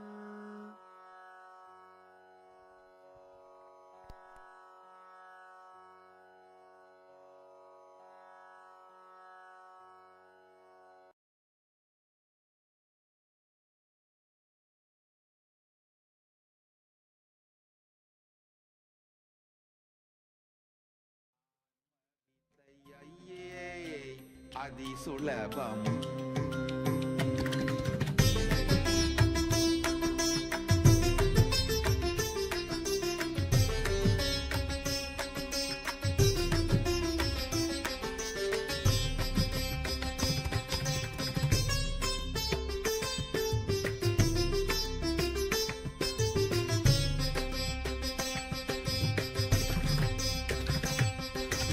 ஐயே அதிசுலபம் ஆன்ம வித்தை ஐயே அதிசுலபம் ஐயே அதிசுலபம் ஆன்மவித்தையே அதிசுலபம் நொய்யார் தமக்கு மூலந்தையா. In the heart of St. Kitts and Nevis, where the ocean meets the sky, a historic gathering is unfolding. The United Ancient Nations, a global forum where the world's first and ancient nations unite to share wisdom, confront challenges, and co-create solutions rooted in ancestral knowledge. The United Ancient Indigenous Enlightened Nations represents over 160 indigenous member nations and communities, advocating for more than 300 million people across all continents. Here, ancient wisdom meets modern action, fostering international cooperation, cultural preservation, and sustainable development through indigenous leadership. Beyond dialogue, the UAN experience nurtures the mind, body, and spirit. Sunrise meditation, yoga by the ocean, and cultural celebrations reconnect us to ourselves, each other, and the wisdom of the earth. In St. Kitts and Nevis, ancient traditions and vibrant cultures come alive. This is a space for learning, sharing, and taking action. Together, we address climate challenges, preserve cultures, and shape a sustainable future. The United Ancient Nations is where ancestral knowledge guides the world toward harmony, justice, and collective growth. Join the United Ancient Nations in St. Kitts and Nevis, where ancient wisdom meets a sustainable future. Together, we rise. In the heart of St. Kitts and Nevis, where the ocean meets the sky, a historic gathering is unfolding. The United Ancient Nations, a global forum where the world's first and ancient nations unite to share wisdom, confront challenges, and co-create solutions rooted in ancestral knowledge. The United Ancient Indigenous Enlightened Nations represents over 160 indigenous member nations and communities, advocating for more than 300 million people across all continents. Here, ancient wisdom meets modern action, fostering international cooperation, cultural preservation, and sustainable development through indigenous leadership. Beyond dialogue, the UAN experience nurtures the mind, body, and spirit. Sunrise meditation, yoga by the ocean, and cultural celebrations reconnect us to ourselves, each other, and the wisdom of the earth. In St. Kitts and Nevis, ancient traditions and vibrant cultures come alive. This is a space for learning, sharing, and taking action. Together, we address climate challenges, preserve cultures, and shape a sustainable future. The United Ancient Nations is where ancestral knowledge guides the world toward harmony, justice, and collective growth. Join the United Ancient Nations in St. Kitts and Nevis, where ancient wisdom meets a sustainable future. Together, we rise. In the heart of St. Kitts and Nevis, where the ocean meets the sky, a historic gathering is unfolding. The United Ancient Nations, a global forum where the world's first and ancient nations unite to share wisdom, confront challenges, and co-create solutions rooted in ancestral knowledge. The United Ancient Indigenous Enlightened Nations represents over 160 indigenous member nations and communities, advocating for more than 300 million people across all continents. Here, ancient wisdom meets modern action, fostering international cooperation, cultural preservation, and sustainable development through indigenous leadership. Beyond dialogue, the UAN experience nurtures the mind, body, and spirit. Sunrise meditation, yoga by the ocean, and cultural celebrations reconnect us to ourselves, each other, and the wisdom of the earth. In St. Kitts and Nevis, established since 2002 in the United States of America, the United Ancient Nations is an intergovernmental organization currently made up of 160+ members and indigenous nations. The UAN and its work are guided by the purposes and principles contained in its founding charter. The UAN is a manifestation of the profound connection amongst indigenous peoples across the world, including African, Andean, American, European, Caribbean, Oceanic, and Asian regions, rooted in shared wisdom, sustainable practices, and deep reverence for the earth. The United Ancient Nations serves as an international cultural and diplomatic organization focused on uniting indigenous cultures globally. Our governance structure is council-based without territorial claims, led by a collective leadership through our General Secretariat. As a non-state entity with UN-style advocacy, we focus on several key areas: cultural and digital heritage preservation, indigenous diplomacy, revival of indigenous knowledge systems to solve humanity's problems, global peace, environmental preservation, health and wellness, sustained economic development, indigenous and cultural tourism. While the UAN represents numerous indigenous cultures, the United States of Kalasa serves as the first indigenous nation specifically for Hindus. Kalasa's mission is focused on the revival of the ancient enlightened Sanatana Hindu civilization with a formal governance structure including a head of state, ministers, and ambassadors. Under the leadership of SPH, Supreme Pontiff of Hinduism, BHAGAVAN Nityananda Paramashivham, Kalasa has achieved recognition as a sovereign subject of international law, possessing distinctive attributes of juridical statehood. The United States of Kalasa is the main sponsor of the proposed UAN headquarters. This initiative would bring forth an estimated $100 million in revenue for the host country through summits, conferences, tourism, and development projects. The proposed UAN headquarters would represent the world's indigenous nations and peoples through its architectural design. It would blend the best of all worlds, featuring top modern architecture, the highest green building standards, and ancient Vastu architectural principles. This headquarters would serve as a central hub for indigenous diplomacy, cultural preservation, and collaborative efforts towards sustainable development and global peace. Through this initiative, we aim to create a dignified platform for indigenous leadership rooted in ancestral wisdom, cultural legitimacy, and collaborative innovation, enhancing global dialogue and regional stability. The establishment of the UAN headquarters would position a host country at the forefront of a global movement promoting indigenous wisdom while creating significant economic opportunities for the nation and its people.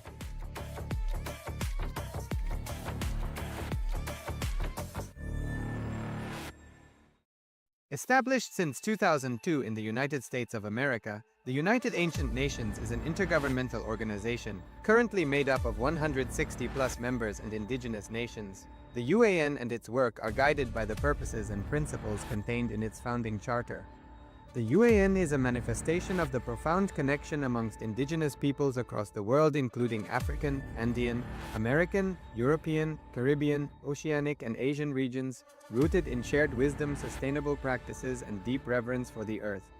The United Ancient Nations serves as an international cultural and diplomatic organization focused on uniting indigenous cultures globally.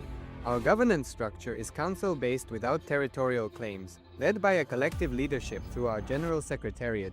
As a non-state entity with UN-style advocacy, we focus on several key areas: cultural and digital heritage preservation, indigenous diplomacy, revival of indigenous knowledge systems to solve humanity's problems, global peace, environmental preservation, health and wellness, sustained economic development, indigenous and cultural tourism. While the UAN represents numerous indigenous cultures, the United States of Kalasa serves as the first indigenous nation specifically for Hindus.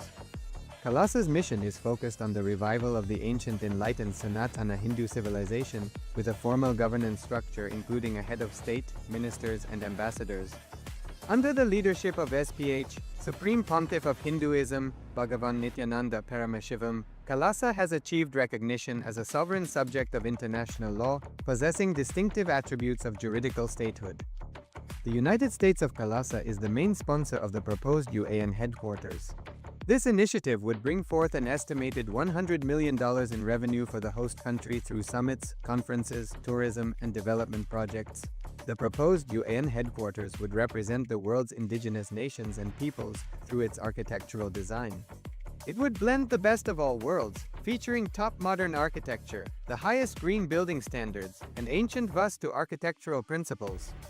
This headquarters would serve as a central hub for indigenous diplomacy, cultural preservation, and collaborative efforts towards sustainable development and global peace.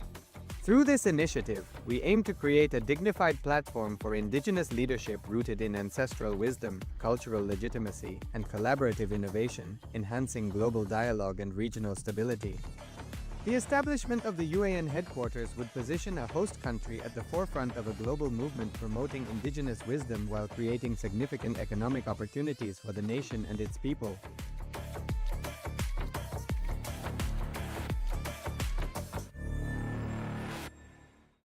Established since 2002 in the United States of America, the United Ancient Nations is an intergovernmental organization, currently made up of 160+ members and indigenous nations. The UAN and its work are guided by the purposes and principles contained in its founding charter.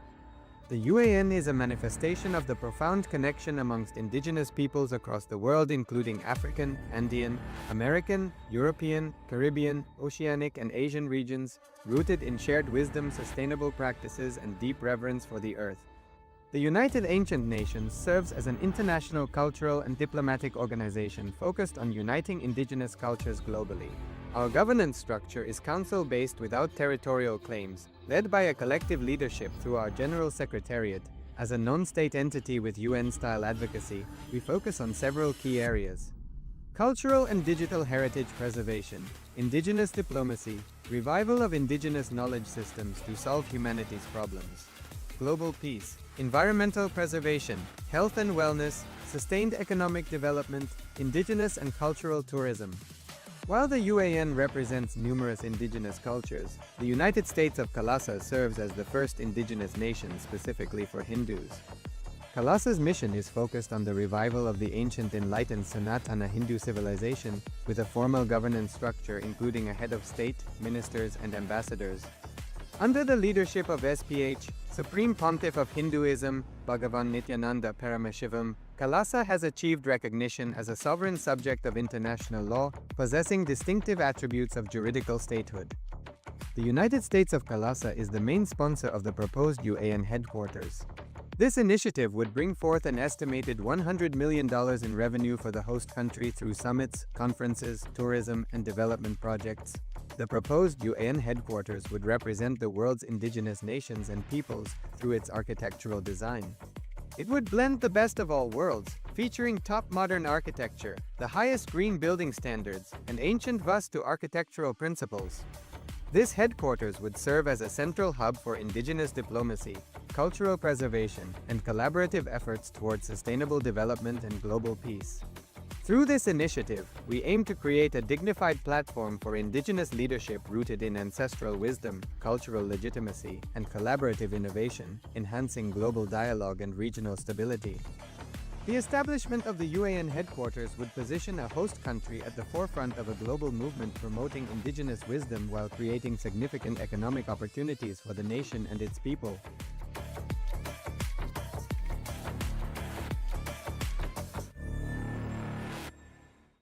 Established since 2002 in the United States of America, the United Ancient Nations is an intergovernmental organization, currently made up of 160+ members and indigenous nations. The UAN and its work are guided by the purposes and principles contained in its founding charter.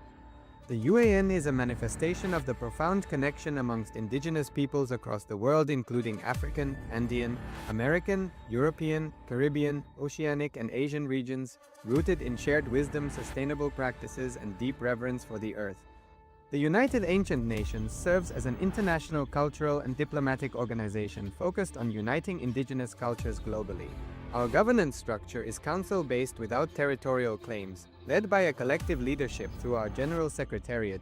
As a non-state entity with UN-style advocacy, we focus on several key areas: cultural and digital heritage preservation, indigenous diplomacy, revival of indigenous knowledge systems to solve humanity's problems, global peace, environmental preservation, health and wellness, sustained economic development, indigenous and cultural tourism.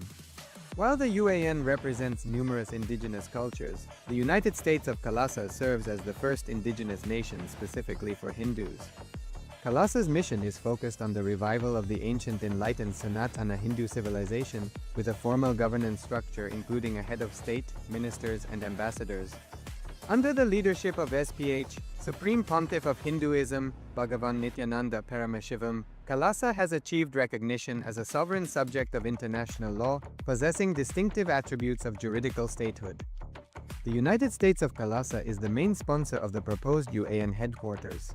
This initiative would bring forth an estimated $100 million in revenue for the host country through summits, conferences, tourism, and development projects.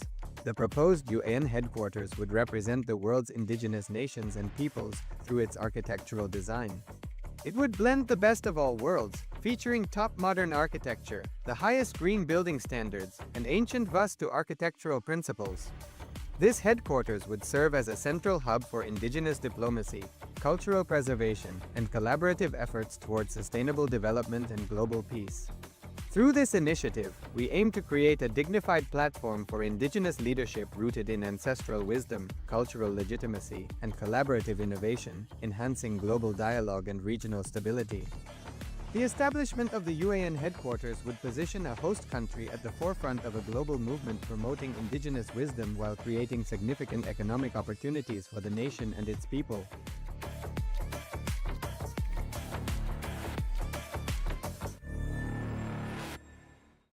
Established since 2002 in the United States of America, the United Ancient Nations is an intergovernmental organization, currently made up of 160+ members and indigenous nations. The UAN and its work are guided by the purposes and principles contained in its founding charter.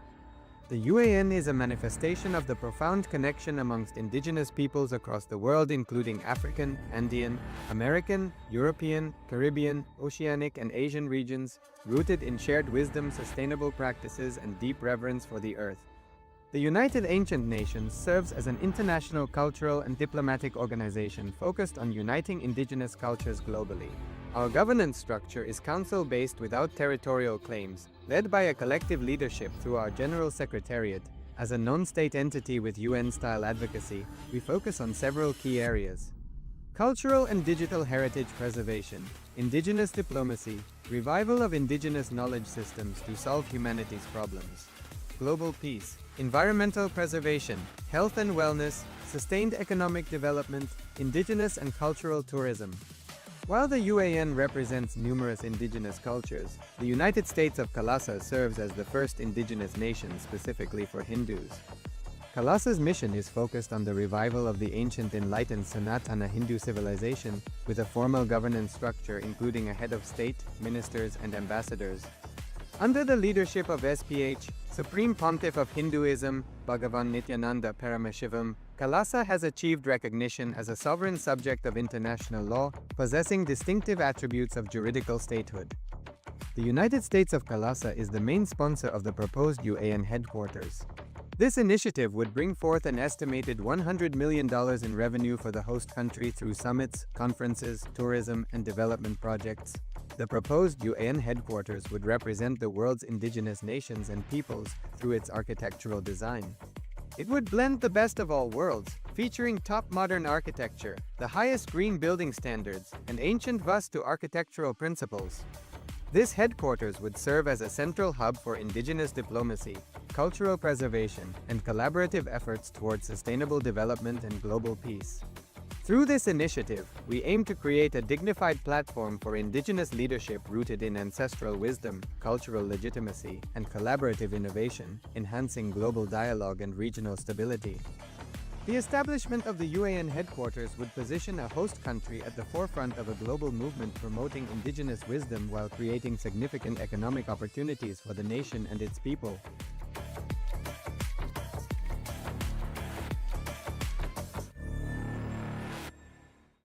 Established since 2002 in the United States of America, the United Ancient Nations is an intergovernmental organization, currently made up of 160+ members and indigenous nations. The UAN and its work are guided by the purposes and principles contained in its founding charter. The UAN is a manifestation of the profound connection amongst indigenous peoples across the world, including African, Andean, American, European, Caribbean, Oceanic, and Asian regions, rooted in shared wisdom, sustainable practices, and deep reverence for the earth. The United Ancient Nations serves as an international cultural and diplomatic organization focused on uniting indigenous cultures globally.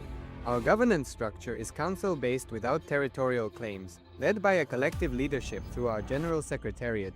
As a non-state entity with UN-style advocacy, we focus on several key areas: cultural and digital heritage preservation, indigenous diplomacy, revival of indigenous knowledge systems to solve humanity's problems, global peace, environmental preservation, health and wellness, sustained economic development, indigenous and cultural tourism.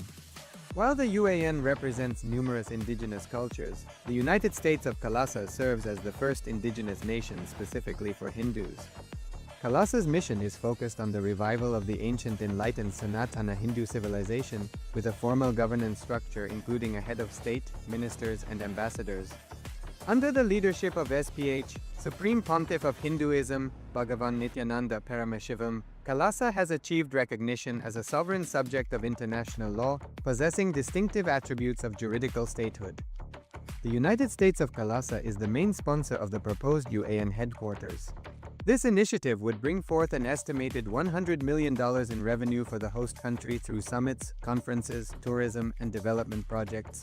The proposed UAN headquarters would represent the world's indigenous nations and peoples through its architectural design.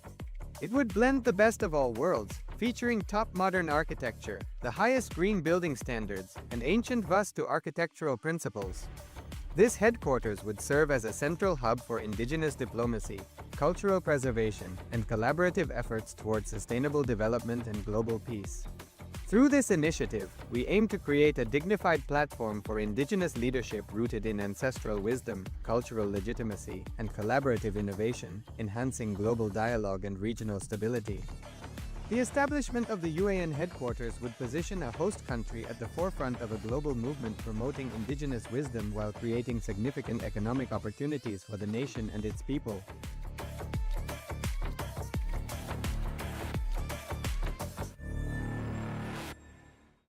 Established since 2002 in the United States of America, the United Ancient Nations is an intergovernmental organization, currently made up of 160+ members and indigenous nations. The UAN and its work are guided by the purposes and principles contained in its founding charter. The UAN is a manifestation of the profound connection amongst indigenous peoples across the world, including African, Andean, American, European, Caribbean, Oceanic, and Asian regions, rooted in shared wisdom, sustainable practices, and deep reverence for the earth. The United Ancient Nations serves as an international cultural and diplomatic organization focused on uniting indigenous cultures globally. Our governance structure is council-based without territorial claims, led by a collective leadership through our General Secretariat. As a non-state entity with UN-style advocacy, we focus on several key areas: cultural and digital heritage preservation, indigenous diplomacy, revival of indigenous knowledge systems to solve humanity's problems, global peace, environmental preservation, health and wellness, sustained economic development, indigenous and cultural tourism. While the UAN represents numerous indigenous cultures, the United States of Kalasa serves as the first indigenous nation specifically for Hindus. Kalasa's mission is focused on the revival of the ancient enlightened Sanatana Hindu civilization with a formal governance structure including a head of state, ministers, and ambassadors. Under the leadership of SPH, Supreme Pontiff of Hinduism, BHAGAVAN Nityananda Paramashivham, Kalasa has achieved recognition as a sovereign subject of international law, possessing distinctive attributes of juridical statehood.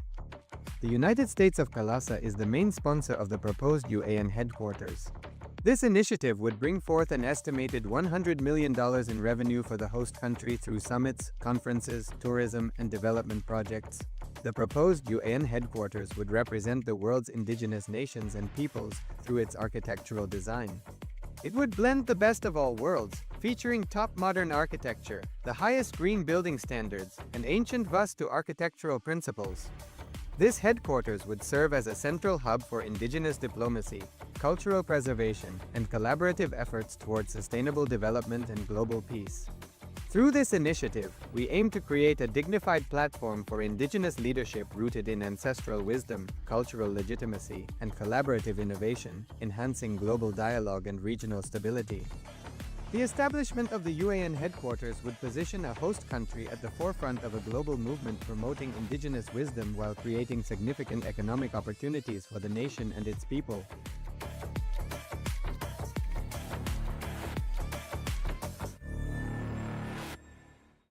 Established since 2002 in the United States of America, the United Ancient Nations is an intergovernmental organization, currently made up of 160+ members and indigenous nations. The UAN and its work are guided by the purposes and principles contained in its founding charter. The UAN is a manifestation of the profound connection amongst indigenous peoples across the world, including African, Andean, American, European, Caribbean, Oceanic, and Asian regions, rooted in shared wisdom, sustainable practices, and deep reverence for the earth. The United Ancient Nations serves as an international cultural and diplomatic organization focused on uniting indigenous cultures globally. Our governance structure is council-based without territorial claims, led by a collective leadership through our General Secretariat. As a non-state entity with UN-style advocacy, we focus on several key areas: cultural and digital heritage preservation, indigenous diplomacy, revival of indigenous knowledge systems to solve humanity's problems, global peace, environmental preservation, health and wellness, sustained economic development, indigenous and cultural tourism. While the UAN represents numerous indigenous cultures, the United States of Kalasa serves as the first indigenous nation specifically for Hindus. Kalasa's mission is focused on the revival of the ancient enlightened Sanatana Hindu civilization with a formal governance structure including a head of state, ministers, and ambassadors. Under the leadership of SPH, Supreme Pontiff of Hinduism, Bhagavan Nithyananda Paramashivham, Kalasa has achieved recognition as a sovereign subject of international law, possessing distinctive attributes of juridical statehood. The United States of Kalasa is the main sponsor of the proposed UAN headquarters. This initiative would bring forth an estimated $100 million in revenue for the host country through summits, conferences, tourism, and development projects. The proposed UAN headquarters would represent the world's indigenous nations and peoples through its architectural design. It would blend the best of all worlds, featuring top modern architecture, the highest green building standards, and ancient Vastu architectural principles. This headquarters would serve as a central hub for indigenous diplomacy, cultural preservation, and collaborative efforts towards sustainable development and global peace. Through this initiative, we aim to create a dignified platform for indigenous leadership rooted in ancestral wisdom, cultural legitimacy, and collaborative innovation, enhancing global dialogue and regional stability. The establishment of the UAN headquarters would position a host country at the forefront of a global movement promoting indigenous wisdom while creating significant economic opportunities for the nation and its people.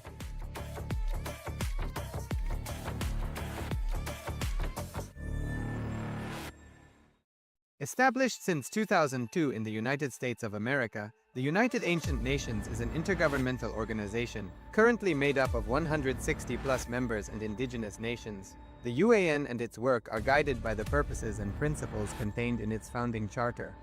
The UAN is a manifestation of the profound connection amongst indigenous peoples across the world, including African, Andean, American, European, Caribbean, Oceanic, and Asian regions, rooted in shared wisdom, sustainable practices, and deep reverence for the earth.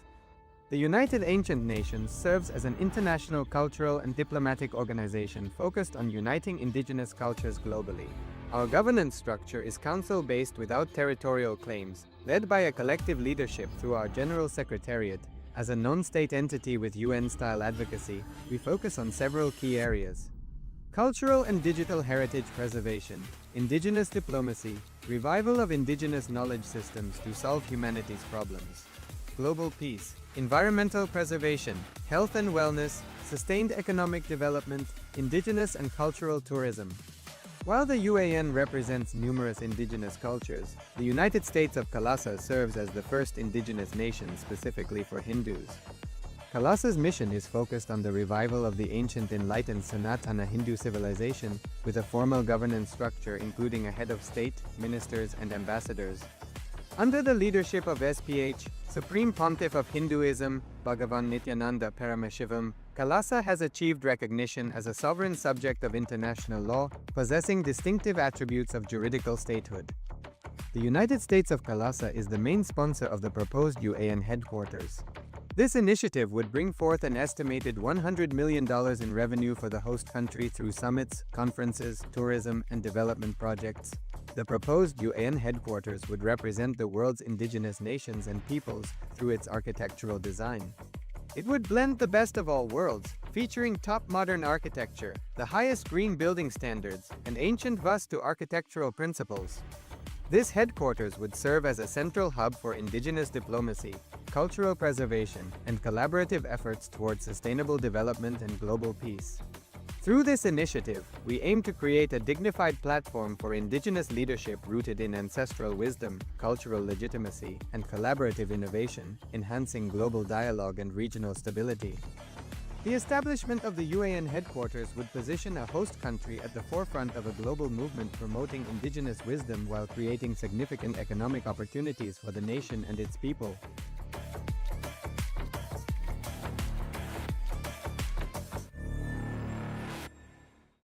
Established since 2002 in the United States of America, the United Ancient Nations is an intergovernmental organization, currently made up of 160+ members and indigenous nations.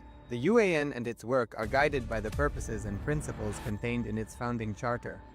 The UAN is a manifestation of the profound connection amongst indigenous peoples across the world, including African, Andean, American, European, Caribbean, Oceanic, and Asian regions, rooted in shared wisdom, sustainable practices, and deep reverence for the earth. The United Ancient Nations serves as an international cultural and diplomatic organization focused on uniting indigenous cultures globally. Our governance structure is council-based without territorial claims, led by a collective leadership through our General Secretariat. As a non-state entity with UN-style advocacy, we focus on several key areas: cultural and digital heritage preservation, indigenous diplomacy, revival of indigenous knowledge systems to solve humanity's problems, global peace, environmental preservation, health and wellness, sustained economic development, indigenous and cultural tourism. While the UAN represents numerous indigenous cultures, the United States of Kailasa serves as the first indigenous nation specifically for Hindus. Kailasa's mission is focused on the revival of the ancient enlightened Sanatana Hindu civilization with a formal governance structure including a head of state, ministers, and ambassadors. Under the leadership of SPH, Supreme Pontiff of Hinduism, Bhagavan Nithyananda Paramashivham, Kailasa has achieved recognition as a sovereign subject of international law, possessing distinctive attributes of juridical statehood. The United States of Kailasa is the main sponsor of the proposed UAN headquarters. This initiative would bring forth an estimated $100 million in revenue for the host country through summits, conferences, tourism, and development projects. The proposed UAN headquarters would represent the world's indigenous nations and peoples through its architectural design. It would blend the best of all worlds, featuring top modern architecture, the highest green building standards, and ancient Vastu architectural principles. This headquarters would serve as a central hub for indigenous diplomacy, cultural preservation, and collaborative efforts towards sustainable development and global peace. Through this initiative, we aim to create a dignified platform for indigenous leadership rooted in ancestral wisdom, cultural legitimacy, and collaborative innovation, enhancing global dialogue and regional stability. The establishment of the UAN headquarters would position a host country at the forefront of a global movement promoting indigenous wisdom while creating significant economic opportunities for the nation and its people.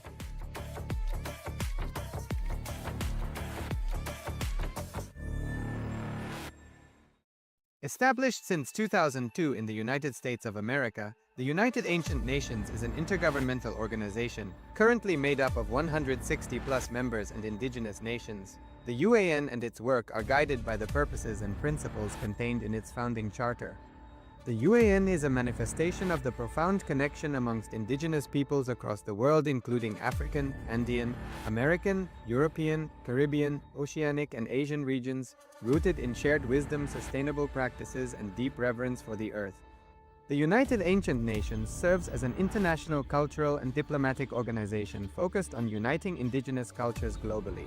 Our governance structure is council-based without territorial claims, led by a collective leadership through our General Secretariat.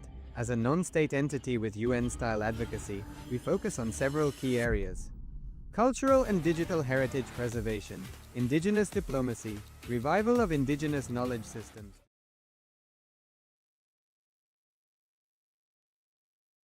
Nithyanandam Paramasukadam Kevalam Dhyanamurtim Dvandvatitam Gaganasprisham Tattvamasyadilaksham Ekam Nityam Vimalamachalam Sarvadhi Sakshibhutam Bhavatitam Trigunarahitam Satgurum Tam Namami. Nithyanandam, and welcome to all of you on this wonderful journey of Paramashivoham to realize I am Paramashiva. Yes, you have to realize, you don't have to become, because you are already Paramashiva. You just have to realize, as Swamiji says, I'm not here to prove that I'm God, I'm here to prove that you are God. So this whole Paramashivam is a journey that Swamiji himself has designed this program, 21 days of program, for us to realize that I am Paramashiva. So with this, we'll be now getting ready for the power manifestation, but before that, we'd like to welcome all of you, each one of us who are here with us. We have Ma Nisyagunya Nityanandam, Ma Aghor Swarupni Nityanandam, Ma Sharme Mehus Nityanandam. And a person with a Chinese character, if you could rename yourself with English character, that will be much easier for us to address you. So welcome once again to all of you, and requesting all of you to please switch on your cameras. We are about to enter into the power manifestation. Manifesting the powers of Paramashiva, seeing the picture blindfolded. So we, the Acharyas, will be projecting you an image on your screen, and through the power of third eye, see every single detail of the image that will be revealed to you. So once again, requesting all of you, please turn on your camera as we enter into the Shastra Pramana, which is a scripture reference for manifesting this sign. And the verse goes as Kapalantarmano yasya tishthanmilitalochanaha kramena manasodharyat lakshaye lakshamuttamam. Paramashra says, by fixing the mind on the inner space within the crown center and sitting stably without any movement, having the eyes closed in fixation, but that stability of the mind and the inner space through the power of third eye, one directly sees the ultimate goal, laksham, by having the vision beyond the sight that reveals any object or place, attaining the space of oneness with the source, Paramashiva. So let's get ready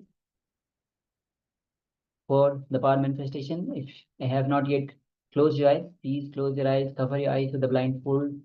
Yes, Ma Nisraganya needs to be ready, Ma Aghor Sarupni, Ma Sharmimus, and everyone, please switch on your cameras, get ready for the power manifestation. Please cover your eyes now. And sit with your head, neck, spine in a straight line. And visualize Swamiji in your own space.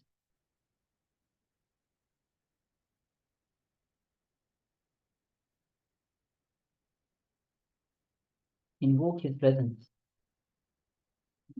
He is very much alive, available to all of us.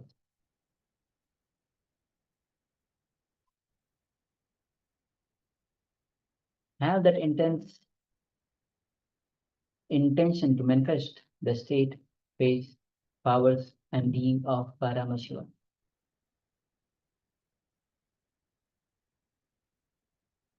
Rest everything is illusion. You are Nityananda Paramashim. Any thought that arises, any self-doubt, self-hatred, self-denial that arises, simply unclutch with deep gratitude and surrender. Enter into the space of oneness with Swamiji. And let's start chanting.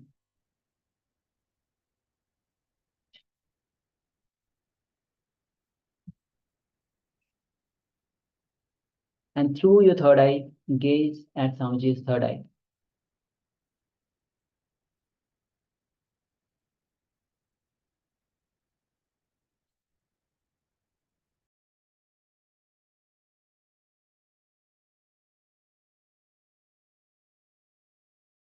And as we connect with Swamiji further through the Mahavakya, Om Nityananda Paramashivoham. Om Nityananda Paramashivoham. Om Nityananda Paramashivoham. Keep chanting the Mahavakya. Keep your eyes closed. The image is now being projected on your screen. Let's begin this manifestation. Om Nityananda Paramashivoham.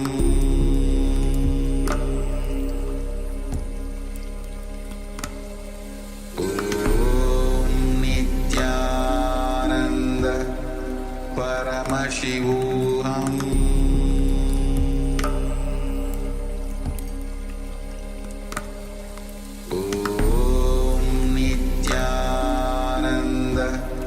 Paramashivoham.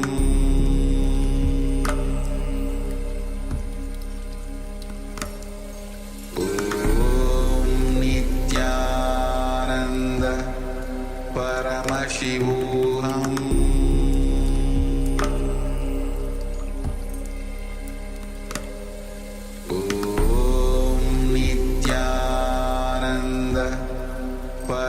Paramashivoham.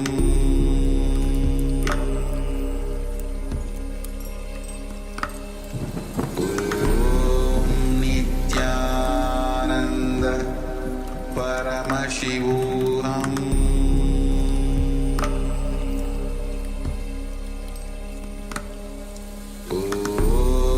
Nityananda Paramashivoham.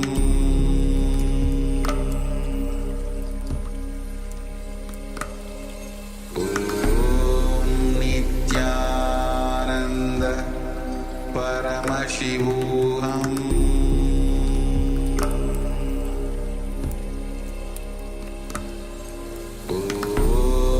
Nityananda Paramashivoham.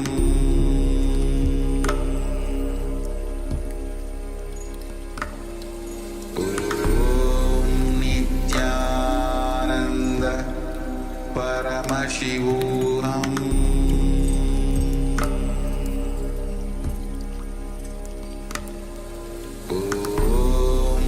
Nityananda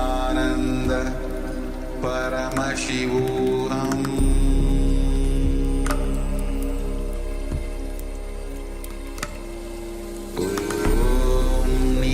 Nityananda Paramashivoham. Nityananda Paramashivoham.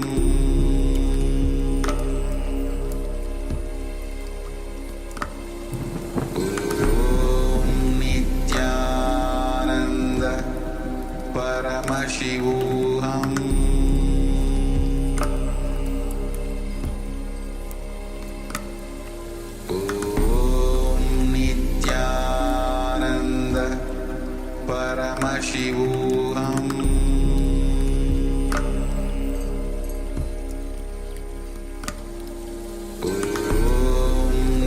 Nityananda Paramashivoham.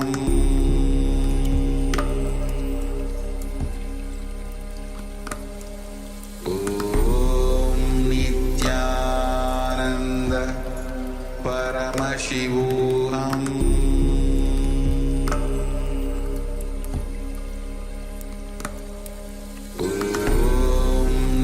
Nityananda Paramashivoham.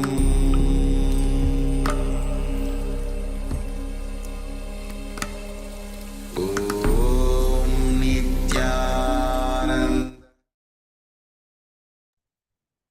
Slowly, very slowly, you can remove your eyebands and open your eyes. Let the light fall on your eyes.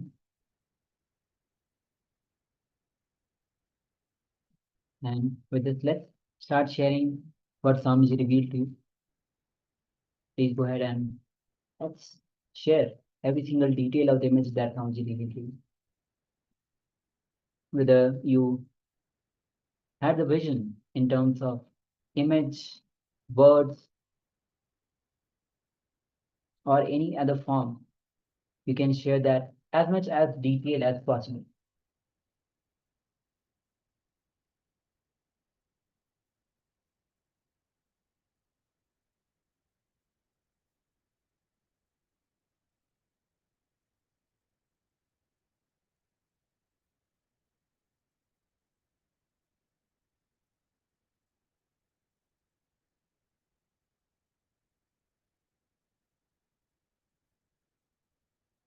So please go ahead and let's share your revelation. And again, remember, again and again, remind yourself. Power manifestation is your time to be in oneness with Paramashiva.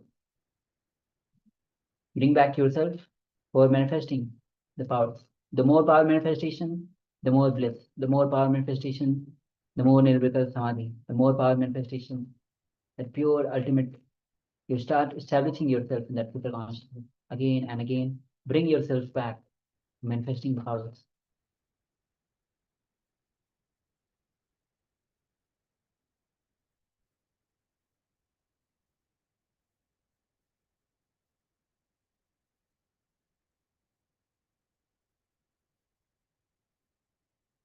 Yes, so requesting once again, everyone, if you have taken part in this power manifestation, requesting everyone that is here in the Zoom room on to way with us, and everyone that's following us on YouTube, you can also let us know in the YouTube chat. Let us know what was revealed to you in your third eye. Shortly, we'll be moving on to the verification stage. The image that we had for you once again.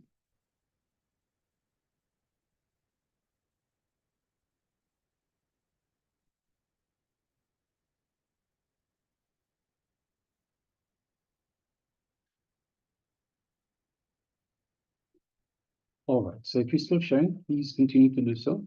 We'll come back to your sharing. Meanwhile, yes, we have -3 that just got in the last moment.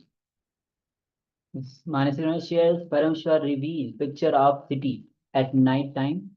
It's all blue and the lights are everywhere. Maybe it's cosmic object because I can see from the top of the mountain. Okay, beautiful. Thank you for sharing. All right. So let's bring back the image. Yes. So this is the image that we have projected. As you can see, it's a pyramid. The ancient pyramids, you can see just in front the camels. And with the passenger passing this location, you can see, of course, this is filled with the sand, and behind you can see the clean sky. We have a little bit of clouds, and of course, the pyramid has steps. Looks like kind of a steps, and it's in terms of shape, it is triangular. It's rectangles. Give it just a moment, ma'am.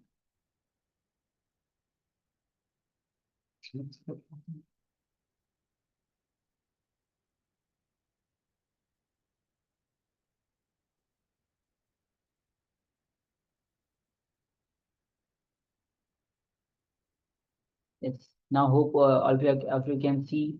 Now it's spotlighted. So yes. So as you can see, this is the pyramid. So Manasana had shared. Paramashiva revealed the picture of city in the night time. It's all blue. Well, it's not at night time, but daytime, and the sky is blue. Lights may be everywhere. Of course, sunlight is everywhere. Maybe it's cosmic object. Well, pyramid is considered as one of the cosmic object because I can see from the top of the mountain. Great. So beautifully, you have approximately you are referring to this image, ma, what it means to it. So thank you for sharing, ma. Yes, congratulations, Ma. So now let us get ready for the second round of power manifestation. So requesting everyone once again to cover their eyes as we select another image. So cover your eyes. Let's sit comfortably with the head, neck, and spine in a straight line.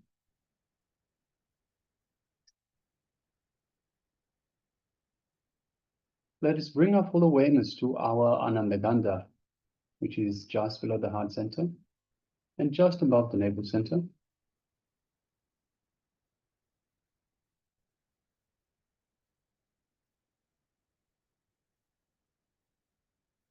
Let us feel the feeling connection we have to the Master. Let us feel the space of oneness with Paramashivoham.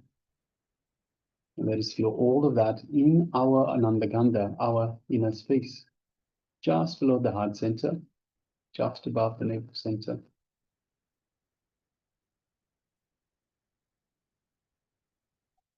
Now let us start chanting the Mahavagya. Om Nityananda Paramashivoham. Om Nityananda Paramashivoham. Om Nityananda Paramashivoham. Let's continue chanting this Mahavakya throughout the power manifestation. And from the space of oneness with Paramashiva, with Swamiji, let's start manifesting the power of third eye vision, seeing the image blindfolded. The image is being displayed for you now. So let us begin.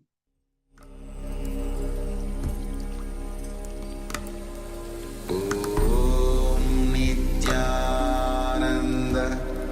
Paramashivoham.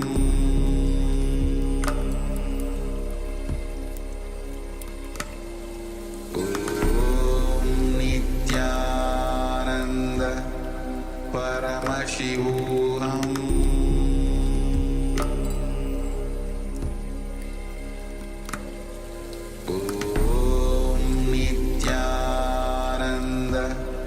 Paramashivoham.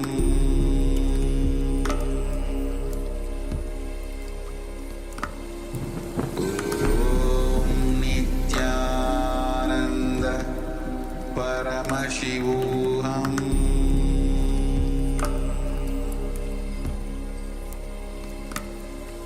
Om Nityananda Paramashivoham.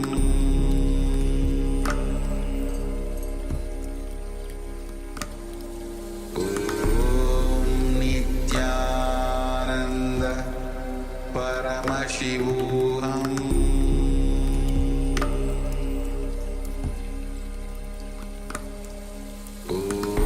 Om Nityananda Paramashivoham.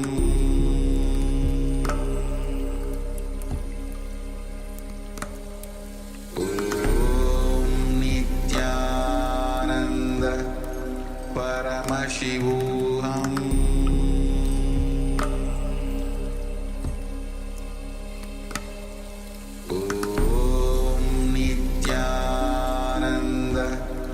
Paramashivoham.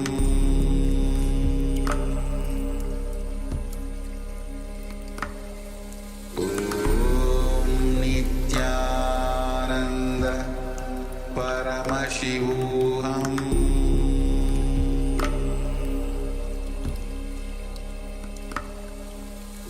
Om Nityananda Paramashivoham.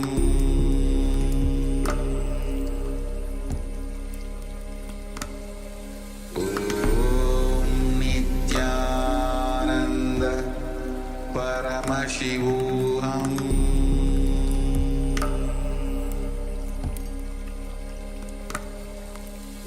Om Nityananda Paramashivoham.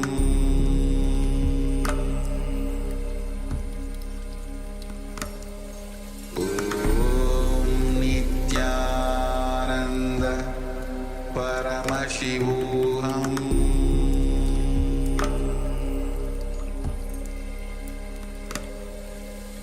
Om Nityananda Paramashivoham.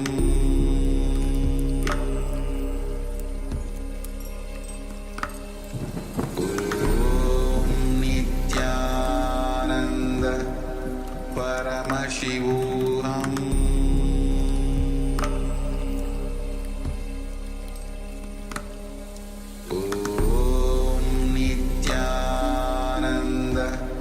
Paramashivoham. Paramashivoham.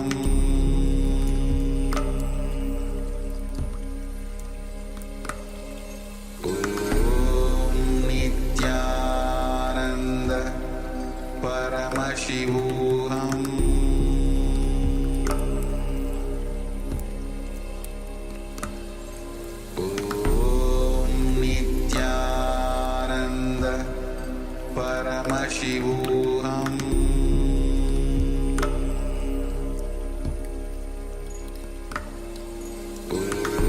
Om Nityananda Paramashivoham.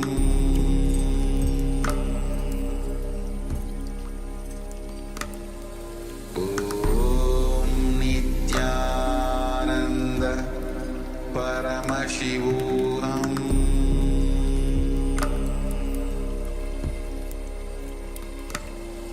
Om Nityananda Paramashivoham.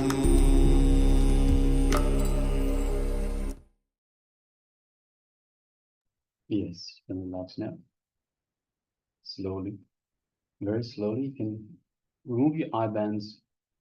Gently let light come back into your eyes.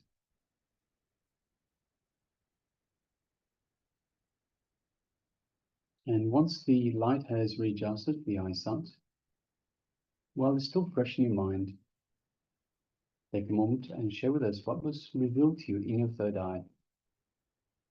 And understand it won't always be what you expect or how you expect it. So it won't always be a vision. It can be a smell, it can be a sound, a taste, even an emotion, a sensation, so many different ways that Paramashiva can express to you in a way that you might understand. So please make sure you pay attention, you're aware of everything that you are experiencing as part of the power manifestation. Because from the moment that you sit down and connect deeply to Paramashiva, to Swamiji, from the moment you have the intention to manifest this power, Swamiji, Paramashiva simply manifests to you. But it will be a manifestation in a way that you might understand, based on your experiences, on your patterns, on your life.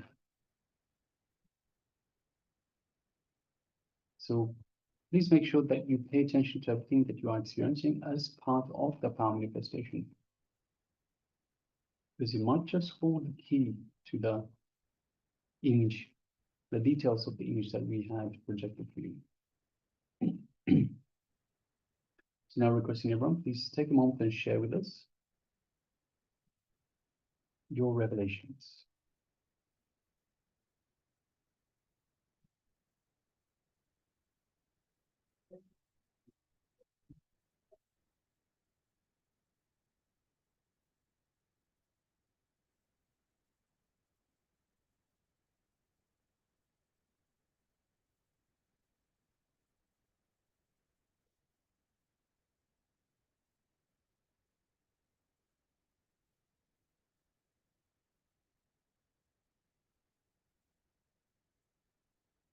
Requesting everyone that's here in the Zoom room with us on two-way, Shami News, Manis Tribunya, Margora Swarupini, and we have one more participant with a Chinese name.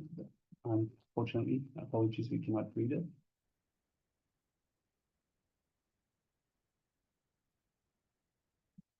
So requesting everyone, please take a moment and share with us what was revealed to you in your third eye.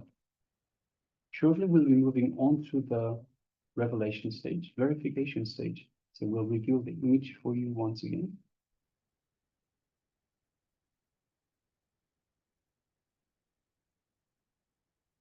Meanwhile, let us introduce the theme for today. And the theme for today is Jain Sutras, experience the space of victory. Experience the space of victory within. Become an Arihanta. So Swamiji will be taking us through unlocking our potential to become these Arihantas. So Arihantas are enlightened masters that have won the victory of the space within. So they have conquered the self, they have conquered everything on the inside. And through conquering inside, they conquer outside as well. Because everything that is within mirrors itself, manifests itself outside as well. And when you come in the presence of the Arihantas, your mind gets quiet, because your mind comes to know that when the person who is next to you, the Arihanta, he has killed his mind. So your mind gets quieted. Because when you go in presence of Arihanta, is the person who is not only enlightened but radiates the enlightenment. So just by being in his presence, your mind gets quieted and you fall into the space of oneness and achieve that victory within. All right, so Manis Tribuna shares, Paramashiva not revealing anything, just dark like forest and animal like Puma and dark face of Devi. Yes, thank you very much for sharing that. All right, so let us reveal the image once again. So we'll be moving on to the verification stage, revealing the image that we had displayed for you for this second round of power manifestation. And yes, this is the image that we had displayed for you. As you can see, it is a couple of boats. So you can see there are people in the boats somewhere on the African continent on a river, on a small stream river, and there are plants on either side of this stream, so water vegetation at the edge of the water itself. And you can see they're pushing themselves with a long stick, which they push into the bottom of the stream. You can see a lady in front standing up with a stick in her hand, wearing white, light blue, and light cream clothing. And you can see the images being taken from this second boat. With that, we can see just at the bottom of the page itself. So yes, these are the images that, this is the image that we had for you. So Mr. Guna shares, Paramashiva revealing just dark, like forest, and animal like puma. So we do have, because this is in Africa, so we do have African people that are in the boats. Like forest, so it looks almost like a forest because you've got so much water vegetation on either side. And dark face of Devi. So once again, we have a female that is of African descent. So we have that the dark face of Devi. So that's very much spot on, Ma. So yes, congratulations for manifesting, Ma, and well done. All right. So with that, we are now going to move into yes. So with that, we are now going to move into the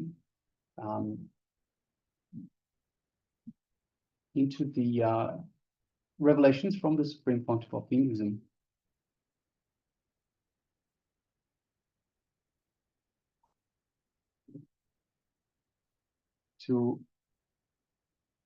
About the victory within, so we'll have a brief introduction, redefining success and leadership. And then we'll be looking at unlocking your potential and become Arihanta. So requesting everyone, let us sit comfortably with the head, neck, and spine in a straight line. And let us hear directly from Bhagavan, from Swamiji himself, on these very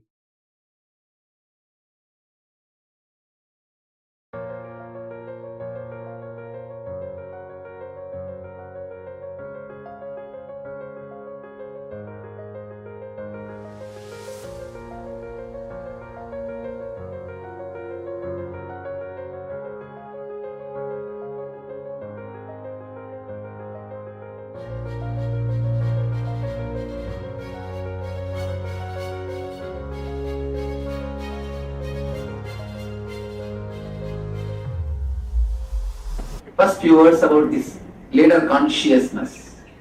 What do we mean by the word leader consciousness? See, we all work to achieve the status of the leader, but we forget something called state of the leader. Status of the leader is related to society. If there are so many people under you, you became leader.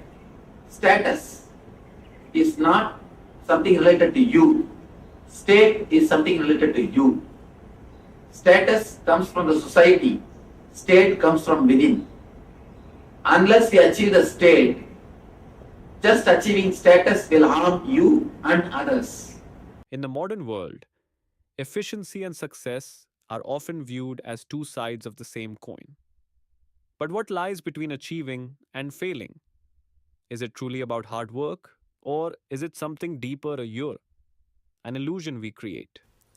Same, the gap between the efficiency and victory, achievement. There is no gap. Because of our hypocrisy, we don't want to believe we don't have efficiency.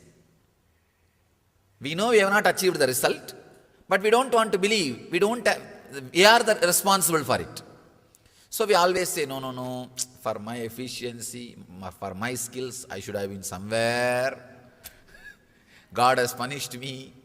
All these are usual statements we use to hide our inefficiency. So these words like gap between the efficiency and success and these obstacles, all these words are just meaningless.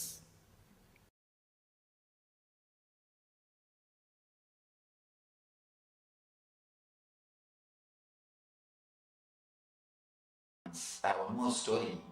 Suddenly one day farmer noticed that one of his cow is missing and there is a railroad near his farm, and he sued the railroad company thinking that cow has died, and company hired the best lawyer, big lawyer in the city to settle the matter out of court. Somehow lawyer convinced the farmer accepted 50% as percent of what he was claiming and settled. After the settlement, after farmer signed the release form and took the check, lawyer felt really happy and he was not able to keep quiet. He was talking about his victory and he said, "I am really happy I won the case because I don't have a single witness. I can't stand in the court. I am happy that we have settled out of court." Farmer said, "Yes, I am also happy. I was also worried yesterday how to take only half of the amount. But today morning cow came back to the home." So I agreed. Be very clear. Neither the farmer knows nor the lawyer knows what is going on. He is trying to cheat the other person is trying to cheat this person. Liar is thinking he is cheating the farmer. The farmer is thinking the other way.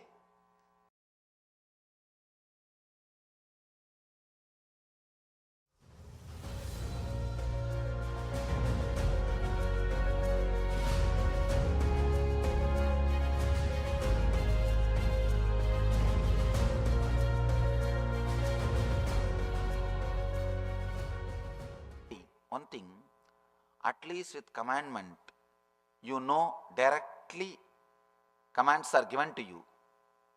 But when you start reading theologies, in a very cunning, subtle way, the commandments are inserted into your inner space.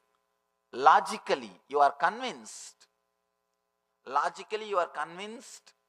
to follow these rules. Logically, you are convinced about these teachings, then great damage, permanent damage is done to your consciousness. Let me be very clear. Unless it becomes your experience, any teaching, it does only damage to your inner space. It does great damage to your consciousness. It is better to escape from teachings than having them without the experience. I have one more story.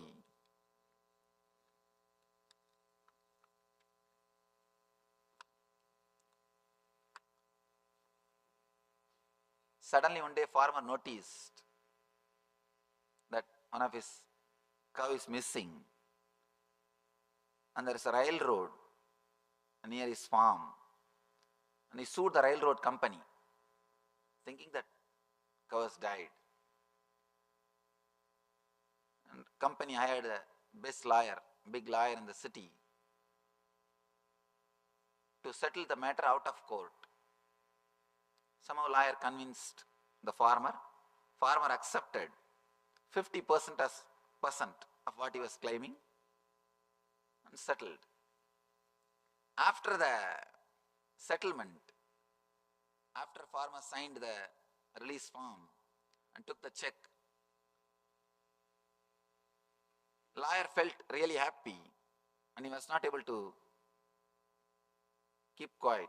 He was talking about his victory and he said, "I'm really happy I won the case because I don't have a single witness. I can't stand in the court. I'm happy that we have settled out of court. Farmer said, yes, I'm also happy. I was also worried yesterday how to take only half of the amount. But today morning cow came back to the home. So I agreed. Be very clear. Neither the farmer knows nor the lawyer knows what is going on. He is trying to cheat the other person is trying to cheat this person. Liar is thinking he is cheating the farmer. And farmer is thinking the other way. The teachings also, the person who teaches, he is thinking, people are all listening, he is talking for them. People are sitting, they are thinking, anyhow he is talking, what to do? I have to sit, I have come. It becomes a sort of a routine. It becomes sort of routine. And anyhow, we are not going to do anything. He is going to speak. Let's have some good time. Please be very clear. Neither teacher knows what he is saying, nor the student understands what he is hearing. All teachings, it adds only more and more words, more and more trouble. That's the reason here, Shiva is not here to convince you. He is here to give the experience. Understand, if I say Mahavir is the ultimate management guru, not only for the inner world, even for the outer world, he never speaks about how to create or manage the wealth. All he does, he creates a beautiful inner space in which you can accommodate many things. He is not talking about Karma Yoga. If he talks about Karma Yoga, you can use those words and make him as a management guru. The other day I was reading an article in Wall Street Journal. The Gita is taking a big shape. Gita is getting an important place in many corporate companies of US. They are using for management. Mahavir is not talking anything about Karma Yoga. You can easily use teachings related to Karma Yoga for management.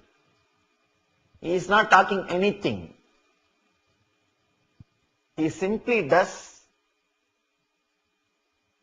something in your consciousness. You become a leader. He is not telling that you should become a leader. He just makes you a leader. He creates a beautiful inner space. One important thing you should understand. When your inner space is expanded, when you are living with inner richness, outer richness follows you. Not only follows you, it becomes your servant. We often talk about learning from our mistakes, our past mistakes, or others' mistakes. Aren't those also in a way engrams? How do you explain? One thing, it can be understood from two angles. First thing, whenever you learn from past experiences, you never store those engrams. If you are constantly brooding over those past mistakes, only then you store them as engrams. If you just learn, you don't have emotional attachment to it. But if you are constantly brooding over, if you are constantly suffering, only then that becomes engram. You can see in your life. One more thing, to tell you honestly, we never learn from our past mistakes. We may do the same mistake in a different angle, that's all. But we never learn from our past mistake. One more thing, intelligence is nowhere related to past. Intelligence is nowhere related to past. Let me give you a small example. Learning from experiences means, first you put your hand, the fire created by matchstick, and you say, oh, matchstick fire burns. Then you put your hand, the cigarette, and you say, oh, cigarette fire burns. Then you put your hand, the charcoal fire, oh, charcoal fire burns. Then you put your hand in the oven. Oven fire burns. By the time you come to a clarity through experience, all fire burns. Your body will be ready to be burned. You will become old. Learning from mistakes, learning from past is something like a long process. It will never be successful. One more thing. Doing all mistakes and learning, you don't have time. You don't have time. You don't have time to do all the mistakes and learn. So learning from past mistakes is not a right lesson. According to me, that is not a right understanding. It may be a good morality, but not a lifestyle. Morality is different and lifestyle is different. So learning from past mistake and all those things are good lessons to learn in the young age, but not for practicality. Learning should be quantum, completely quantum. Keep your intelligence alive and respond to the moment. That's all. You can never learn from the past. One more thing, even if you learn from the past, you will be doing little better than that. Little better than past is not our life. Life is supposed to be quantum. Updating is not going to work. Only quantum leap is going to work in future. Updating is the old word. I don't think updating is the right word for the future. For future, quantum jump.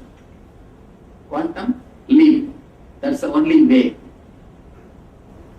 So updating your intelligence, learning from past, all these things are nice words to cheat yourself.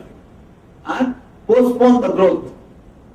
We can use all these nice words and hide our mistake. This is a nice word to use in front of your boss, not to your consciousness.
Wherever there is Krishna, the master of all mystics, and wherever there is Arjuna, the supreme archer, there will also certainly be opulence, victory, extraordinary power, and morality.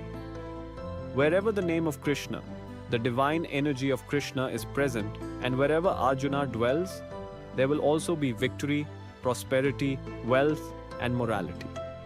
All the divine positive energy will shower there. He concludes with this beautiful blessing, this beautiful shloka. I prayed and you have all the answers to each specific prayer, yet I fear I am missing something still. If I can't find a way to make the quantum leap now, the easiest way I have ever heard of, does that mean it won't happen?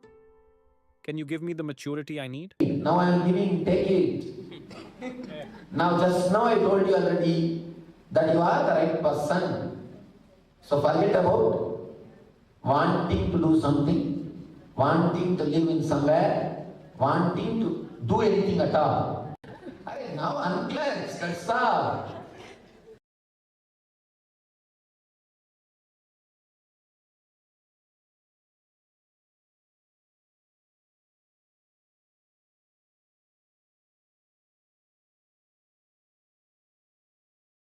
Leader or the follower is based on consciousness. It is based on the state of your mind, not the status of your chair. Leader is a state, not status. Please be very clear. People who achieve the status without achieving the state never stay in that status. Even if you are in the status without the state, you will not be enjoying it. If you are in that state, the status will simply follow you. Even if you don't have the status, you will be enjoying your life. So it is necessary to achieve the state, then status. Status will simply follow you if you achieve the state.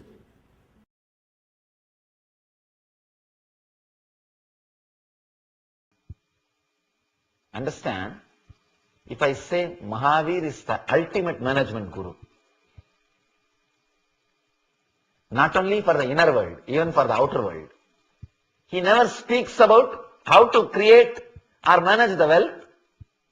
All he does, he creates a beautiful inner space in which you can accommodate many things. He is not talking about Karma Yoga. If he talks about Karma Yoga, you can use those words and make him as a management guru. He simply does something in your consciousness. You become a leader. He is not telling that you should become a leader. He just makes you a leader. He creates a beautiful inner space. One important thing you should understand. When your inner space is expanded, when you are living with inner richness, outer richness follows you. Not only follows you, it becomes your servant.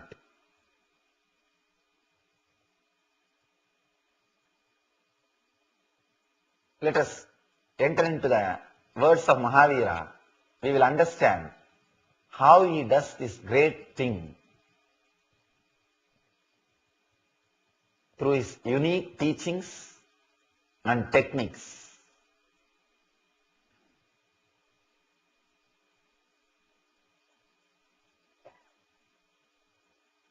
So, before entering into the sutras, let's all remember the great master Mahavira and all other Tirthankars, all other great masters, by repeating this mantra.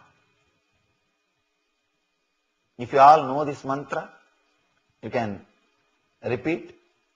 Otherwise, at least remember all the great masters, all the Tirthankars, all the sadhus, all the siddhas, all the acharyas who preserved the science of enlightenment, who protected the science of enlightenment.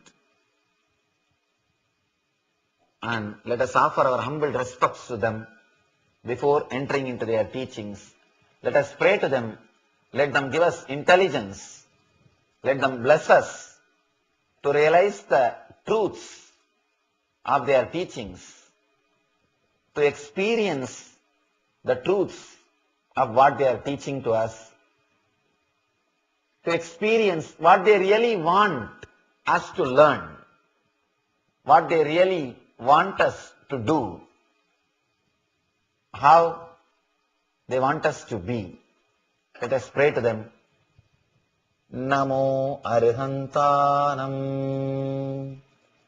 Namo Siddhanam, Namo Ayaryanam, Namo Vajjayanam, Namo Loye Savvasahunam, Eso Panchanamakaro Savvapavapanasano, Mangalanam cha savesim, Padamam havaihi mangalam.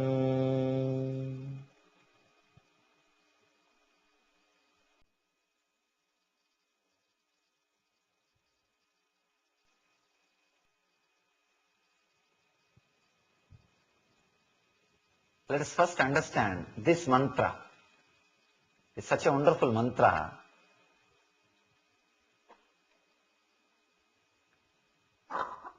I'll tell the translation. I'll read the translation. Then we'll try to understand this mantra. I bow in reverence to Arihantas, means the people who have conquered the enemies. Enemy does not mean the outer world enemy, the inner world enemies. I bow in reverence to Siddhas, means all liberated souls. I bow in reverence to Acharyas. I bow in reverence to Ubadhyayas. I bow in reverence to all sadhus. This fivefold salutation destroys all sins, and amongst all auspicious things, this is the most auspicious one. Mangalanancha savesim. Padamam havai mangalam.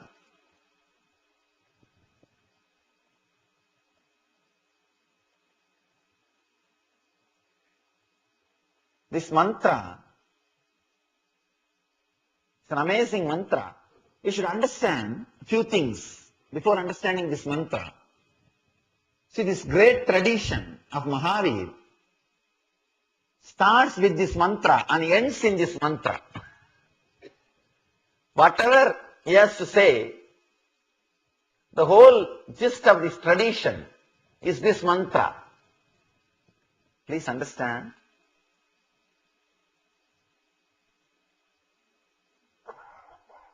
They are not worshipping the gods who will give wealth. No. They are not worshipping the gods who will give knowledge. No. They are not worshipping the gods who will give power. No.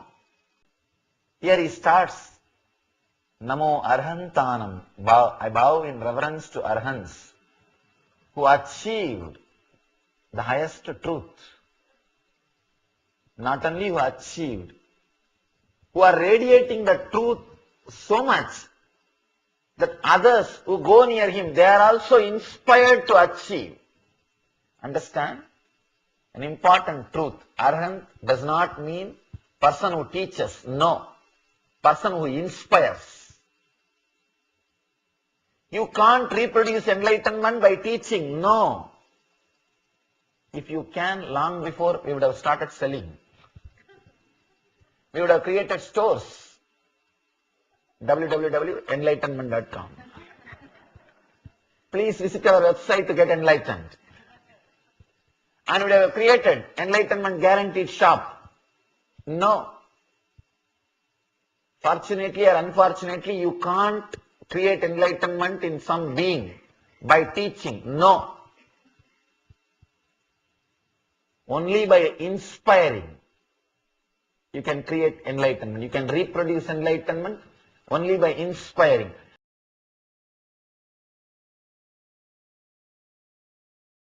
Arihanta is the person who is radiating the truth so powerfully, so strong. His presence is so intense. Anybody who comes near him, even if they spend few minutes around him, they are inspired. The fire is ignited. The transmission of lamp happens. They feel this is the best state to live in. This is the best space to exist. This is the best thing which can happen to me in my life. Understand? If you go near an enlightened being, even if you have spent 2-3 minutes, suddenly you will feel this is the best thing which can happen to me. If you had that thought in you, only then he is enlightened. Otherwise, be very clear, something is seriously wrong with his enlightenment. If he cannot radiate, if he cannot create that inspiration in you, forget about him. There is something seriously wrong in his enlightenment. Arihanta is a person not only who became enlightened, who radiates it. Just his very presence, you will feel God. He will become fantasy in you. He will inspire you so much. He will occupy your inner space so much. Either you start working towards achieving that state, or you feel, I am not able to. Even if you feel, I am not able to, that's okay. At least you have put the first step. You have started. Understand? Respect towards an enlightened being is the first step towards enlightenment. Means you wanted that state. You will not respect anything unless you agree with that ideology. Unless you have a little bit of attachment, feeling towards that ideology. A subtle feeling that you should also have that same. Unless you get that, you will not have respect for that. If you are respecting somebody beautiful, handsome, be very clear, you have a subtle desire to be in that state, to have that quality. Same way, if you respect a rich guy, there is a subtle desire to have wealth. Anything you respect automatically enters in your inner space.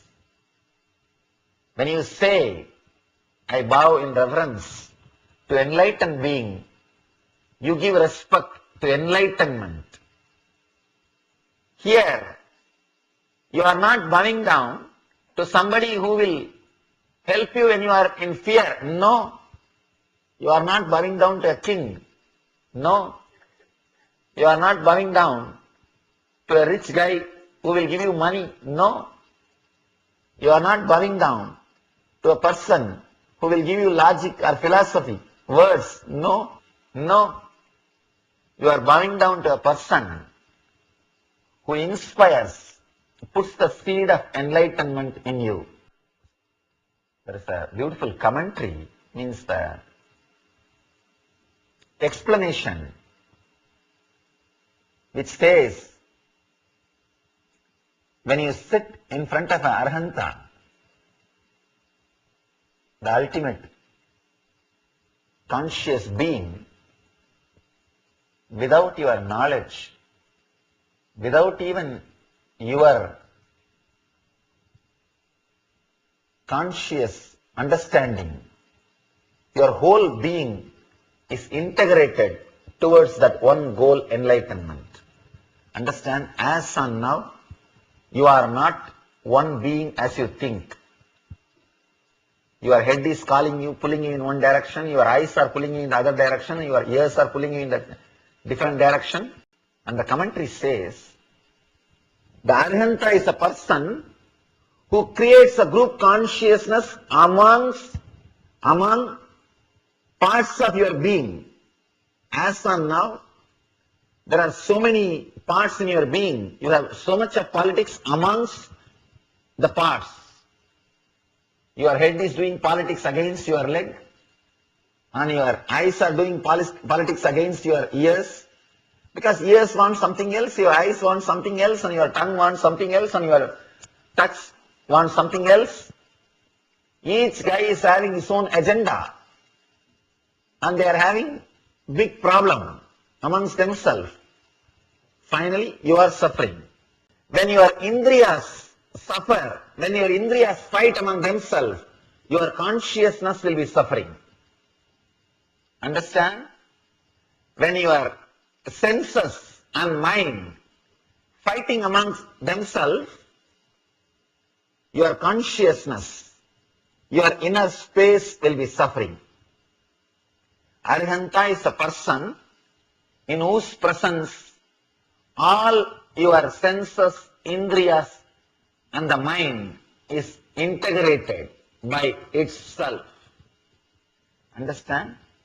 In front of a warrior,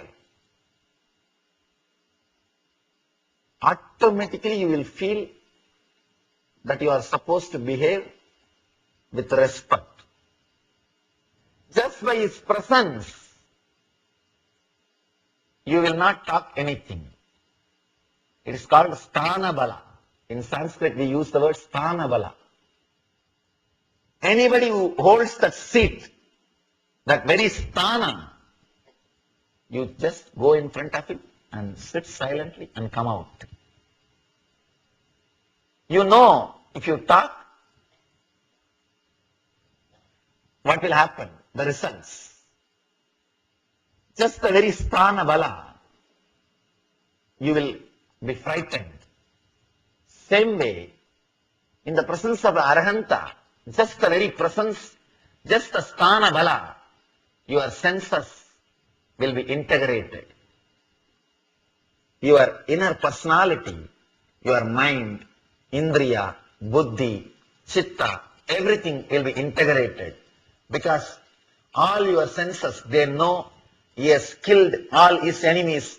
Any moment he may kill me also. Let me be silent. For example, if you are going and sitting in front of a person who has done 100 murders, will you talk? Will you oppose him? Unless you are mad. You know he has killed all his enemies. So, if I give an idea that I am also his enemy, simply I will be killed. You will keep quiet. Same way, all your senses, your mind, they know he has killed his enemies. Arihanta, who has conquered all his enemies. So naturally, he will kill me also. Better let me keep quiet. Your personality will be integrated just by his presence. Understand? This bowing down, remembrance will invoke their presence.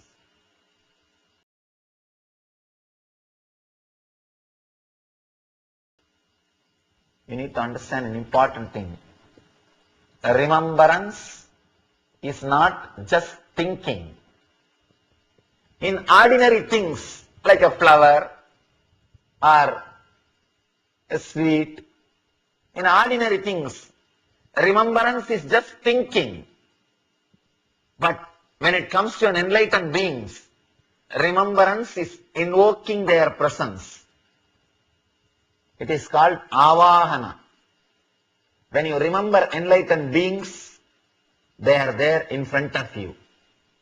You invoke their presence because constantly they are waiting, they are available. They are waiting just to help you. Please understand, when you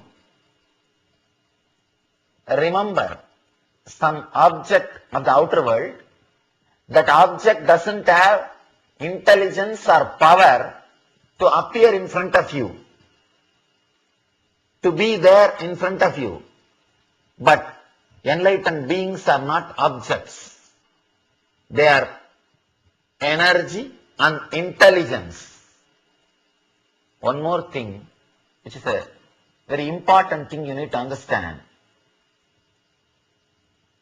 Enlightened masters, even if they leave the body, they will have to retain their sukshma sarira, subtle body. They will have to make themselves available. They will have to available for all of you. Please understand, till you all become enlightened, they can't disappear. Even if they have given up their bodies. You will be very intense in whatever you are doing. When you see there is a hill in front of you, when you are clear, you will not bother to take a diversion. Your whole energy will take diversion and your ego will not be hurt. That is why no river needs a navigator to the ocean. If your ego is hurt, you will become a lake and you need a navigator to the ocean. Fortunately, no signboards for any river. Here is ocean, no. But all reaches the ocean. They achieve the goal. When you are intense and ready to flow, you will achieve the goal. That's all.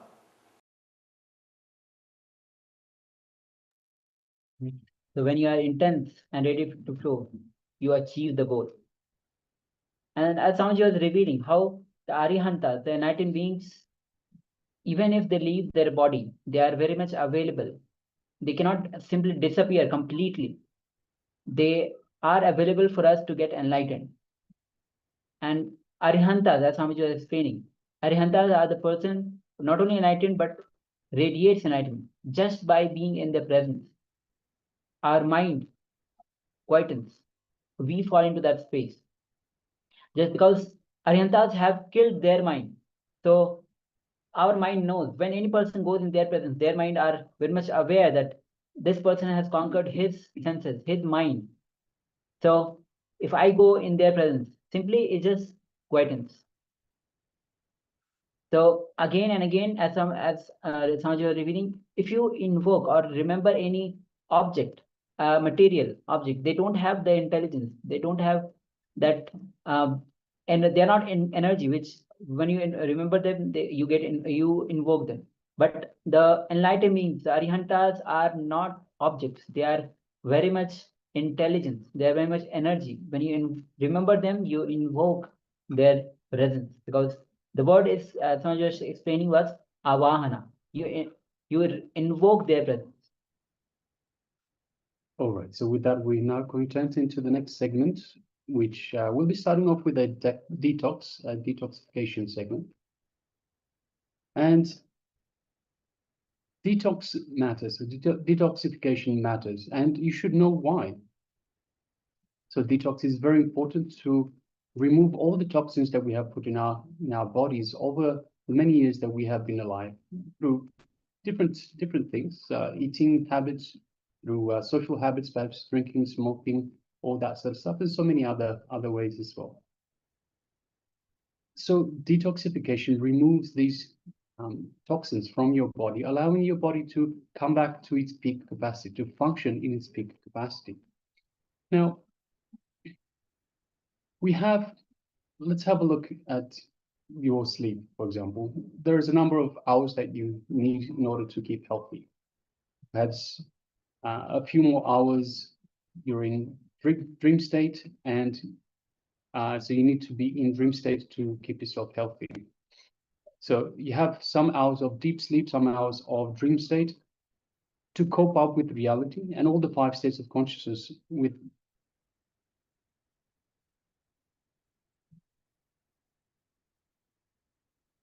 So there are a number of herbs, a number of things that you can take in order to cope with the reality and the 5 states of consciousness. And these are Atimadura, malic acid, castor oil, and neem juice. Yes. So, what are the personal diet of the Supreme Pontiff of Hinduism? See, detox your internal organs with various herbs like Haritaki. Swamiji has been talking a lot about the Haritaki. So every night take Haritaki. You can Trifla. Trifla is one of the great way to detox your internal organ. Then castor oil, then arugam pal, which is Bermuda grass, which is Dura grass actually, juice. You can take the Bermuda grass juice. And I think we have gone through one of the detox where Bermuda grass juice was there as one of the detox. And if you have gone through that, you will know how much beneficial. There's so many benefits written in terms of the health benefits, not only health, physical, mental, and spiritual well-being. It is one of the Dura is one of the herb which is actually offered to deity. And whatever list was huge, but that was not the end of the Dura grass. That was still many. So you can have this Barna grass juice, then Adimaduram, and you can rotate these in your daily schedule of the diet.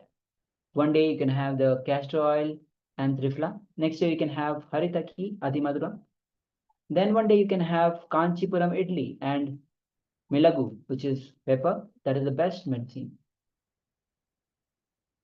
All right, so let's just project these slides. So for everyone, if you would like to take a moment to write these down to see what Swamiji himself is having as his detoxification method. So just going to display this. You can take a moment and write these down.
Slowly, you can relax. And so this will be now entering into the internalization exercise on how you can unlock your potential and become Arihanta by surrendering I and mind. Understand, as Swamiji was repeating, because an Arihanta, his whole body is integrated, his whole energy is integrated. When you come in the presence of Arihanta, you get integrated and become a true leader. So Arihanta is a person who is radiating the truth so powerfully, so strong. His presence is so intense. Anybody who comes near him, even if they spend few minutes around him, they are inspired. The fire is ignited and the transmission of lamp happens.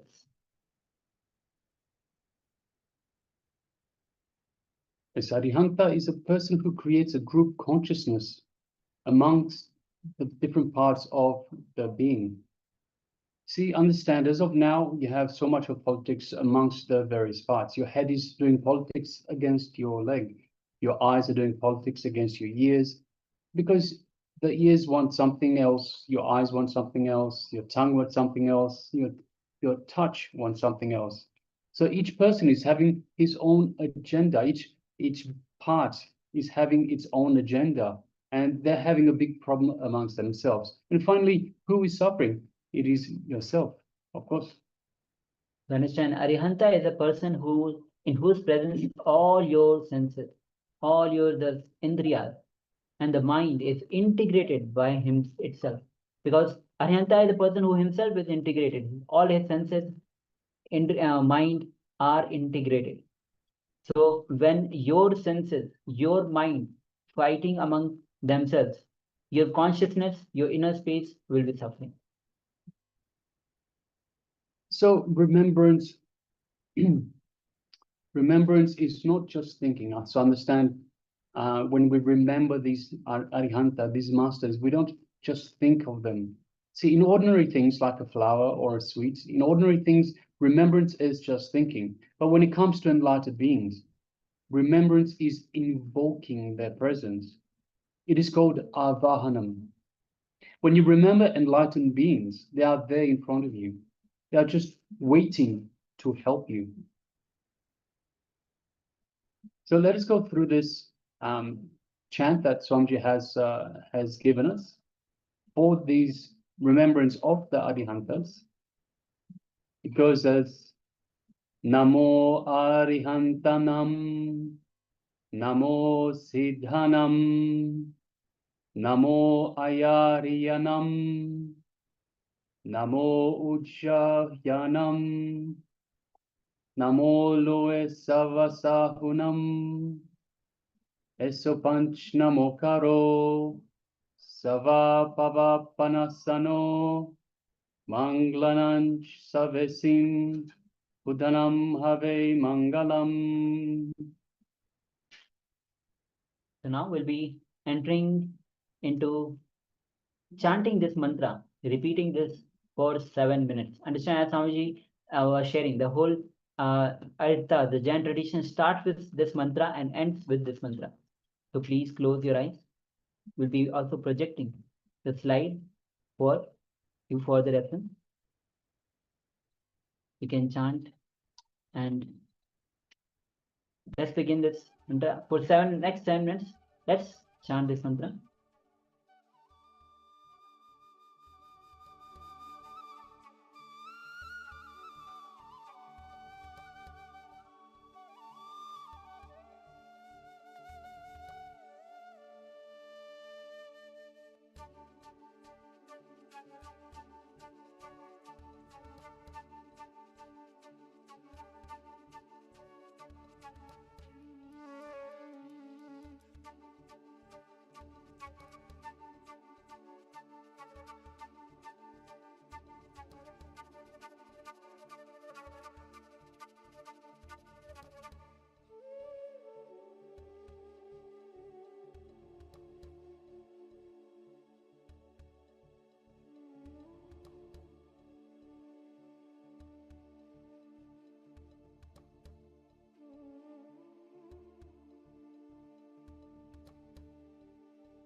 All right, you can relax now.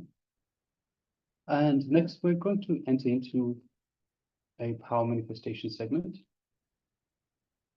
And today we'll be doing the power of third eye vision, seeing images blindfolded. So requesting everyone, please gather an eye band and let us get ready for this round of power manifestation.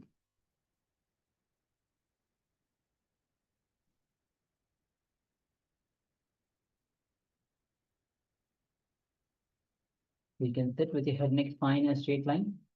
Please close your eyes. Once again, we the acharyas will be projecting you an image on your screen, while your two eyes will be covered.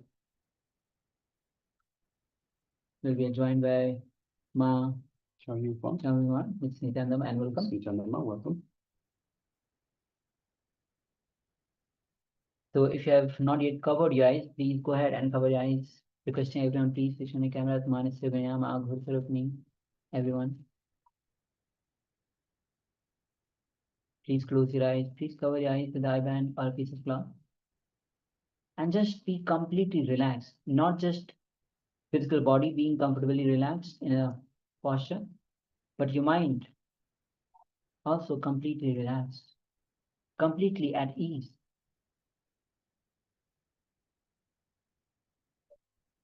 Without any stress, without any irritation, agitation, anger.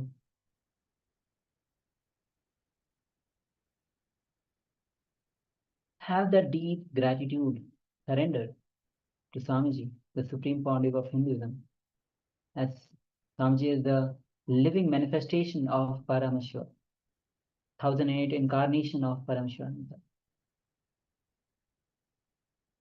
With the living cosmic energy available to us. So just remember Swamiji in your inner space. Just by remembering, you invoke his presence. The moment you remember them, remember Swamiji, he is available to you. And have the deep gratitude and surrender. And enter into that space of oneness from where all the powers start manifesting. So now further, let's connect with Swamiji further to the Mahavakyam. Om Nityananda Paramashivoham. Om Nityananda Paramashivoham. Om Nityananda Paramashivoham. Keep chanting the Mahavakyam. Keep your eyes closed. The image is now being projected on the screen. Let's begin the manifestation. Nityananda Paramashivoham.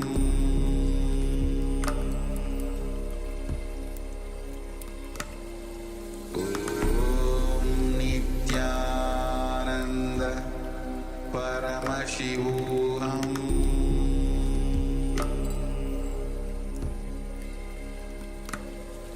Om Nityananda Paramashivoham.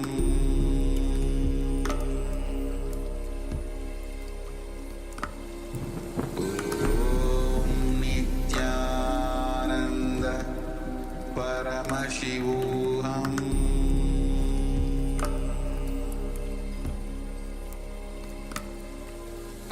Om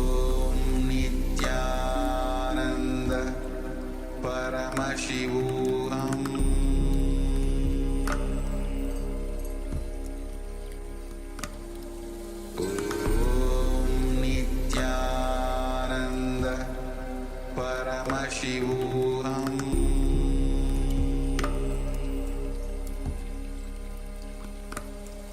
Om Nityananda Paramashivoham.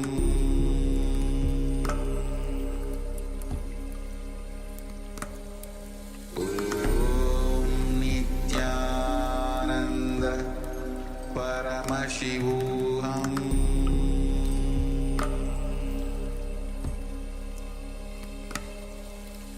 Om